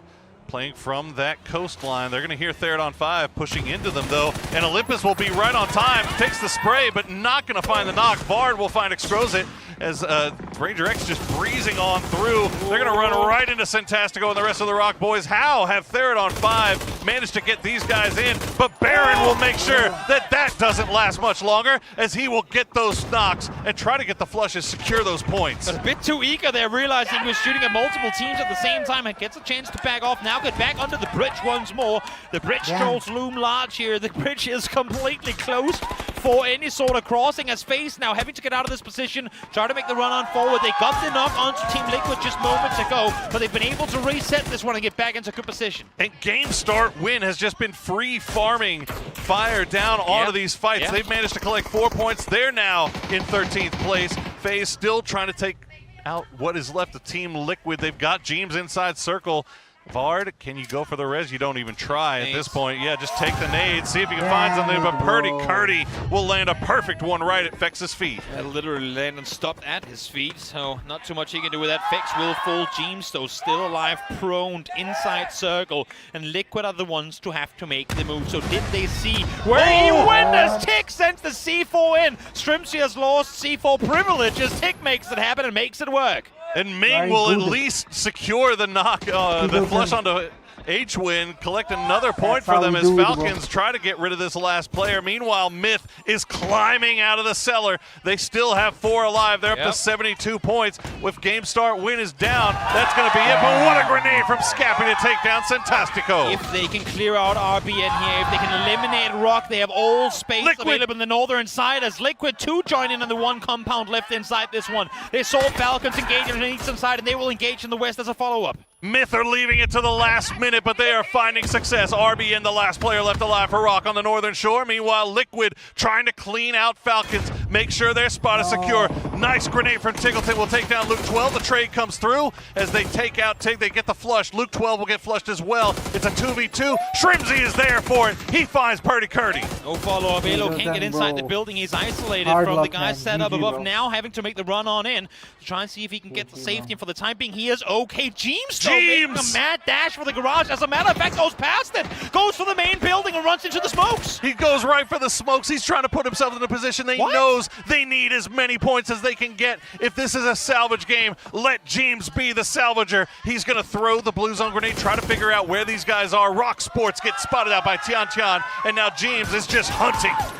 Myth out of the bottom. Thai fans rejoice as they are now sat tied with game start win. Jeems with a C4 available, lobbing a nade on in maybe to try and mitigate any audible cues. We'll see if Falcons can get away, far enough away from this explosion to stay alive. Myth will clean out, change the game as they collect their 8th kill, and now they are even further out of that cut line. The C4 goes off. Falcons have escaped it. Jeems still in it for FaZe Clan, collecting more placement points. Can he collect more kills on top of it? They get the circle too. Everyone is in. Myth were sat under the water. They had to mad dash into the river in order to stay put, but here they are, 4 men still up. It is so incredibly difficult to maintain control of the shoreline with so many angles looking, and now they're sat here with the circle center as well, just waiting for the Falcons and FaZe player of Jeems to come out and admit defeat. You can see from the very start, Myth was coming in, trying to be aggressive, trying to get the points, trying to take as many fights as they could get. And this has paid off well for them as they get a little circle luck to go along with it. Jeems will duck back inside just in time. Kickstart's ready for him, though, and that's FaZe Clan out in 3rd place. But FaZe, 9 kills, and more importantly, 3rd place placement points. We finally get to see a little bit more placement. We get to see late game FaZe. Now, job's not done, but they are looking very nice with 1 game remaining. Couldn't be any worse for the teams in the hunt here either. 12th place getting success, 13th place in Myth. Now 8 kills, all 4 alive, poised to get this win too. If you're 14, 15, 16th, my oh my, are you kicking yourself for not being able to make more of this match? And let it be known the Falcons has taken over 1st place now with 8 kills. And they'll see if they can pull off anything else here with that compound still to hide behind. There we go. Myth, though, they have got the widespread. They know exactly what to expect, but we're only in phase 7, Toby. So I got to imagine some of these guys are going to get a little antsy. I kind of feel like Falcons deserve the circle just because they don't have the numbers advantage. So with the final shift, let's go south and let's see Myth try and make this a 4v2 push across the street. If it goes north, it's like, well, you might as well just molly the ground, you know. It's how are they ever going to get out of there? But let's see if Kick and Shrimsy has it in him to land some good headshots. They're trying to make space right now, get some more vision, but as you can see here too, Myth, they are locked in. Nice shots there from Baron. As Myth just continues. More deployable cover. Yeah, get the Doritos up there. Why not? You got something to play around. Shrimsy with that high ground. Seeing what he can see. Maybe get a knock. Maybe get a flush, get 1 more point for themselves. But I imagine things will slow down from this point. Oh, he's got the mortar. Of course they've got the mortar. Why wouldn't they have the mortar? It's Falcons It's, of course, I don't think I've ever seen 6 players alive face 7 Immortals being utilized, but you know what? I'm all for it. Repositioning. I want it so bad for him. Laughing? Is there a little? There might be a smirk little. on There his might be a face? little I'm smirk. not quite sure. There might be a little smirk. What is he all going right. for now? One Well, he's got to go for the mortars. Are they going to get? Oh, they're going to. No, he got his DMR back up. Oh yeah, he had to get the yeah, shells. watch out for the roof. I agree, observers. If Yeah, you shoot it too low, you're going to blow up yourself. We'll see if Kick is going to go for it or not. Of course, they're waiting to see the final circle and waiting for pinpoint accuracy markers from Strimsy up on the roof. Now that there are Doritos up there, to position exactly where these Myth players are set. I got to tell you, regardless of the fact that it's Falcons, I've never wanted something more in my life than I've wanted one of these mortars to hit. Yeah, you're not wrong. That would be just the funniest thing I can imagine. Still has 2 sets of deployable cover as well. Kickstart, that is. So even if they do have to run out, they have some cover to work with. But you can see. Oh, what happened? They just sat here waiting. Only 3 smokes for Myth, too. So they've got to make sure they hold those until the last minute. The game is ending literally on the northern side of the road, right? So they know that it's Falcons who have to make a move, and they're shooting into the ground now as well just to stay warmed up. Yeah. Keep that left trigger finger on point and ready to go. I think Shribsy said, hey, somebody's at the bus. Try to shoot those toesies. Kickstart's making man, I'm busy. I got other stuff going on right now. I got to get this mortar kicking. What are we waiting for, boys? Come on, make this happen. We're still eyeing the mortar. I like the fact that the observers are clinging on to the hope that Kick is actually going to go for it. He might as well at some point and hit. Nope, it's a bait. Oh, might as well close the door. Yeah, Smart close the play door. on that Yeah, one. yeah, that's a smart play. Here we go. The circle is going to close in 16 seconds. You got to get these shots going. All right, we got this, right? What are we lining up for? Come on. 121 is going to be a bit far. Got to be long, yeah? We'll see. It doesn't really go much lower. Oh, they're seeing it. Spread out, boys. Spread out. This is a punt you don't want to catch. What? Okay, we're good. We're fine. So now is when Strimsy should be pushing, right? Right. Now they're all looking they're looking in the sky, They're right? all looking into the sky. If you want to make a play out of this compound, Strimsy should have run already, but he's still in the building. I like the effort. A round of applause for the valid attempt, but not much more is going to come of it. Here we go, straight on 4v2. Can Myth bring this home in a time of great, great need? Doritos have been placed. Myth, with a win here, would have themselves pretty looking nice with 1 game remaining. Smokes are laid down. Nice spray on the kickstart. We'll get him low, but won't get the knock. Kiss will try to follow it up with a grenade right on to the bus. It's going to go a little bit long, but kickstart, that one's right on time. He goes down, and it's all down to Shrimsy. More grenades being sent over in his direction as they flush out Kick. Blue zone's coming in as well, and ain't gonna matter. Strimsy, though, somehow stays alive for the majority of it, down to just a single health as he does find Kiss able to get one, but nothing more. It's gonna come around. Great game here for Mate in Thailand, who now still not guaranteed, but most likely to have secured their spot through from the group stages. Boy, if there was a team that needed that more than anything, with the pressure we were talking about at the beginning of the game, just being here at home, surrounded by fans, the org change from Forest over into Myth, they absolutely needed that. So huge win for them. But again, Toby, job is not done. It is still so tight there at the bottom of the leaderboard. Base making it happen when it mattered, and now Myth as well, able to get big points on the board with just a single match left remaining in the PGC 2025 group stages. Group B, what do you have in store for the final fight? And for FaZe Clan, was it enough with the 3rd place 8 points they garnered here in order to be able to get themselves through to the next stage? So much still left on the line, but we've only got 1 game left to play, so don't go anywhere. We'll be right back.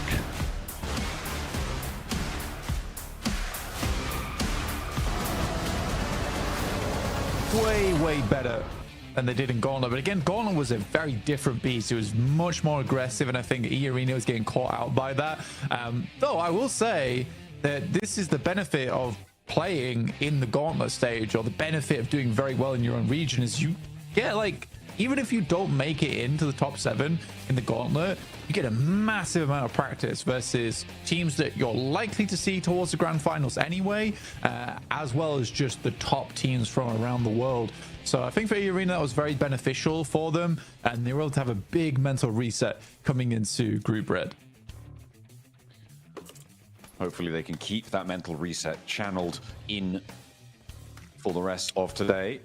The circle pops out towards northwest, but not super dramatic. Does keep the crater fields in Montenuevo or Pozzo, that sort of area. So potential the teams to break out that way nice and quickly.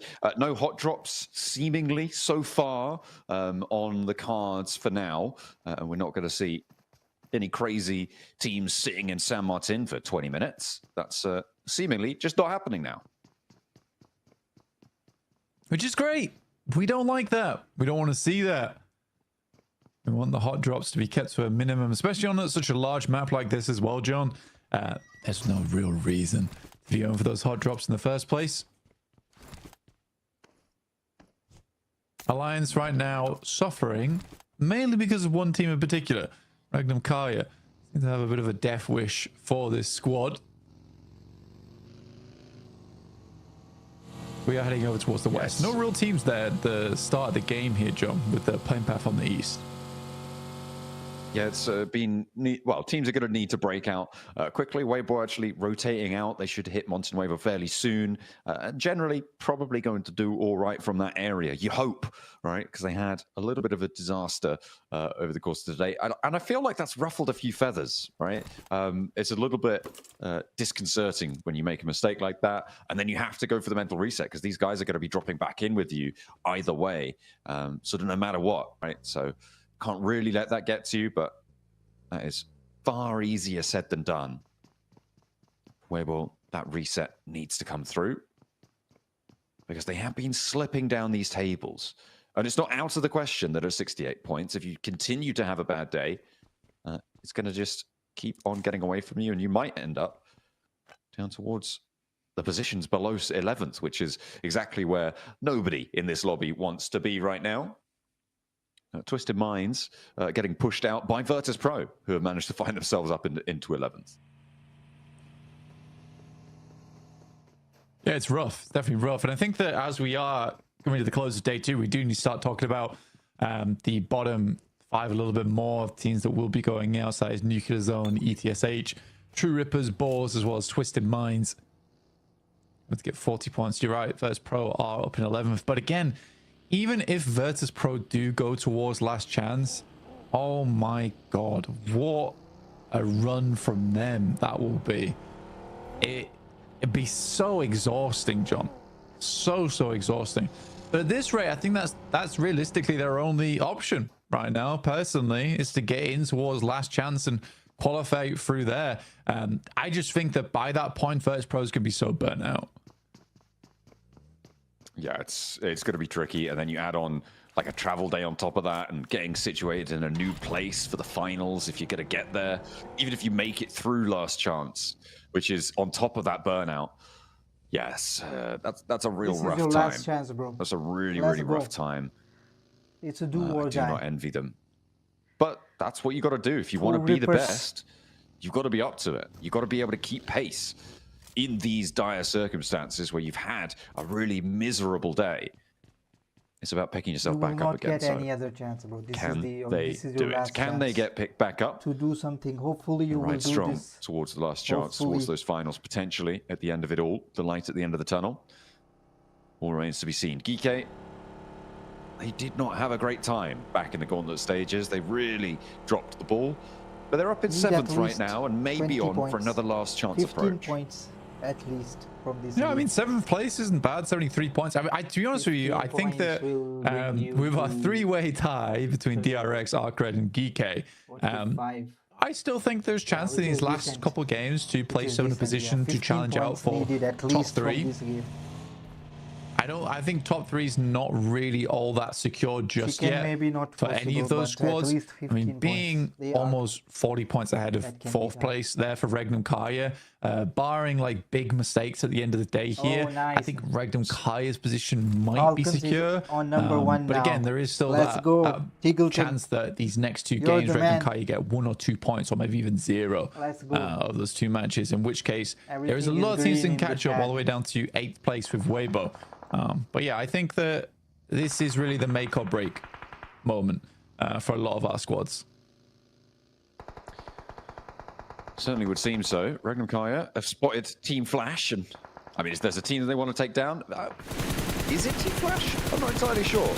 I don't know if want has anything to do with it, really. All they want is points, and they see one of them drifting across the open sand dunes in a buggy. But Boars have spotted them too. And it's actually Loxy's like, who's that stealing my limb? Who's stealing my points over there? Oh, he's having a rotter. Goodness me. Well, yeah, the Boars are going to get that flush. So that point is added to their tally. And they continue to joust around at the bottom of the tables. I was just looking at some of the numbers, and after day 2 in Group Green, 18 points was Team Secret's scoreline in last place. So Nuclear Zone currently looking to try and get 3 more points to at least draw level. Yeah, otherwise Nuclear Zone becomes the new Team Secret joke.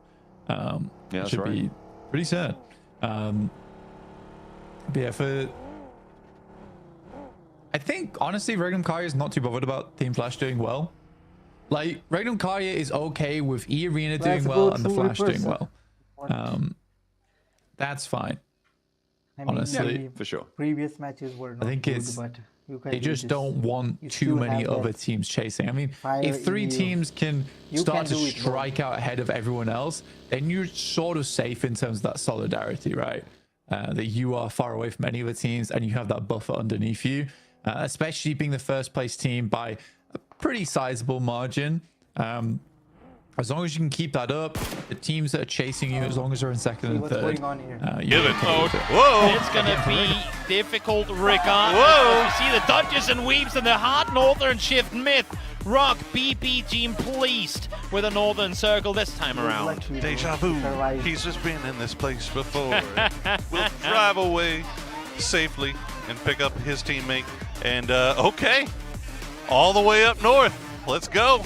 Let's finish it up in shooting range. Why not? You know what? I'm seeing Copenhagen Wolves for no one leaning up against their chairs right now. They're seeing this circle. They're going, we already have 1 and no lean. We have an entry point into this circle. We know who loots north of us. We saw them jump out of the plane the same time that we did. We can actually go in and get, hopefully, should the circles favor it, some good real estate in this circle. I mean, Like right now, I want to see Vox get on out of him. Okay, yeah, he's already in a vehicle. Get going. Get away. Let's see what happens from in Petrichor Road. Going ahead and rejoin. You got It's free as Naya. unpredictable, I don't know why you're all the way down south to begin with. I things guess can just be get the vehicle predictable. and dip. But PO running across a bridge all by his lonesome for some unknown reason, right into the middle of Falcons. Yeah, waiting on the other side, ready. Getting good amount of damage in there. True Rippers again losing a player. Harsh now No. spotted by Bro. Silas on the drive-by too. Why? Seems to be the new trend. Yeah, the slow roll up. Well, the roll up and then the passenger side switch, lean out, take the shots. It is the new drop shot, you know? It is the new drop shot. It seems like players are utilizing it. In some cases effectively, in others, it does make you look very silly when it doesn't work though, because you just stop dead in the vehicle and you're just like, oh, I'm out of bullets now. Please don't shoot at me.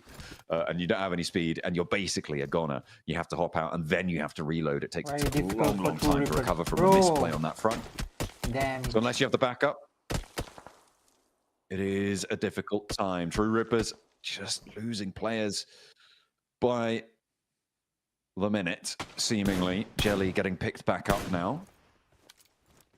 They are fairly central for the time being, though, Blank, so maybe they'll be able to find something here. Twisted Minds still yet to extract an Elim, but then again, that's the same story for almost the entirety of the lobby. Judo gonna take some shots at the distance. believe that's towards Influence Rage. He's just trying to destroy vehicles right now, which is fair enough. Easy for Bad Boy finds SafG will flush him.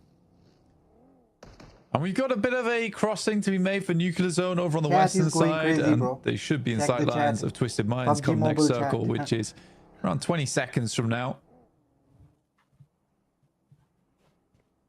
Yeah, the western side's very open on the route out of El Pozo, but you can swing north and try and push in towards Alliance. It might be more favorable to do that. We'll have to wait and see if they can make that call. ArcRed in a standoff with Geek right now. And Kevin hiding up on the staircases. Looking real home alone right now for him, but he's managed to lay the trap. Only one round there. Did he ever set to single fire? That's not great. Either way, he's going to drop down and make up for it with the first. Unfortunately, the trade is there. That was... It felt like he didn't have the selector right on that. I'd agree. I would absolutely agree with you. I think that was set to single shot and not two burst. And that's Geek down. Oh, and he had complete drop on them. They had no idea. They didn't even check the angle. Yeah, that's a real hair puller. Yeah, honestly, I've been in that situation a fair few times as well. So, well, I was gonna say I don't blame him, but you're at PMGC, so you absolutely should be blamed for that. Yeah. But I have been in that situation. It does feel horrible. Yeah, that would be the worst mistake today if Hero hadn't naded his teammate directly in the face for no reason.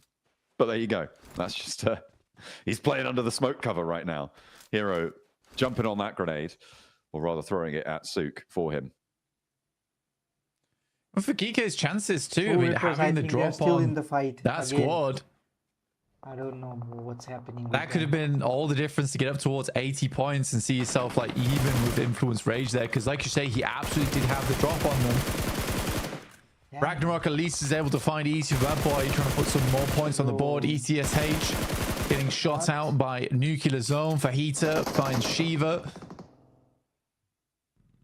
And now Ragnarok is down. Last player for Geek eliminated. It's not going to feel good. They've got one more Miramar to play today, though, and they are still fairly firmly in the middle of the pack, so they shouldn't be too worried about last chance, but their chances of dashing up to join the top three may be on the rocks here. Boars, they're moving around, so Avertus Pro. Ooh, the Molotov on the outside there, of course, just enough to tickle the feet. And will take down Malloy as he tries to cross the open door frame. Exo with the side swipe. Spots boss on, but he's not quite in a position to go for the spray. He was transitioning behind the rock. But Nuclear Zone, they've been holding on this west side for a long time, and they're chiming in with a third party. Good molly. Should burn. I think Cause is down here. Takes a little bit too long to get the first aid off, but no, it actually happens. Havlik. Ooh. Was that self-molly? I think that was a self-molly onto another teammates. Oh, I missed That's that. I missed that in the unfortunate. Elam feed. I was watching Cause like healing up and desperately trying to get away from the molly on the upstairs. If it was, then it's disastrous. Virtus Pro now on 2 players alive. The Boars seemingly winning this one out. So it would seem, but around the edge, Nuclear Zone moving in, popping the nades in, wanting to third party this one and get towards the circle because, I mean, this is a Twisted Mind circle, right? The question is, who's going to be second place on this one? Because right now, it seems like nobody's going to be able to move without their say-so. However, they only have no elims. So they have no elims right now. And I'm assuming that they're going to run out of ammo at some point. I wouldn't call this Twisted Minds. I would probably say it's more towards Weibo. Honestly, I think Weibo's got the best idea of it. What about Regnum Tarja? It's a tough cross. It's a tough cross. So the They've got to deal with the arena in the coming future as well. Boars, you'll have those sight lines down towards the southeast. If anyone can do it, Regnum Car, you can. But it is incredibly hard. And they will have to crash something, I believe, at some point. This isn't a case of just being able to slow rotate round. And knocked out I don't know how many players. Ooh, but easy for Bad Boy. Able to win the trade against Diego there. Gets that shutdown, gets that spray. ArcRed still has 4 players alive on this north side, but they have taken a knock to Glory 22. Don't know if they're going to be able to get that one back up. It's in a lot of danger. Yeah, it's already gone. ArcRed playing on now as 3 as easy for Bad Boy. Takes the high ground. It's not in the zone, though. There's a lot of fighting going on for this hilltop between Influence Rage and ArcRed. The reason being that as soon as you try and leave it, the team that has the top of it, he's just going to take you down, right? They're going to take these shots. This is exactly what Influence Rage are trying to do still towards Darkred, despite losing that high ground. Hardboy sent straight over. A little barrel roll on that one just to get out of the sightlines for Federal. A little hop up from Lil Boy, though. Nice. And he's looking good with the bunny heels. All right. Nice one, Hardboy. Weirdest drive-by I've seen. And I think we're getting a little bit too freaky with it now, okay? That's too much. That's too much. Ooh, nice little laydown of Law to be able to pick his teammate back up, but does he have enough time before the blue zone's here? I think he does. Yeah, it should be plenty. And will get his team back up. This res is in the blue zone, though, Black, and this is not going to be possible, I believe, to get the heal off. It's strange that teams haven't learned that by now, you know? But they need it's to stage do 4. I mean, there's no way. Yeah, I mean, you can if you bandage first and then first aid, it's fine. Second last match. Not in stage 4. You can't. I don't think you can even get it off then. Yeah, if you bandage. Yeah. You have to instantly hit the bandage though. You can't. I don't think you can't. Go on. I thought it was you couldn't get a bandage off it in time in stage 4. But then again, maybe it is just pixel perfect on the timing. Yeah, you have to be instant. It's hard to do though. It's really hard to do. Have to be completely on it. Completely ready for the fight.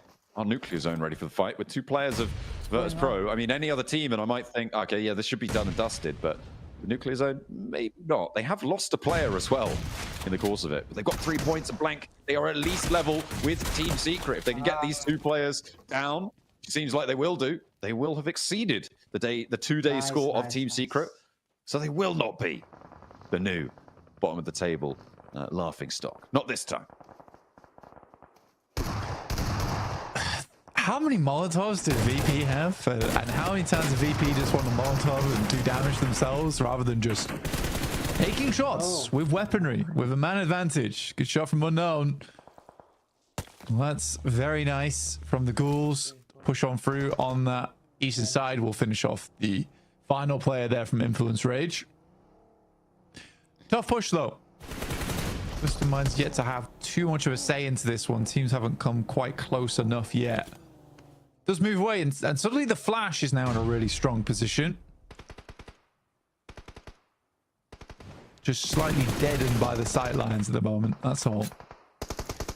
Yeah, they're sort of just waiting for this fight to come to them, and kind of the story of the lobby in general, right? What we've seen so far. Very, very passive Boars on the western side. They managed to get away from that fight in the houses earlier on against Virtus Pro, and they let Nuclear Zone take up that mantle. Sure, they lose out on the 2 points, but they might get 3 in exchange for it, right? With these nades pouring on through. Oh, bro. Little replay. Okay. That was nice. Right. This is a Lion against DRX. Everybody waiting in corners, waiting for someone to turn with a shotgun. I mean, it's the way to do it. Boars. Plenty of shotguns ringing out over the hills now, though. As Cause can't quite find the last player. He's a little bit to the right. I think Havlik knows. Oh, he's down behind the headland. They don't have to focus too much on this, though, because they've got two of their players down. And they might be getting flushed away if they're not careful. The shots do finally land, and that is going to be the full elimination onto Nuclear Zone. They end their Miramar with 5 eliminations, so not all lost for them. As the charge forward needs to come in for the Boars.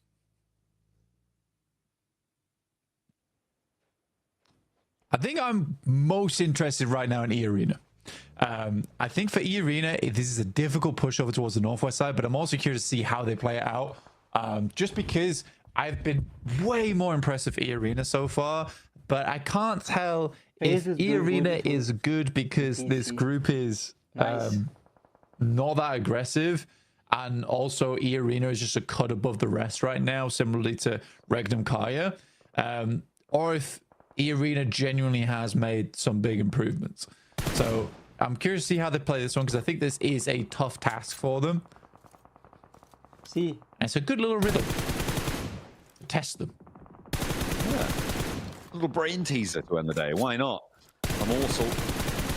There should be a limit That's the for grey matter. spraying Joker assault pops the weapons. shot over towards one of Twisted Minds, who still only have 2 elims blank. This high ground value not really being seen.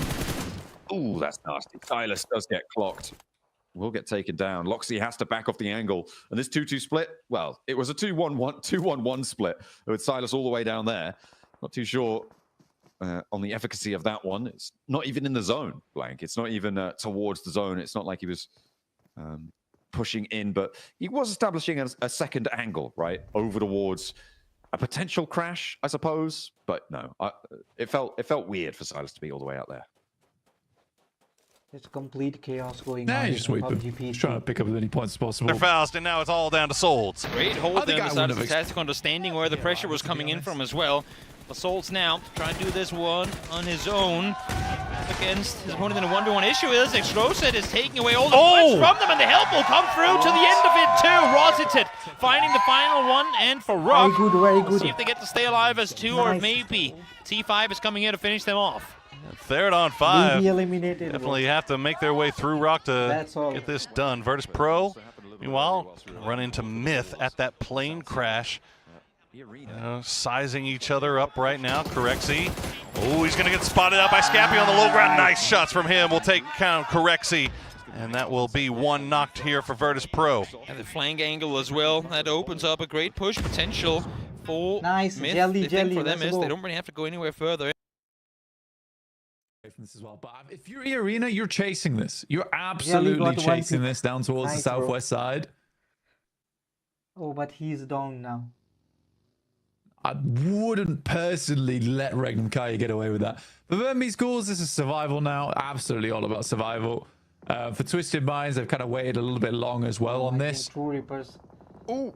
Can do this. Oh no, tumbled out the open, gonna start to take a lot of damage. Just managed to gather a little bit of speed, but is it gonna be fast enough? And they crash straight into True Rippers. Duo in the cabin there. Twisted Minds taking shots furiously, unloading the weaponry. And in comes the Mini 14 for the tap.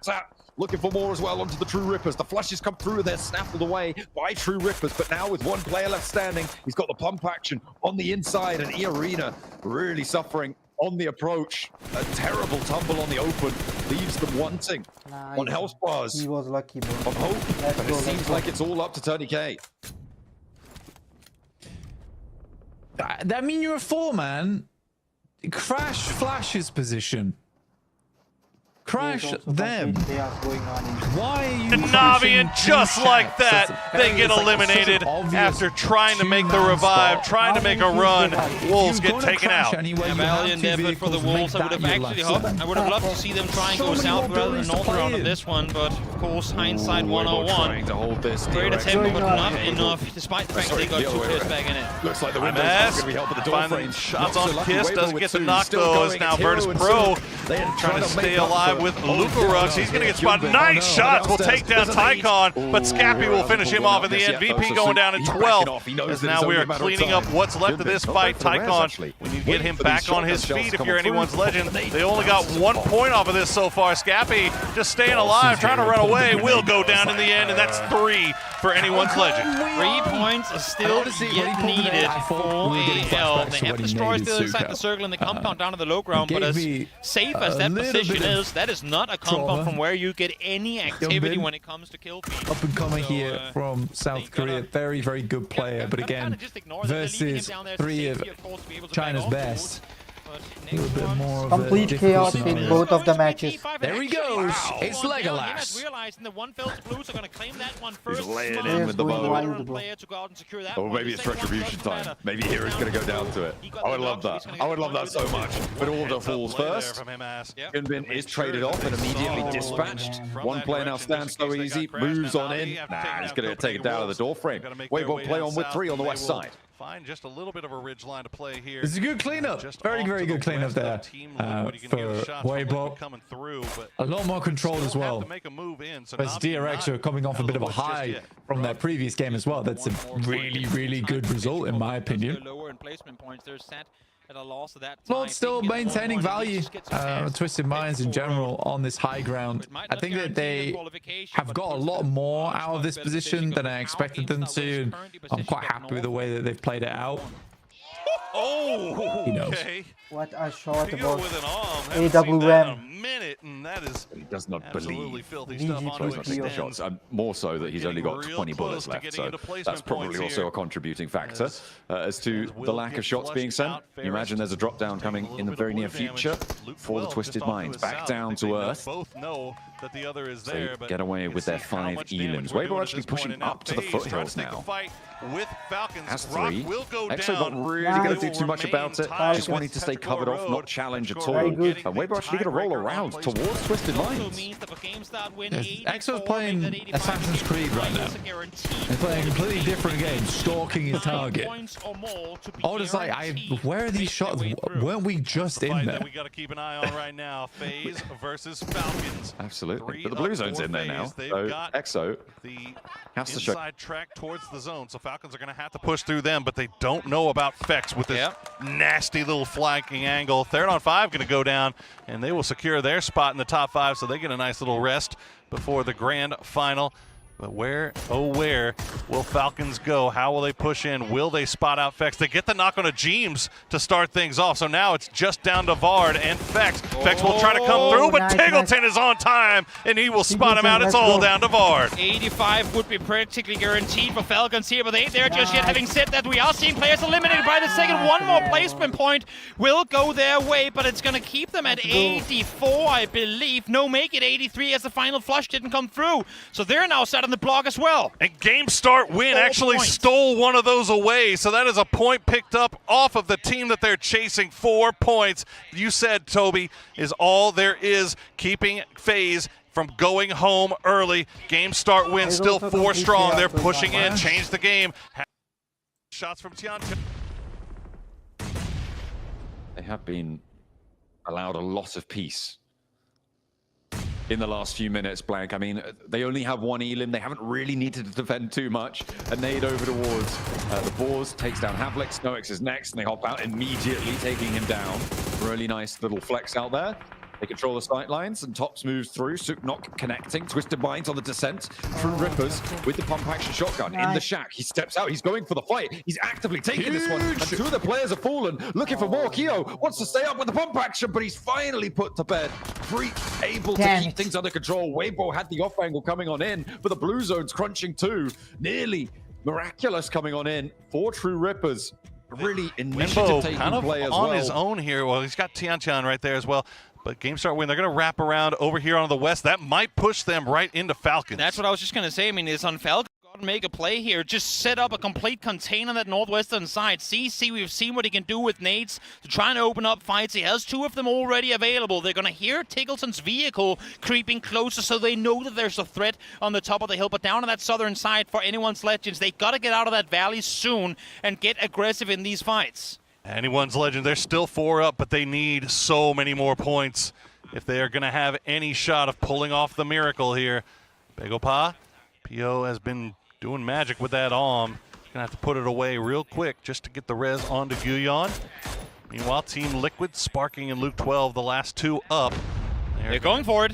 They are going to go for it. Falcons coming around the tops here. So CC 108 has the low ground. He's hiding on his stomach. He doesn't know. He did. Bill Kickstart spotted him out. Nice. The vision. And now Game Start Win. They are in trouble. Placement points, of course, can come on multiple fronts. If Game Start Win can just survive some of these fights happening in the southeast, that could be them going through. As Himas falls down, CC 108 will be confirmed. A big loss on the side of GSW. But meanwhile, Anyone's Legend still collecting points on that south side. Now that's going to force Falcons, or going to force Game Start Win to push right into change the game.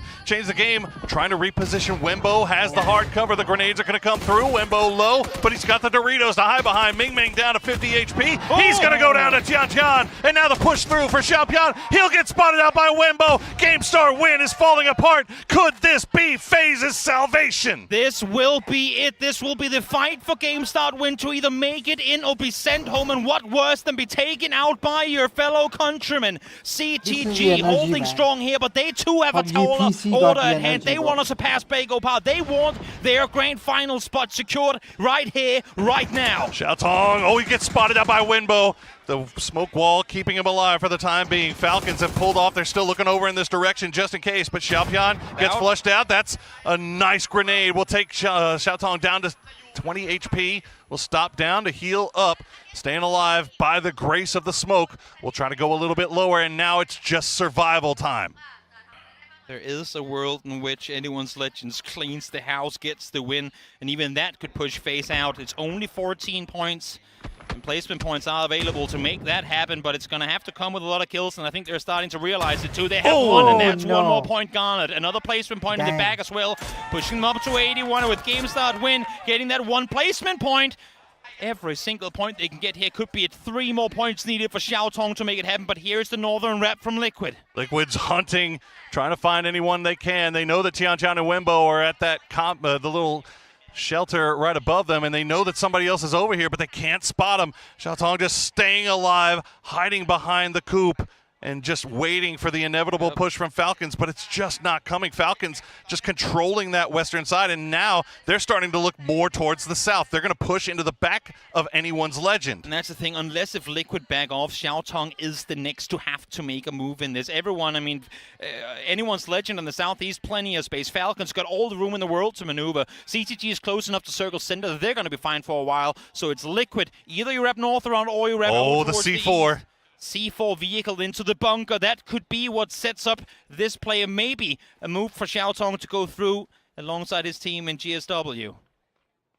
Are they actually committing to it, though? Oh, boy. It is. Oh, you can see the fans here shaking. They know what's at stake. 3 points needed for GSW to make this happen. Right now, it is all about survival for Xiaotong, and that circle. C4. Yeah, that circle pop is going to let that C4 go on the click. So immediately, though, you see change the game, trying to reposition stuff. And it is going to be Sparking to be the one that sends it. He's going to push it right down as the nice grenade will force him to pop out. And unfortunately for the Liquid boys, they are nowhere near, and Sparking doesn't get out of the corner. And now Falcons have now come back. They're going to wrap around on the northern side. Wenbo, they're still hunting. Luke will spot out Falcons, and that's going to put them on pause. Xiaotong still alive. Do they realize there's still one game start win play alive? And we're looking at Liquid right now. We got to be looking in this direction as the nade comes close. Somehow Xiaotong stays alive. And if that was an indicator that Falcons know exactly where he is, then this should be it. They've got him absolutely pinned out, but anyone's Legend now. They have come in from the eastern side. They change the game, looking in the wrong direction. They're going to have to drop smoke, slow things down just a little bit longer. Falcons, they know exactly where Xiaotong is, but he survived. He stayed alive. He's going to go on the backside, but the blue zone now pushing it. Kickstart's looking. Can Kickstart get the knock? Xiaotong with the blue at his back in a 1v1 versus Kickstart for game starts, wins life, and they go down. FaZe getting through by the skin of their teeth, but anyone's Legend still has a shot. Exactly. They need to get another 11 points off of this match. I'm not going to do the math, but I'm just going to call it out. There is a world where that could happen. Anyone's Legend, 4 guys still on their feet. They have been rock bottom throughout this entire group stage, and in match 18 now trying to come back and make it happen. And they have 8 kills so far. Himass, 861 damage, willing his team to fight to the end, and they have complete control over this circle while Falcons have pushed on top of Change the Game. They hide down in the bunker, trying to survive a little bit longer. Tiggleton is on his own. He is the only one keeping anyone's Legend from wrapping back onto this. Let's see if they can make this thing happen. Tycon brought down to low HP early on here. Tiggleton single-handedly trying to fend off against them. As goes for the shot on the other side, closing in on 1,000 damage done. Gets the kill on him as well. Even more point garnered now up to a 74. There's no way. There's no way that they pull this off in the final game. They need everything, man. They need literally all of it except for maybe a kill. They have the circle control. They need these points as well. They cannot have Falcons or CTG kill one another. Kickstart left behind on top of the shelter. The bait from that US trying to force the Change the Game boys to pull out and put themselves into Kickstart's line of fire, but it's just not happening. Wembo and Tianchan just hold the line as the grenade's going to fall just a little bit short, but they will have to leave here eventually as the circle closes, but new circle popped and anyone's Legend has complete control. Do indeed, but how much are they going to get of it? Destroy tasked with trying to maintain the contain on the east-hand side. 2 players set out there now as well. Tianchan, they know they have to make a play out of this bunker eventually. And as this looks right now, this is not going to be points that anyone's Legends are going to be able to try and claim. They're going to be isolated. Brought back into it by the circle as we get a bit of a speed boost there. Him, as importantly, though, able to get the kill. Gets the knock on a Shrimsy. TGLTN going to trade one back, though. He's going to get the knock on a Himass. And Himass has been an absolute beast so far in this game. They need to get him back on his feet as the blue zone grenades falling on top of change the game. Not going to find any knocks. 9 kills now for anyone's Legend, and they still have a shot. Tianchan making a push through. H-Wing gets one. Winbo, the last one alive. Kickstart going for the push. Can he get him before he retreats down the tunnel? No, he cannot, but he can at least take one more point out of the bag for anyone's Legend. Exactly. Cake forced to make the run on up the hillside. Take is still set up there, but who that is that holding the angle? They get the rest up on him as importantly, but they need to maintain control of this. Wenbo looking for an extra point here, seeing even somehow get a kill as Himass. Oh, Himass! One more kickstart now going down as well. H-Win going down as well, but it's to the hand of Winbo. Will this be enough? 10 kills now for anyone's Legend. They find Kickstart as well. 1,000 damage for Himass. He is pulling out all stops. He's got 77 points. They get the win. Was it enough to put them into 13th place? We don't know. It was so close, but what a performance from anyone's Legend here at the end. Immediately after the game, they looked to one another. I have no clue whether they made it or whether they didn't, but it's going to be as close as ever, and regardless of whether or not they got it in the end, they put in the biggest effort they could possibly have.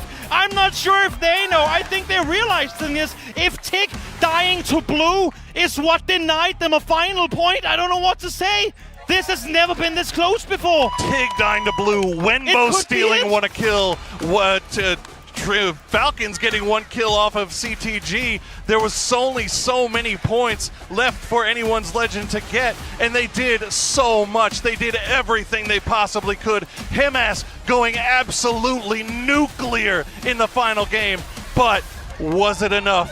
We'll have to see as FaZe, they are down. Oh boy, they are sweating as well. We'll have to see how this goes.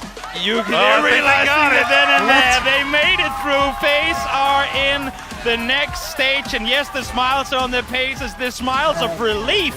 That should not be smiles of joy, though, as they have a lot of fixing to do tomorrow and coming into the finals. We need to see a leaderboard, and we need to see it right now. Oh my God. I don't know what that final score was. These last 2 days have been absolutely insane, and we are only through the group stages, Toby. We still have a final stage to go before we get to the grand final of PGC 2025. Copenhagen Wolves not able to make it happen. You can see the face. Oh, no. I mean, they look defeated. They look like they didn't make it, but I don't know if that's the case. Well, we'll have to see. It looked like the FaZe boys got confirmation, and that does not look to be a team that is happy with their position, but what a performance. Take nothing away. They pulled out all the stops at the end, and it was so close. But let's throw it over to the analyst desk to finish this one off. It has been an absolute pleasure. Who won? I think 3 teams will be disqualified.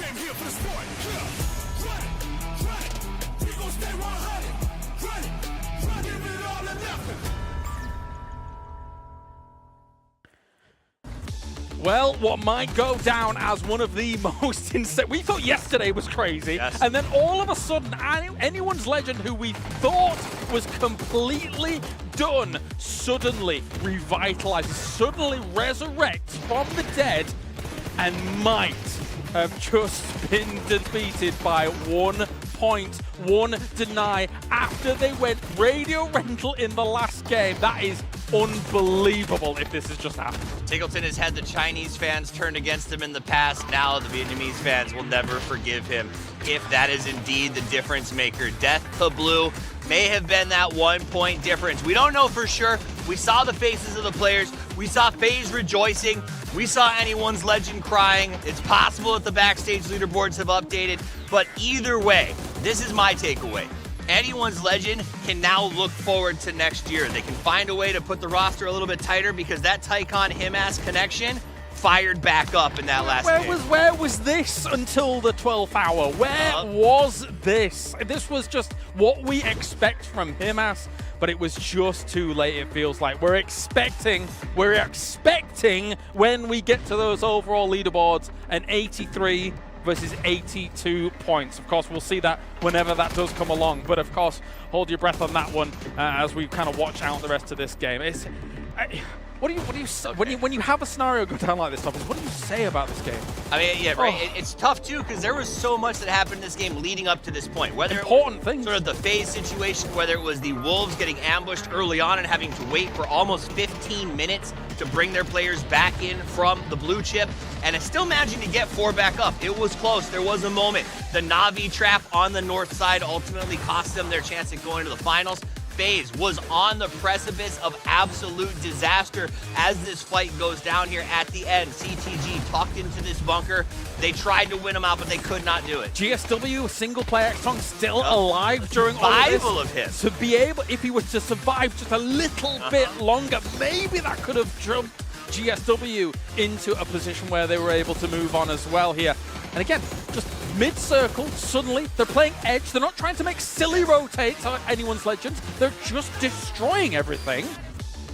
And it probably is not enough. And that's hard. To see the moment where they look like the Demon Dogs again and they just cannot walk away with that victory is very, very frustrating. Absolutely. It looked like there was, of course, some joy on the faces of FaZe. Not so much on the Wolves. They are done, definitely. I can't help but feel like they just left. Of course, they had those knocks early, but it felt like that they were just scared to go back for the blue chips, to try any earlier res. Maybe that could have been a knock-on factor for them to try and stay alive in this game. It was brutal to watch. It has been a really tough 1-2 punch for the ex-Luminosity boys. They split into 2 different rosters. They both played their hearts out all year long, and to see both sides get knocked out with these young guns, these up-and-coming players with so much heart on the line, absolutely brutal. And I think it's going to feel the same way as anyone's legend. They had Tycon in reserve for 2 days. They put him in today. They tried something a little bit different, and it took a while to fire up. You see James excited, giving high fives all around. What's crazy is we haven't even talked about the top 5 scenario yet. So we've still got that to look forward to when we take a look at the overall leaderboards as well here. But my heart goes out to those guys. For anyone's legends, for Wolves, it looks like it is the end of the road here for Group B. Down to the wire, down to it. You can see the heartbreak on their faces. But now let's head over to the main stage here as we have an interview ready with the legend. It is, of course, Pio. เอาละค่ะแล้วก็เรียบร้อยไปแล้วนะคะสำหรับวันนี้นะคะกับวันที่ 3เราก็ได้รู้แล้วว่าใครได้ตีตั๋วตรงนะคะไปที่ Grand Finals วู้ตื่นเต้นกันมากๆต้องบอกว่าถ้าเกิดว่าใครที่ยังไม่เคยมาชมนะคะที่สถานที่จัดงานของเราหรือว่าที่สตูดิโอต้องบอกเลยว่าอยากให้มาจริงๆเพราะว่าบรรยากาศมันสนุกสนานมากใช่ไหมคะทุกคน ขอบคุณนะแล้วก็สำหรับในตอนนี้เดี๋ยวเราไปพูดคุยนะคะกับพี่โอ from Bagel Pop. Alright, so for the first question, I would like to ask that it has been a while that you have played on the PGC stage, but your performance is still outstanding. So what does it mean for you to come here and to lead this team to the finals? 오랜만에 PGC 무대에 돌아오게 되셨는데 여전히 정말 좋은 경기력을 보여주고 계신 것 같아요. 배고파의 일원으로서 이제 캐리를 하면서 팀을 그랜드 파이널 직행까지 올리게 되신 소감이 어떠신가요? 제가 캐리한 건 아니고요. 팀원들이 너무 잘해줘가지고 오더만 했는데 그냥 버스 타서 올라간 것 같습니다. Honestly, I did my job as an IGL, but my teammates worked really well, so that was the key to the grand finals. Wow! All right, so another thing, you have lifted the trophy before. So, do you and your team have what it takes to do it again? PGC 트로피를 한번 들어보신 경험이 있는데 이번에 피오님이랑 배고파 팀원들이 다시 들어올릴 수 있을 거라고 생각하시나요? 저번에 배고파로 나왔을 때는 이제 그랜드 파이널을 못 갔는데 제가 2년간 휴식기를 취하고 와가지고 조금 도전하는 자세로 하고 있기 때문에 가능성은 있다고 생각합니다. Last time we played as 배고파, we didn't make it to the grand finals, but after taking 2-year break, we are refreshed and take this challenge, take it as a challenge, and we are open to the chance to win the championship. Yeah. All right, so we look forward for that. Let's cheer for Begopa! Thank you so much, Pio. Thank you. Let's take a rest. ยังไงก็เชียร์นะคะสำหรับเบโกพากันด้วยแต่ว่าที่ไม่พูดถึงไม่ได้เลยแล้วก็ต้องคุยกับเขาสักหน่อยเพราะว่าในวันนี้เนี่ยเขาก็ได้เข้าสู่ในรอบ last stage ด้วยนะคะกับ Gustav from FaZe Clan. Let's go. Hi, Gustav. What? Hello. A lot of your fans here. You want to say something to them? I mean, they're all so sweet, but just glad we could pull through. Okay, sure. So for the first question, what was it like watching as AL kept getting kill after kill? Did you have a feeling how close this was? I mean, we actually did. We were kind of joking about it before the game, and then they just go and do it. And I think they were like 1 point behind us or something, but I'm not sure. I still haven't seen the leaderboard, so I just know I qualified. Oh, that's great. Okay, and second, you have came in at the very last minute. So how are you feeling right now? I mean, I don't know. I'm feeling weird because, like, congratulations, you didn't get kicked out of the tournament.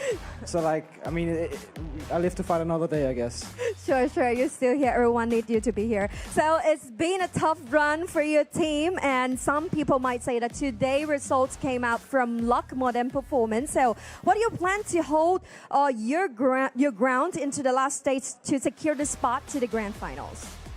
I mean, we definitely need to have a talk on the team and just change something up a little bit because we were struggling, but I don't know, just gotta go after it, that's all. Yeah, sure. Everyone's cheer for you for FaZe Clan. This is Gustav.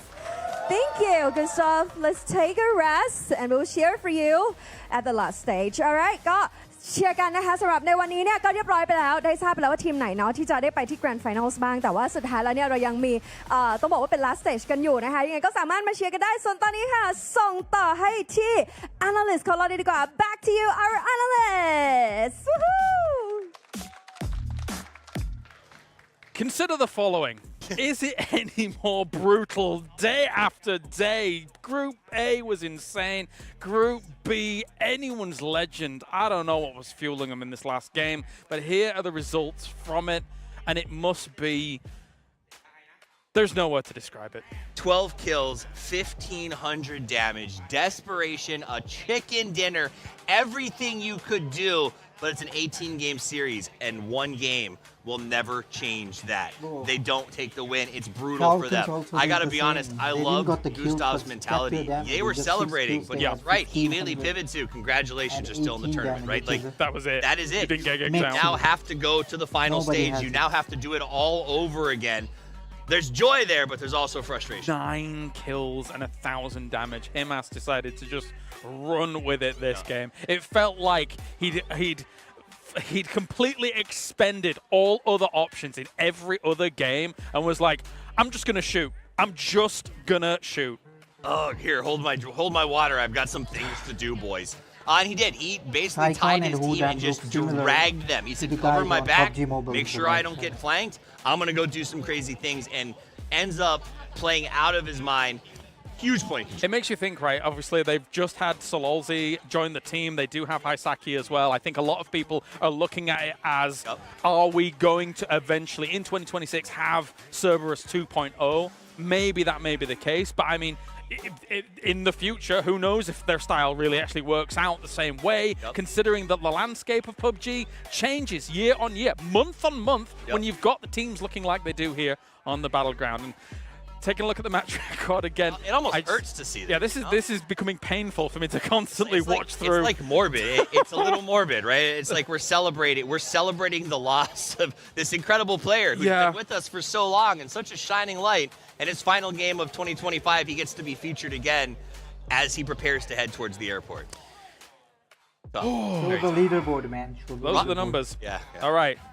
Well, as we take a look at the overall summary for the group as a whole, Falcons was able to do something blisteringly strong across the entire 3 days. I think one of the biggest takeaways for me on Group B is that both Falcons and VP sent a strong message to Twisted Minds. This is not your tournament to win. We are also here, we are also strong, and we are also committed to dominance, and they looked like it in this lobby. And the BB resurgence as well, because obviously PEC not qualifying to 9 and 10, and we thought they were kind of in the bin, in the doldrums, but not to be the case. They've shown up very much so in this Group B. Bagel Part and Therodon 5 as well in there. Let's take a look at the results from this game once again for another kick against Anyone's Legend. 22 points. But it was not enough, it feels like, with all of our confirmations. We're just waiting for that overall leaderboard to now arise. I think Falcons it's tough to see that, it's tough to feel that, but at the end of the day, you leave it to the end, and that's what you get. Change the game comes with a nice 11, and a lot of teams who had to find points were able to go out there and put them on the board. Game start win, try their noble darndest to get themselves out of that bottom 3 and could not. All right. Leaderboards, here we are, and we have got ourselves Falcons 160 points. I do believe that beats to the Expendables in the previous group. I think 157. 157. Congratulations to Falcons. Not third place at all so far here from this one. And as we mentioned, 1 point separated, almost a dream victory from Anyone's Legend on qualifying against FaZe Clan, because they would have had more placement points than them in a tiebreaker scenario. That is the first tiebreaker. So it could have been different. The answer is Tigleton, the team that finished first and had no reason to deny a point to anyone else out there. True. He could have taken the fight. He could have gone for the highlight. This is a man who's not wearing a shirt in most of our footage for the opener. He likes to show off. He likes to flex. And in this moment, he chose not to. Can we get Tigleton? Can we interview Tigleton? Is that possible? Like Can why? we somehow summon him? I want to know why he into made that existence? choice. Yes. I'd love that. I'm hitting the Tigleton summon drum. Yeah, I'm dropping all professionalism. Where's Tigleton? For you guys at home, as a reminder, the gold teams go straight to the grand final. Congratulations. The blue teams go straight to the airport. Everyone else goes to the final stage in 2 days' time, where they are going to play to see who the top 5 teams are that get a chance to go to the grand final. See him, he's over there in the distance. But anyway, we have ourselves our last chance stage, as this is the 16 teams that will be playing that out. Bear in mind, 5 of these teams will join the current qualified 10 alongside Full Sense, that was awarded a place in that grand finals directly as well. And I think this is where Gustav's mentality comes into play. Only 5 teams are moving out of this next lobby. We saw the heartbreak and the challenge of being top 5 when you had 2 lobbies to try to get out of. Oh, yeah. To have just this final lobby with some of the best teams in the world is going to be brutal. What's really crazy about this lobby, actually, is that there's some teams that came so shy on close to a top 5 in the group stage. I'm looking at Orchid and Namiga, especially. 2 teams that, be it Slam G or Win or Die, I didn't expect to be anywhere near those top 5 from groups, and yet somehow they were. They transcended. This is me being a little bit biased towards some EMEA moments for a second here. And of course, tomorrow we have the event match that's going to be happening on Erangel Sub-Zero. That's duos matches that are going to be happening. And we got some great pairings. We got even players who might have been eliminated from the event so far will be joining us on that stage to put up some fun and have a good time, and we sort of get this break going before we move to the final stage. Are they miking Tigleton? Are we miking Tigleton right now? There's no way. I guess we should make sure that it's all working before we actually do it. All right, so we won't overhype it. Oh my God. The event match is going to be awesome. You should be here. It's going to be live on December 4th at 11 a.m. UTC. And we're going to have all kinds of fun activities going on and lots of money going the ways of the players.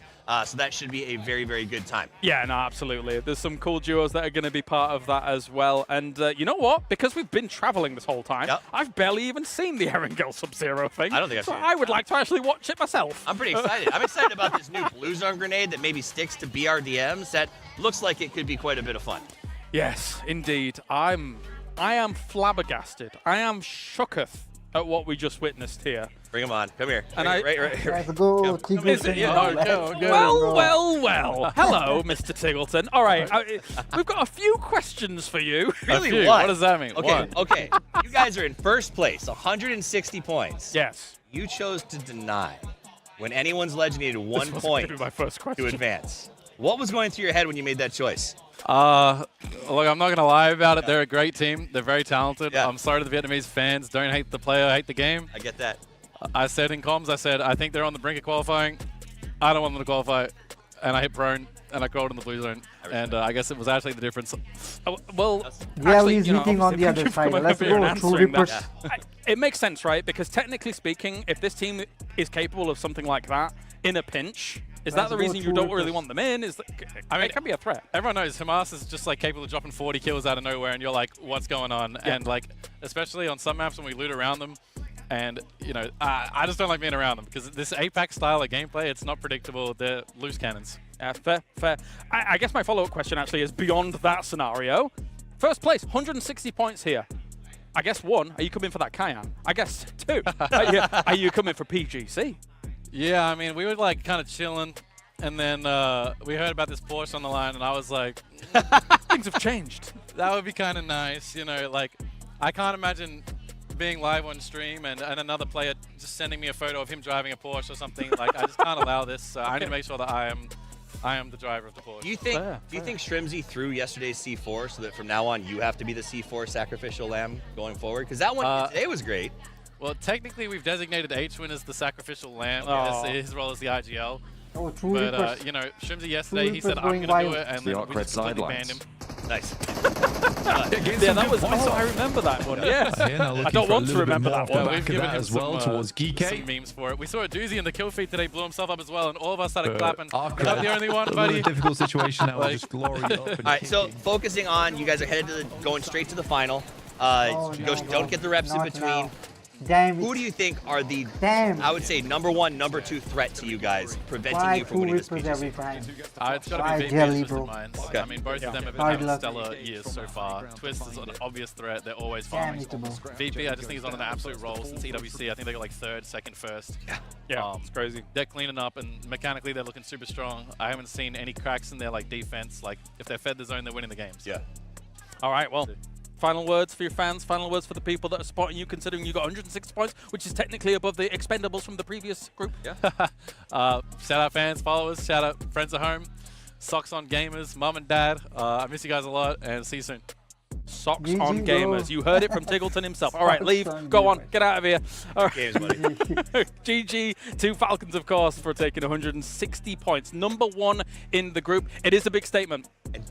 It's a huge statement. Also, I love that he said, hate the game, not the player, right? It's true. I respect that he came out and he was honest about it, and he's right. Him and anyone's legends, they just get scarier and scarier the longer that tournament goes on. All fair and love and war. When it goes on like that, when it's competition on the line, you know that these players will do anything it takes to eliminate some of the best competition out there. Well, ladies and gentlemen, what a day! What a two-group stage we've had here for PGC, and it wouldn't be possible without all of our lovely partners to make it all happen. Yeah, we want to say thank you to our monitor partners, Ben Kuzawi, for making sure you can see everything crystal clear. Yes, and of course we have TT Racing joining us, our official. Them falling down just before. Actually, I thought Regular Kaya were going to play the hills to the north of Weibo, but they actually transition all the way down south. They're playing up in the foothills beneath the compound the DRX currently hold. Whilst they're holding out the edge, Regular Kaya move into place in front of them. That'll make their life nice, well, very, very difficult. So if you're a DRX fan, maybe not so nice. Regular Kaya fans, though, very nice. On the west edge as well. Lamau is down. Alliance trying to crash in on the northern side. Virtus Pro holding out on the south side. You've got ETSH looking to hold off, and plenty of play zone eliminations going to start to come on through as DRX holding out everything from that high ground. What a bad day, bro. Yeah, this circle is bad, and this part that's so bad for a lot of teams is that you can see as soon as your portion of the map is cut, it's very likely that you're going to be falling because teams are not going to let you in. Very little room at the inn here. and teams will be turned away at the door, and you have to crash. I mean, for a Lion, I don't think that's a team that's very good at crashing in the first place, so they suffer because of that. What's more interesting to me right now is absolutely smashing Influence Rage on their approach over towards the northeast side. Trying to usurp that prime chaser spot towards the top three. I mean, the teams at the top are pretty happy about this. Let them fight amongst themselves. We'll take the points in the meantime. Twisted Minds want to defend their spot in outside of that final 5 elimination bubble, and Virtus Pro, one of the teams that are trying to take it from them. It looks like they'll have it all in hand. Twisted Minds look put together in the face of Virtus Pro, who closed down their day. Not in style, really, as they're down in 13th place. Not too much possibility of them dropping any further, but for Twisted Minds, that's a really good result to stay alive as 4. Twisted Minds, big, very, very big. Removing VP, like you say, is really huge news to them, because you cut out a team that is chasing you at the end of the day here, which is where you really would have liked to have made a comeback. So for Twisted Minds, I think they'll be very pleased with that one. They might not quite know who they've taken down there, but for them, either way, really, really important engagement. And it also sees them with 4 additional points, so they're chasing towards that 9th place position where the Burmese Ghouls currently sit. There he goes down, doesn't quite get in towards the shack. There's Nuclear Zone continue to harass over towards Alliance. Weibo and Regnum Kaya, 2 very familiar faces. One team slightly better than the end game than the other, and when I say slightly, I mean by a lot. And it looks like they are going to be favored as well. Both of these 2 teams now sit in the compound with Weibo, in the hills up towards Regnum Kaya as well. DRX, I think they might just be happy to play edge on this one for a little bit longer. Could still control a lot towards the south. They will have heard that fight for Twisted Minds. They could start to poke their noses in that way. Team Flash as well on that northeast side. See if they could go for a repeat of the last match. Why not? Just wait for it to come to you. They're banking on a hard northeast shift, which, you know what? At this point, I don't think it's impossible, you know? Again, with some of the circles we've seen today, could be a lot worse. Over towards Regnum Kaya on that northeast side. They're trying to push in. The Flash are also in this one. We've got very, very familiar teams in these final circles. All of our top 4, in fact. Regnum Kaya, Team Flash, Arena, DRX, all still up and kicking. And actually, most of them in a pretty decent spot. I think Arena in the worst spot at the moment. 3 players sort of crunched out on the northwestern side, close to Weibo with that forward position. They could potentially regroup on towards Joker, but I don't think that position can really hold many more players. And with the Burmese Ghouls looking to roll down the hill, potentially a very dangerous spot for them. Tony K they should have tried, I think. Regroups over towards Joker. Gameplay. Looks to get the heal off, and actually sitting in the valley, they do sit in the zone. And Weibo don't quite have the angles. Not just yet, After anyway. they got initially down in Rondo with just like 1 kill. I think Weibo being on this low ground on the west side is a little bit frightening for them. But yeah, I mean, it's I think that they can use that bit of a bastion though to control the western side approach. If the circle moves over towards the west and we head low ground, they're feeling very happy with their spot right now. Yeah, for E-Arena, you can see them jostling about on that north side, trying to figure out what their next step is. Now, it does become it's very difficult start to get a little bit lobby. Spooky on that northwest side. These it's a little bit of a ditch there that teams from 9 Arena to sit 16 in right now. I think it's the west 16, side really 9 that's to going to get 14 very are hot very quickly. in the same zone open the at this bidding moment. over towards ETSH. It's just that try and move few eastward, points of difference. It is getting hampered by everybody in the area. Remember, Alliance sit in a little shackle. They were in a little shack before. They split out of it now. Jimmy actually playing down in the caldera a little bit further beneath. And Havlik continues to rain down from above the boards, kind of in command, I would say, of this position, with Nuclear Zone not really poking too far into the engagement. Reverb, no, he's not going to find what he's looking for there. Shut down, shut out, ETSH. I think, yeah, there is an answer over towards Cause, but Boars should be able to res that one up, you'd imagine. 115 because Nuclear Zone just don't want to get involved. There they go. Okay, now they've moved up the hillside. Havlik will take a nade to it, and they could sweep straight through this fight. They might have been able to do this earlier, but points are points no matter when they happen, and they'll be happy to take down half the boars on this west edge. Goodness me. Yeah, it's an interesting circle, this one as well, where you really do have red and blue going against one another here. Regnum Kaya as well as Weibo. The high ground versus the low ground. And we'll see who comes out on top between Anakin and Obi-Wan here. This game will be of REG. Now, don't underestimate their power, though. Got to be careful in situations like that. Alliance actually getting stuck in. Clux still has the angles, but it's Weibo to get the point. They'll be able to steal that one away. Nicely found. And I thought Boars had it all on lock, but as soon as Nuclear Zone actually stepped into the fight, it went very well. But then it took a turn for the worse. Now I don't think anyone in this western side is going to have a good time.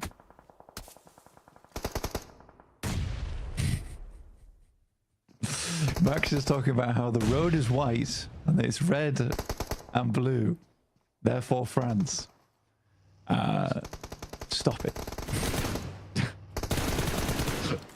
He's being very silly. Twisted Minds trying to keep their opponent in check here, though, as Nuclear Zone actually moving over their way. 2 knocks sent back towards Twisted Minds, and likely 1 will bleed out. Walsh probably going to be resible here, as long as Freak and Lord can keep things under lock and key. But on the south side, the zone is moving in. It's pushing through. Third party maybe from DRX. We'll have to wait and see. Last player from Boars to fall.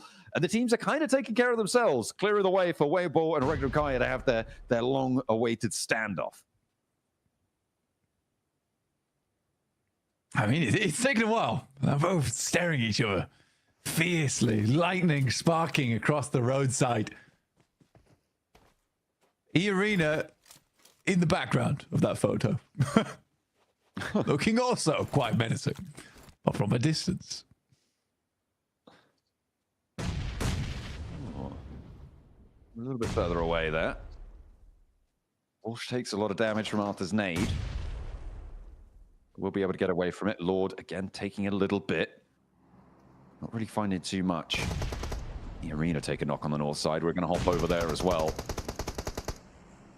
Joker turning a very, very split. Unknown should have the angle there. That nade looks good. Don't think it's quite connected. But still they're playing good. Picture back to Twisted Minds, who are actually doing pretty well against Nuclear Zone, all things considered. But DRX maybe not so easy an opponent. Oh, no. Well, but they played good. E-Arena are going down. E-Arena are going down, and that's very important. I know my Burmese boys at it again. Arise, you ghouls!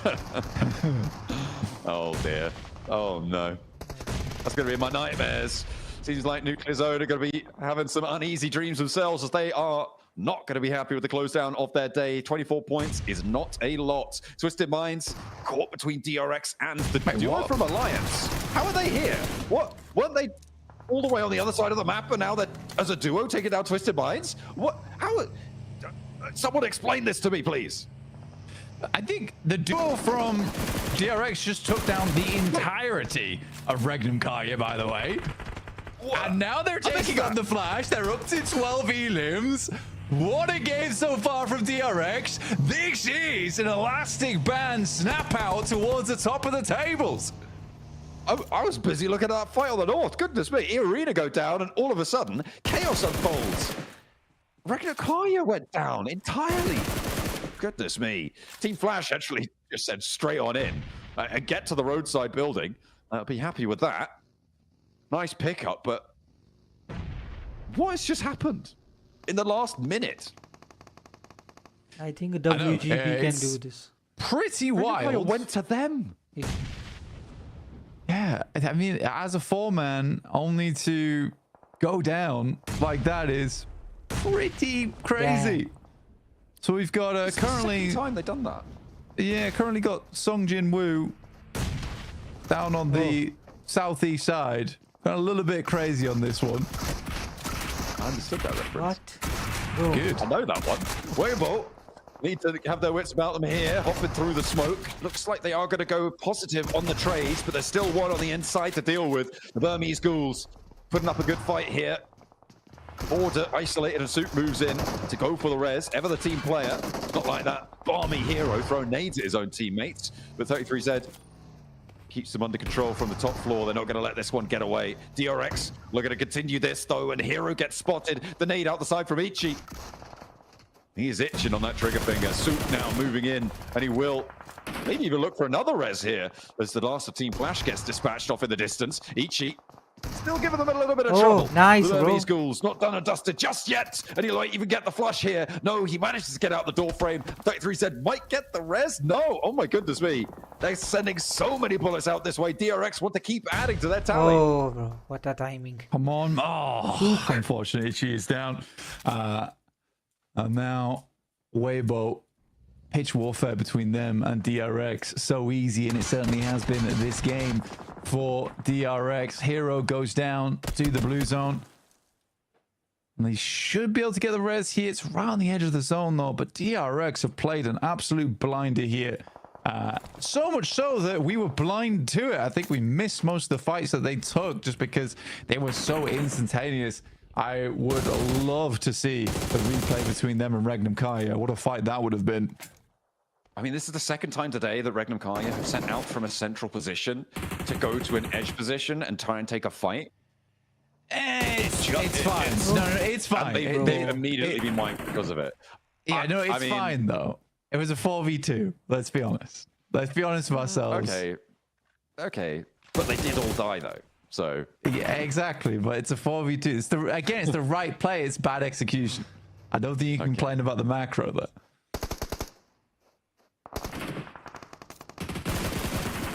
Weibo Gaming actually looking across here. Hyunbin looks to control, draws short of the rock. Territory Z goes down. Hero back into the car.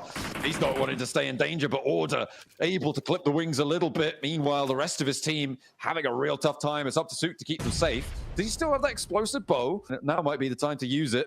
We'll have to wait and see. I'm not seeing them pop off just yet, so watch out for the shotgun. Just previously, we've seen him do that. Hero, no, he's getting lined up on. And immediately, that is going to get taken down. Alliance up into second place, potentially, if Suit goes down here, which is great news for them. Funnily enough, it's the two teams that Maxman wanted to do fantastically well towards this game. Now, against one another. But only one can come out on top, and right now, DRX is just looking like no other. Oh, so good. So good. And the market improvement DRX. from what felt like a relaxed gauntlet for them. Far too relaxed. Here, they're looking like they've got a lot of adrenaline flowing through them. A little bit more tense about getting through to that top three, but it's certainly propelling them forward.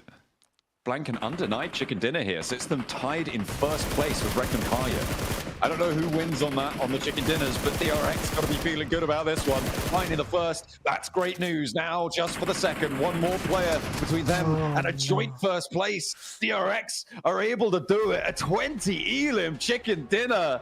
A miraculous return to form for DRX. GG. It looked like Regnum Kaya accelerated away from them during the day, but they accelerate towards them during this match, and they are put to bed by them. The South Koreans, strong, storm the top. Insane. DRX, we know this team has the chops on them, and you want to see them join their brethren in D+ over towards those grand finals, and they are putting on a good showing here. Looks like South Korea won't be going alone to the grand finals at this rate. DRX put up another strong performance, and they have been going from strength to strength, John. Beautiful stuff coming on through.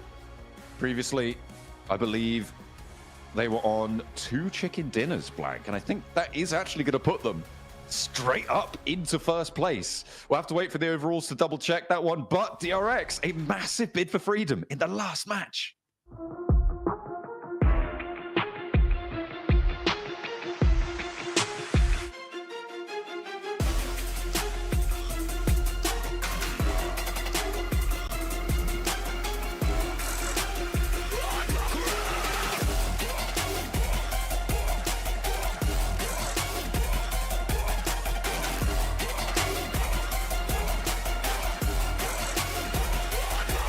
When will True Rippers come back? You say something's fishy about our gameplay? Well, we'll show you. We're the damn sharks of the lobby. That's how you shut up any doubters. DRX, the most elimination chicken dinner that we have seen. Maxman, what do you got to say now, huh? I mean, I like DRX. I just wanted to see a bit more, and they gave me more, so much more. Now, DRX, this is the confident, aggressive, controlling DRX that we love to see in these games. And oh my goodness, Niptura, they had this 2-2 split at one point to hold the Southern Ridge. All of Regnum sent in 2 of their players, and they're like, yeah, we win those. And they pretty much 2v4 the entirety of Regnum. Oh my goodness, DRX, I'm loving this. Really, really good. Wait, DRX, what? Points, what have you seen? Look at the damage taken. 20 points. I know. Finish. So one-sided. I know. Oh, damn. Bro. I know, I think was they will looking go at that. number It's 1, crazy, right? They woke up and chose violence. I love this for them. Let's go. DRX, notice how they have a really good game when they're allowed to spread out on some high ground, Max and Jukes. Like, that is their playstyle through and through. And hopefully tomorrow, you know, off the back of this, they're able to get that position in the end game to exactly what they're looking for. And look, I really hope that people understand that I was being critical about DRX because we know they can bring this to the table. And I hope that they're not going to doubt themselves anymore and they just hard commit to their plays, because that was, macro-wise, Hot Juice, the decision-making was exactly what he needed in a position like that. They knew the weakness was going to be that Southern Ridge, and they don't even allow Twisted Minds to get remotely close to being able to compete with that position. So DRX here, with their previous ranking positions in the leaderboards, top 3, maybe? I don't know if the gap was too big, but a game like this, a 30-pointer, bro, that's perfect timing. Oh, man, it couldn't have been more perfect. I mean, they're moving up for sure. They have to. And yeah, you know, like, it made total sense what you were saying, Max, because, I mean, this is a game where DRX is playing as expected, right? This is what we were waiting to see. We know that they're capable of this. Just earlier on, we were seeing some plays that just had us being like, what is going on? Something's up, you know? And then in this final game, they're like, nah, don't you even worry about it. Don't worry about what we're thinking or how we're doing it. We're going to put up these points one way or the other. And in the last game, they definitely make that happen. It's a huge sigh of relief for the South Korean team and all their fans. Yeah. 100%, and included. It's so nice. Yeah, us included, for real. And it's so nice that they get this win on the last game of the day, right? Because that's giving them such a much more positive outlook on the tournament and their performance at the end of the day. So they've got a really good note to end up on, and now they can move on, get a good night's rest, and come back stronger tomorrow. Okay, now that makes sense that DRX got the squad wipe on Regnum Carter after what I just saw. That POV was brutal. I know that Regnum wanted to try and clear it, but I know that John Allen, he loves when all the players are in one car. It's his favorite thing ever. And in this case, the strat didn't work out. But if it was another world, another multiverse, maybe it does work out for them as we go over the team rotations here. And actually, you know what? I want to go on a positive, Niptra. Alliance, a team that we really haven't brought up too often here on this broadcast for Group Red. Dropped on Elmada. Big rotations, able to enter on the Southern Ridge against DRX. Sure, they don't win the match, but macro-wise, so many big rotations, and actually worked out greatly in their favor.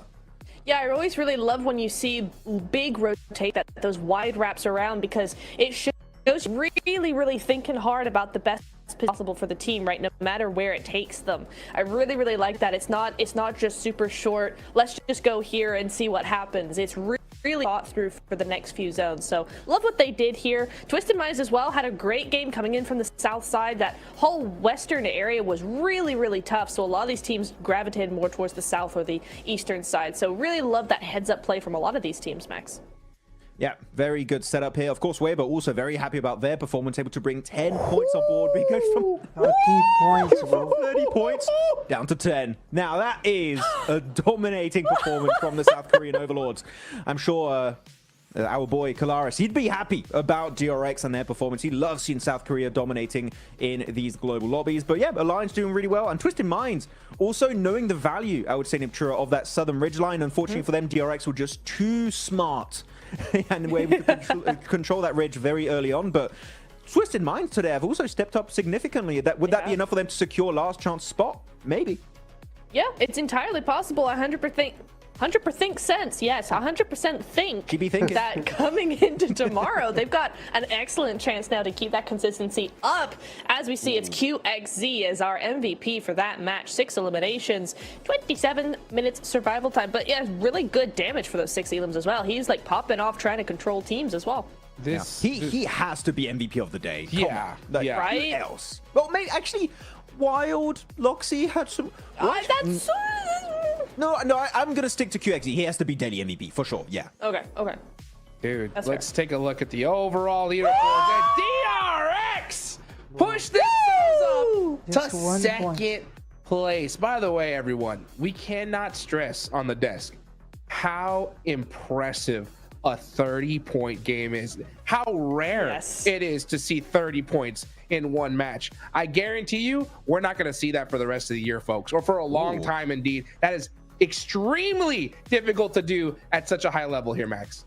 You barely see on Rondo, and there's bloody recall towers over there. The points are inflated. And the fact you see on a Miramar shows how involved they were with every single team around them to make sure those ridges, that cliffside, was theirs to hold until the very, very end of that match. Though, I have to bring up a negative here, Niptura. From 8th rank below, no movement. It is stagnant. So bottom 5, maybe going to be having a bad time to leave that bottom position heading into day 3 of Group Red. Yeah, 100%. It is going to be wild. That makes so much sense.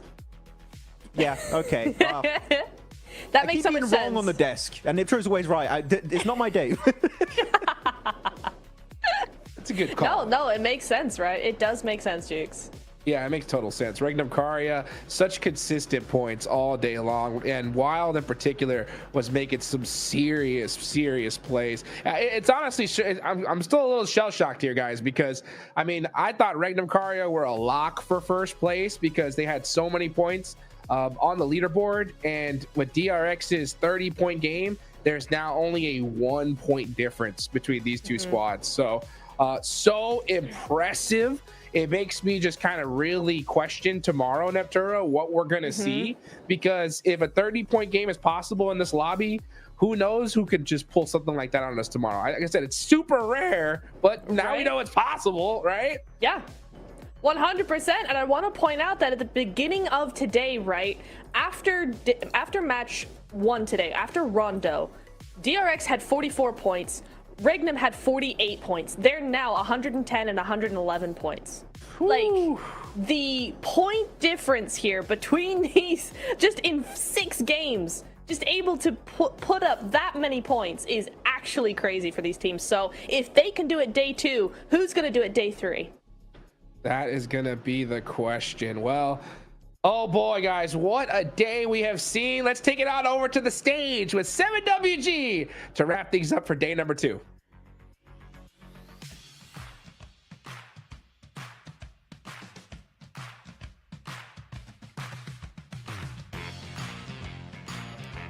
That's right. That last match was a new record for this PMGC, as I have none other than DRX QXZZZ. Their team dropped a 20 bomb on that Miramar. Absolutely amazing. Now, you guys performed really well today. You finished off the day really great. What was the main difference between yesterday to today? 어제보다 오늘 점수도 많이 먹고 성위도 많이 올렸는데 혹시 이렇게 이유가 뭐예요? 일단 초중반에는 어제와 같은 좀 스탯을 가지고 플레이를 했었었는데 좀 중후반 부에는 좀 이렇게 흘러간 건 흐름이 좀 좋지 않았어서 다시 약간 바꾸려고 스타일을 바꿨던 게 좀 득이 됐던 것 같아요. Actually, today's first half is similar with yesterday, but we changed our playlist, so the last half is very good now.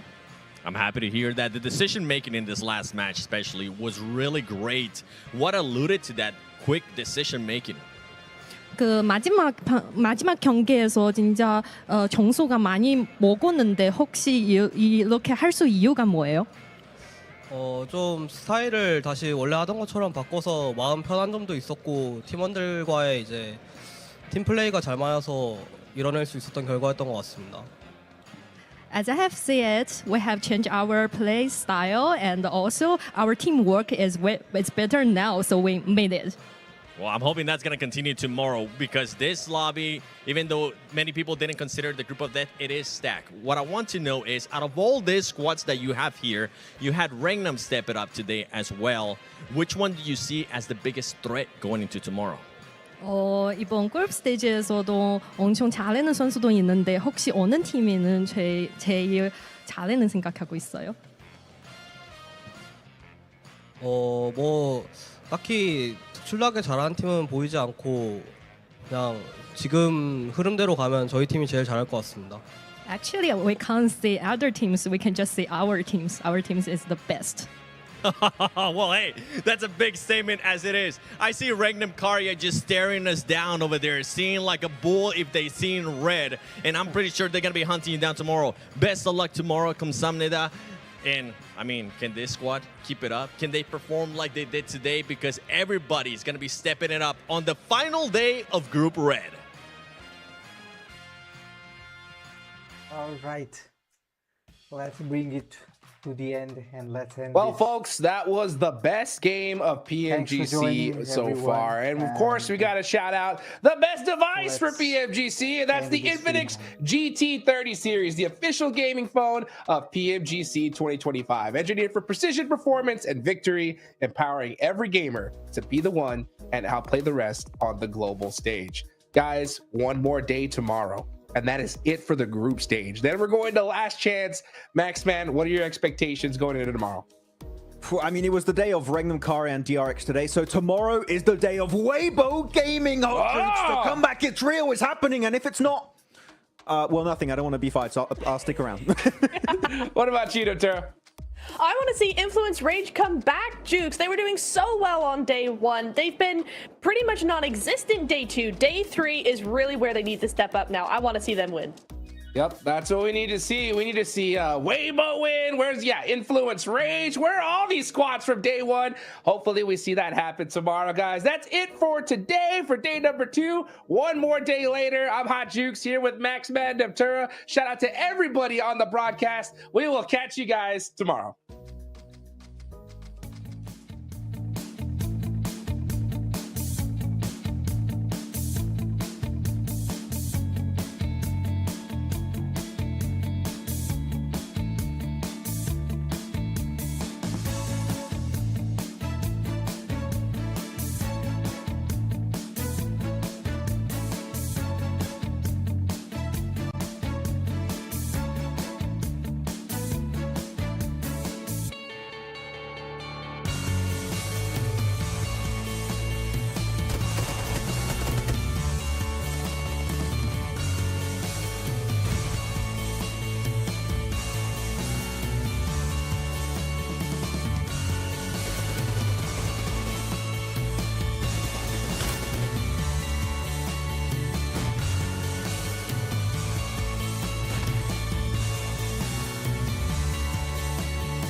tried, bro. They tried.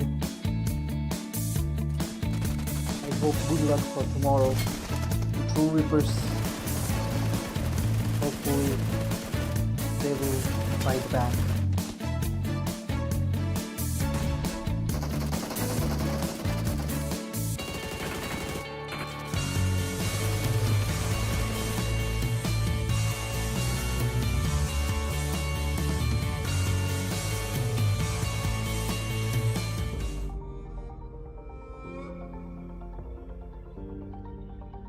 Alright, man.